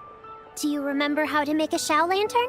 Morning, split bamboo, traveler, and get silk, make Paimon. You've got it all mixed up again. They're here again. Yaoyao! Looking good in that new outfit, huh? Hey, it's Paimon! Dr. Baiju gave this to me as a gift. How does it suit me? Thank you. Wow! What happened for Baiju to suddenly give you a brand new outfit, Yaoyao? Dr. Baiju is thanking Yaoyao for teaching me to make Shao lanterns. Chi-Chi and I were just playing together. Dr. Baiju's too kind. Oh, yeah, take a look at this. Dr. Baiju gave me these clothes, but it was Chi-Chi who wove this little basket. Wow, that's beautiful. When did you become so good with your hands, Chi-Chi? I learned to make Shao lanterns. Thanks to Yaoyao. I also made a wish. What do I always say? The White Horse Adeptus answers prayers. Come, help this old man make an offering in thanks. Huh? Mr. Liu? What did you pray for? For my idiot son to finally come to his senses and not change Baiju Guest House's name, which he has. Huh? He's keeping the old name? Listen to this. My granddaughter planted a tea seedling in our village She made a prayer to the White Horse Adeptus to help it grow. Overnight, her seedling flourished into a mature tea tree. Oh, that sure does sound like a miracle. Could the White Horse Adeptus really have helped it grow? Of course she did. Oh, White Horse Adeptus, how blessed is our family over whom you keep watch. Truly, this is an extraordinary miracle. You must record it in your family history without delay. Of course. Huh? Is that you, Miss Zibai? Indeed. I have a long-term booking at your guest house. Yes, I recall. Mr. Zhongli said to charge your expenses to the Wangsheng funeral parlor, if I remember correctly. That Zhang Li. Always making trouble for poor Hu Tao. I noticed when you were here last that you bear a striking resemblance to the pictures of the White Horse Adeptus in my family history. You both have golden eyes. Perhaps fate has had a hand in our meeting. And a glad meeting it is, Miss Zibai. Now, why don't I gift you some tea from my garden to celebrate this encounter? We grow Sunglaw tea there, and it has quite the reputation throughout Yilong Wharf. I hope you will accept it. Oh! Sunglaw, buy 10 boxes, get half off teas. Back on the menu. Buy 10 boxes, get half off? Don't be silly. This is a gift. It's free. Woohoo! Nice! Thank you so much, Boss Liu. There's no need to thank me. You're a visitor from out of town, which makes you an honored guest. Make yourself at home. Lanternlit may have ended, but the streets are still bustling with activity. Make sure to take everything in, meet some new friends, and enjoy your time here. And that goes for you kids as well. Happy Lanternlit. Got it, Mr. Liu. Happy... Lanternlit. Yeah! Happy Lanternlit, everyone! Happy Lanternlit indeed.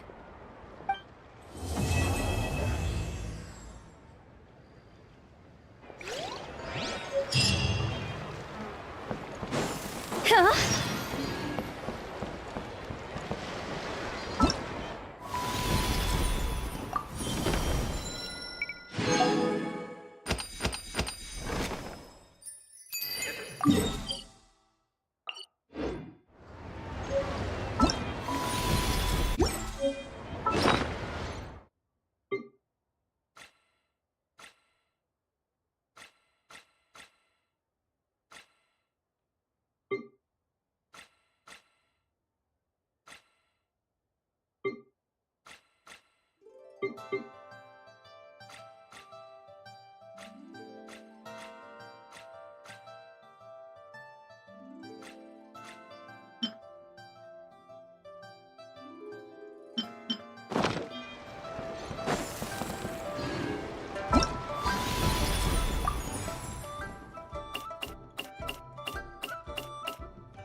Wanna come over for tea?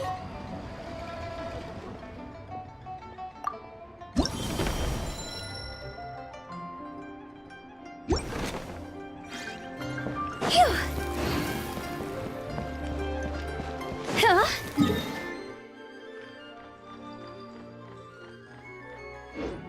Phew!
1 client, 2 clients, 3 clients.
Another one finished.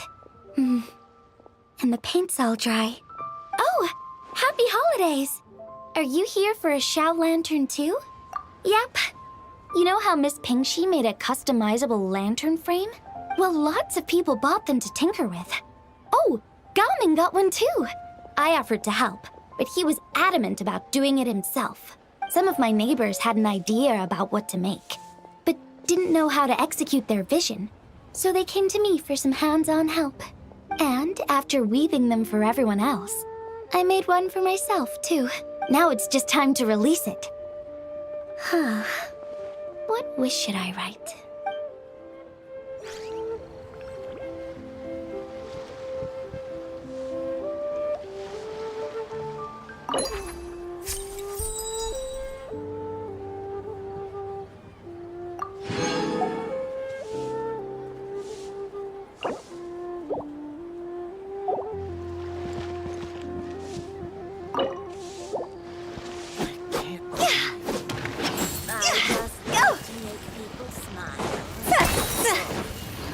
What should I try this time?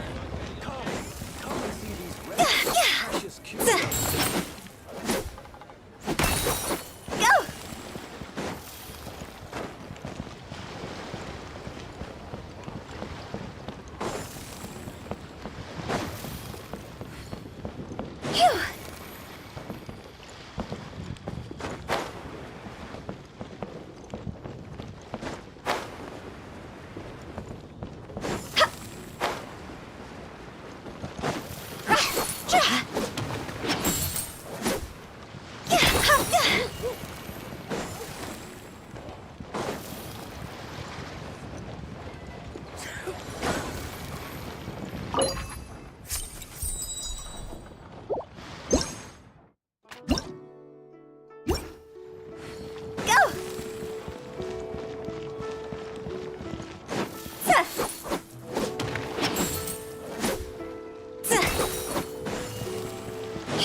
You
Insulation chamber deployed.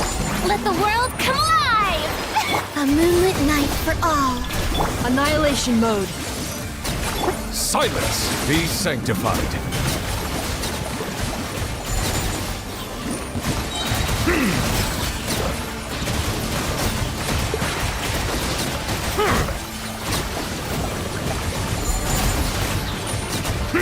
Settle down! Let the mighty be humbled! Wayne.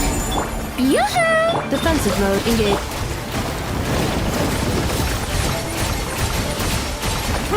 Bow your head.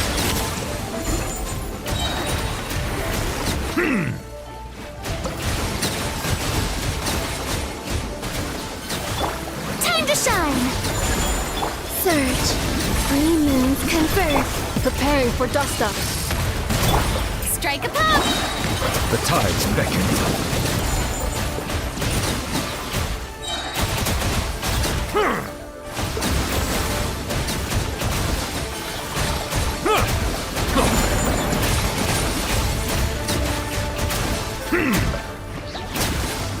Silence! Let the world come alive! Wayne, a new moon rises. Annihilation mode. Let the mighty be humbled!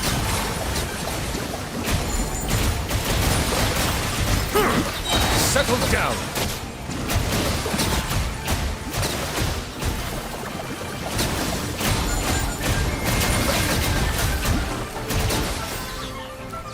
The tides beckon.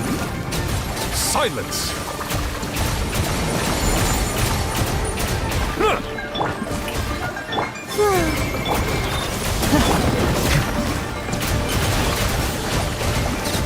Bow your head.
With one heart, we pray. A moonlit night for all.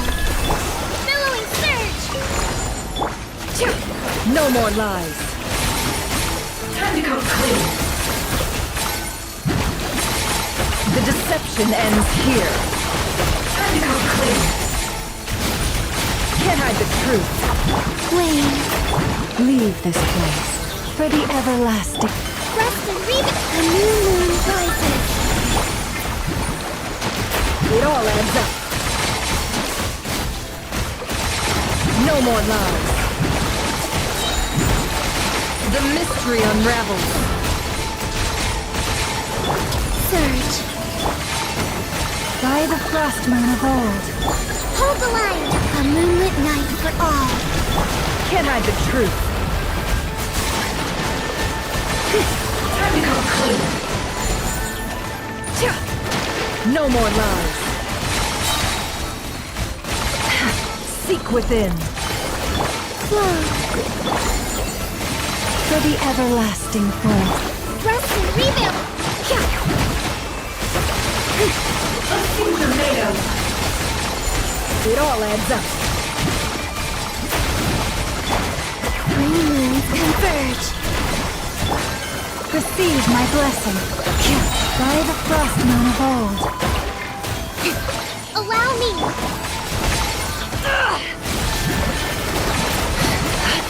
Time to go clean. Time to go clean. The deception ends here. A new moon rises. Branch into song for the everlasting. Hold the line! No more lies.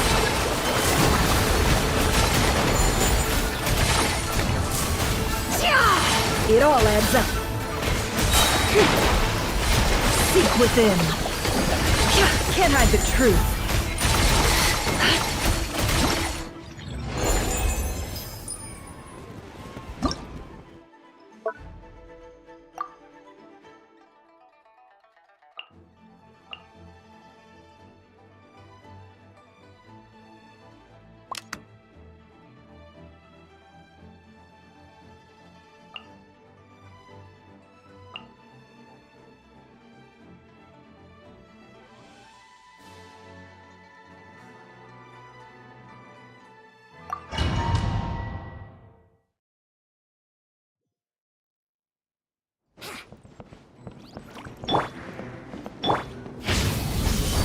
Decay! New life! Have fun with this gift! Too late for regrets! Everybody stand back! Time for takeoff. Here we go! Yeah!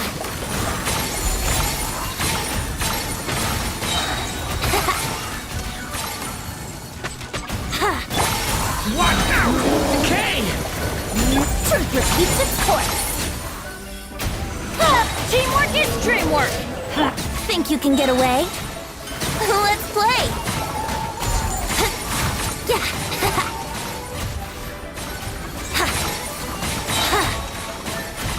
Brace yourselves!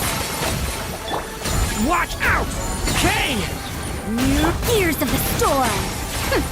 We'll see about that! Everybody stand back! Time for takeoff! Let's play!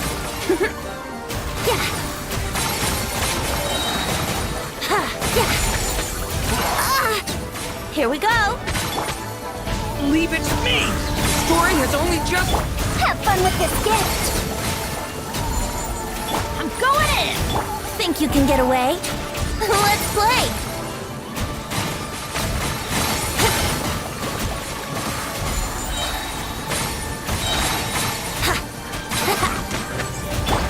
Watch out! A turning point? Gears of the storm! Too late for everybody stand! Time for takeoff!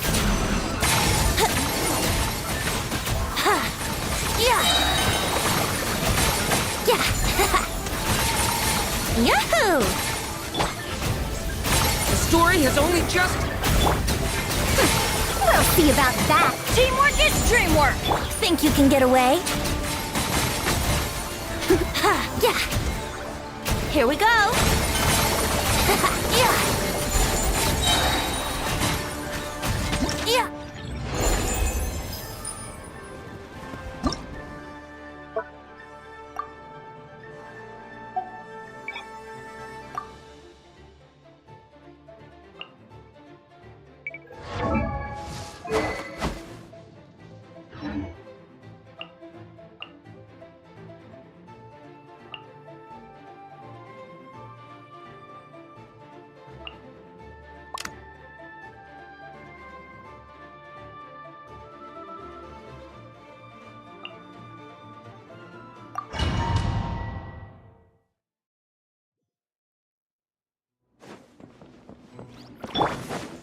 Installation. Wayne, three moons converge. Ultimatum protocol. Animal hypostasis. Beware the creatures of the night.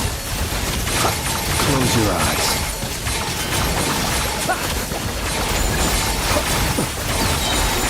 Do you fear the dark? Be silent.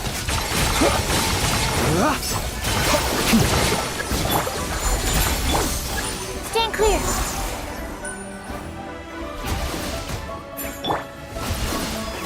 A moonlit night for all.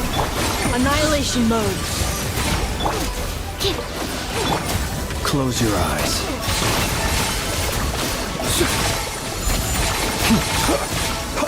Observe. Defensive mode Animal test 60. Wayne, a new moon rises. Enhanced animal module. Ultimatum protocol. Close your eyes. To dust. Be silent. To dust. Surge. Three moons converge. Cleanup sequence in the... Get clear. Observe. Do you fear the dark?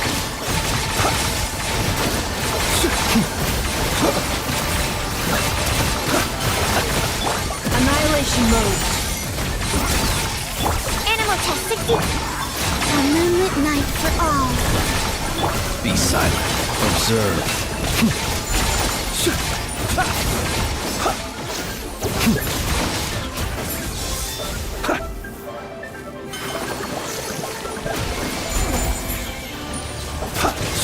Insulation chamber. Absorption test. Close your eyes. Do you fear the dark? Observe.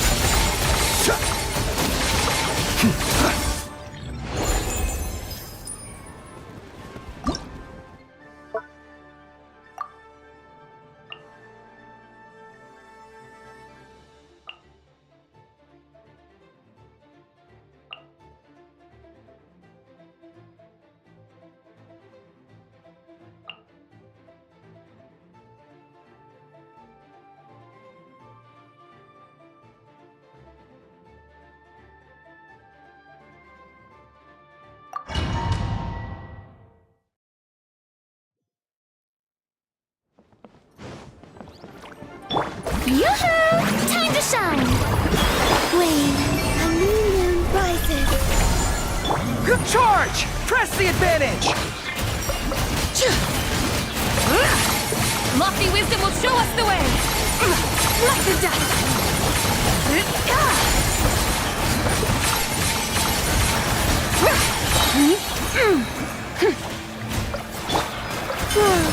Three moons converge. Strike a pose! Let the world come up! Everyone on me! Hold! The sky's clear, the glazed moon shines! Be cleansed! Like the dust!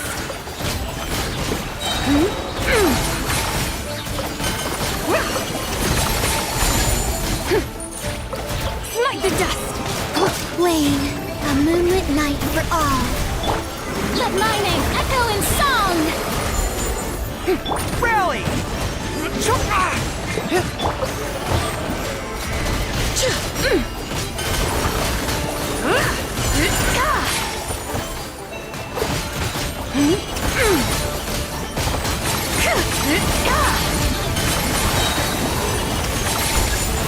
Lofty wisdom will show us the way! A new moon rises. Press the advantage! Let the world come alive! Pull in! Without further ado! The sky's clear, the glazed moon shines!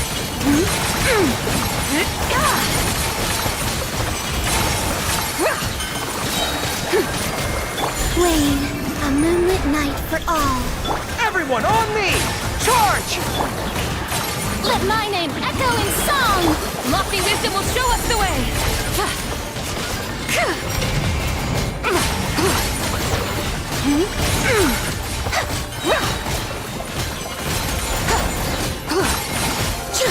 Like the dust!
cut some bamboo today to make a special jade robe.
Add astro.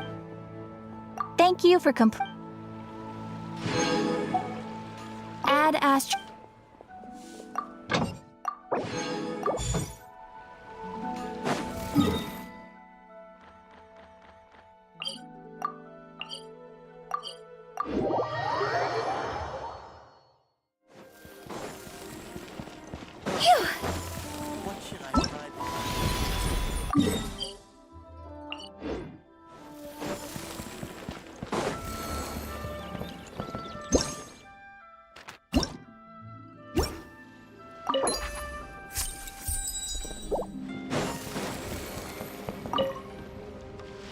Traveler, what a pleasant surprise.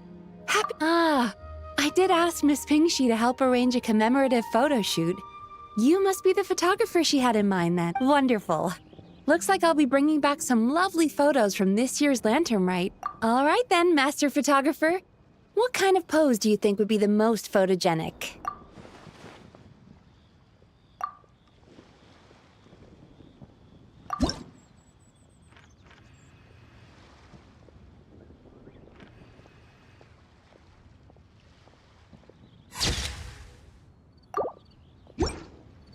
Oh, what a lovely picture. I think I'll have it framed and put it and to you.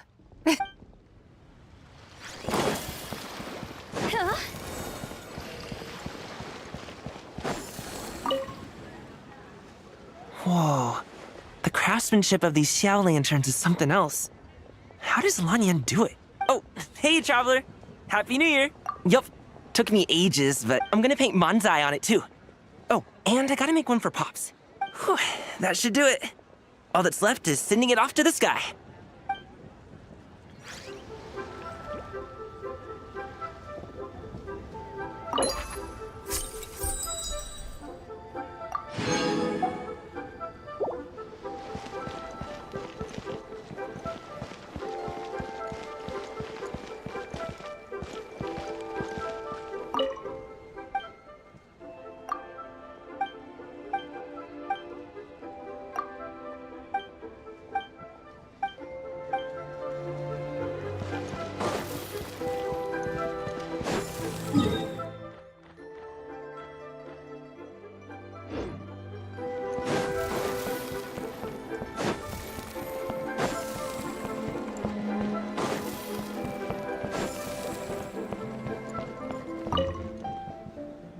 If you make a lantern like this... Oh, yeah, my advisor said, but I work on star charts.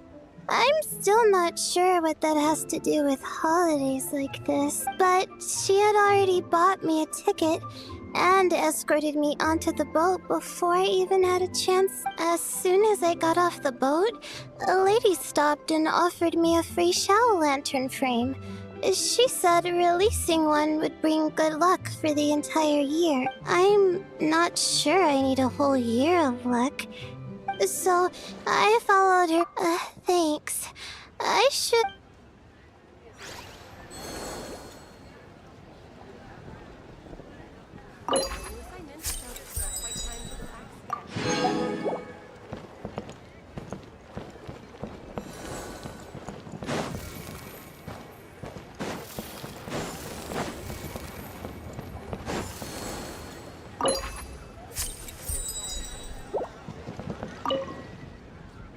Traveler? Happy holidays! It's been some time since we last spoke. You could say that. I had already planned to come to Liyue to research floral essences, so when I heard there was a merchant ship heading here, I decided to join them. I had no idea I'd arrive just in time for Lanternlit. In deference to the season, I've decided to put all work aside and I even asked a young lady to teach me to craft Xiao Lantern. Thank you. Still, I'm not quite sure what to write.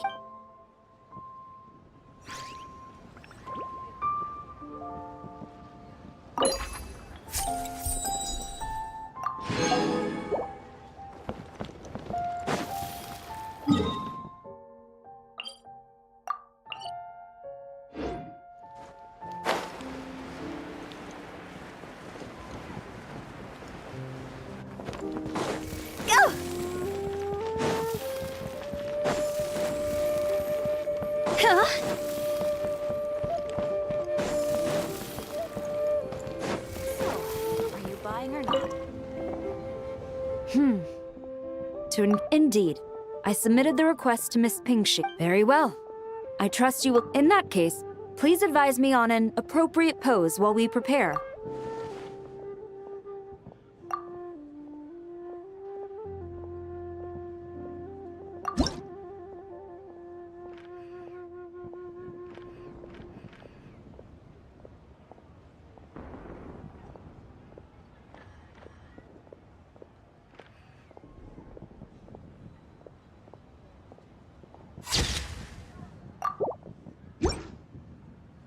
A commendable picture.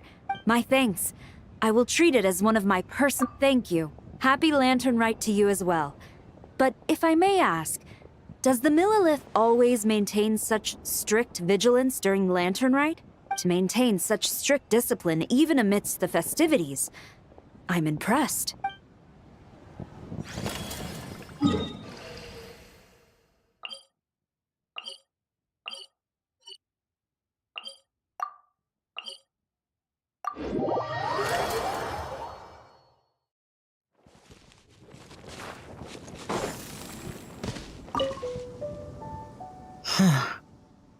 Yes. I saved someone from monsters earlier. She was carrying a frame. She also said this type of Shaolin. Yes, I suppose the next step is releasing the Shaolin.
Traveler, had a feeling I might run into you here. Correct. I requested one. Shall we, then? Sure. Do I need to strike a pose?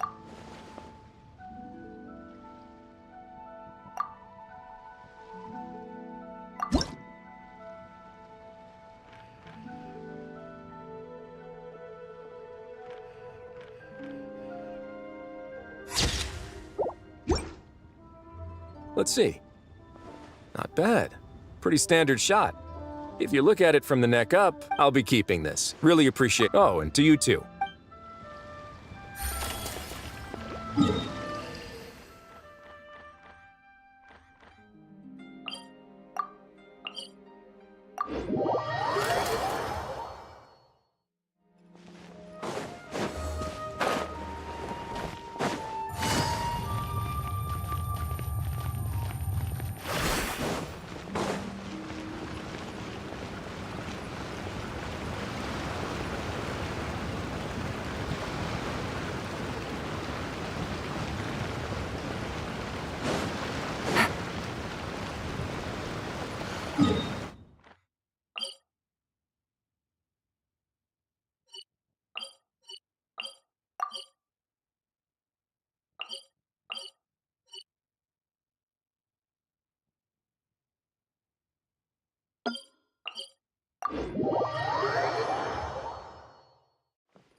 Bunch of interesting gadgets, all from my time with the crooks.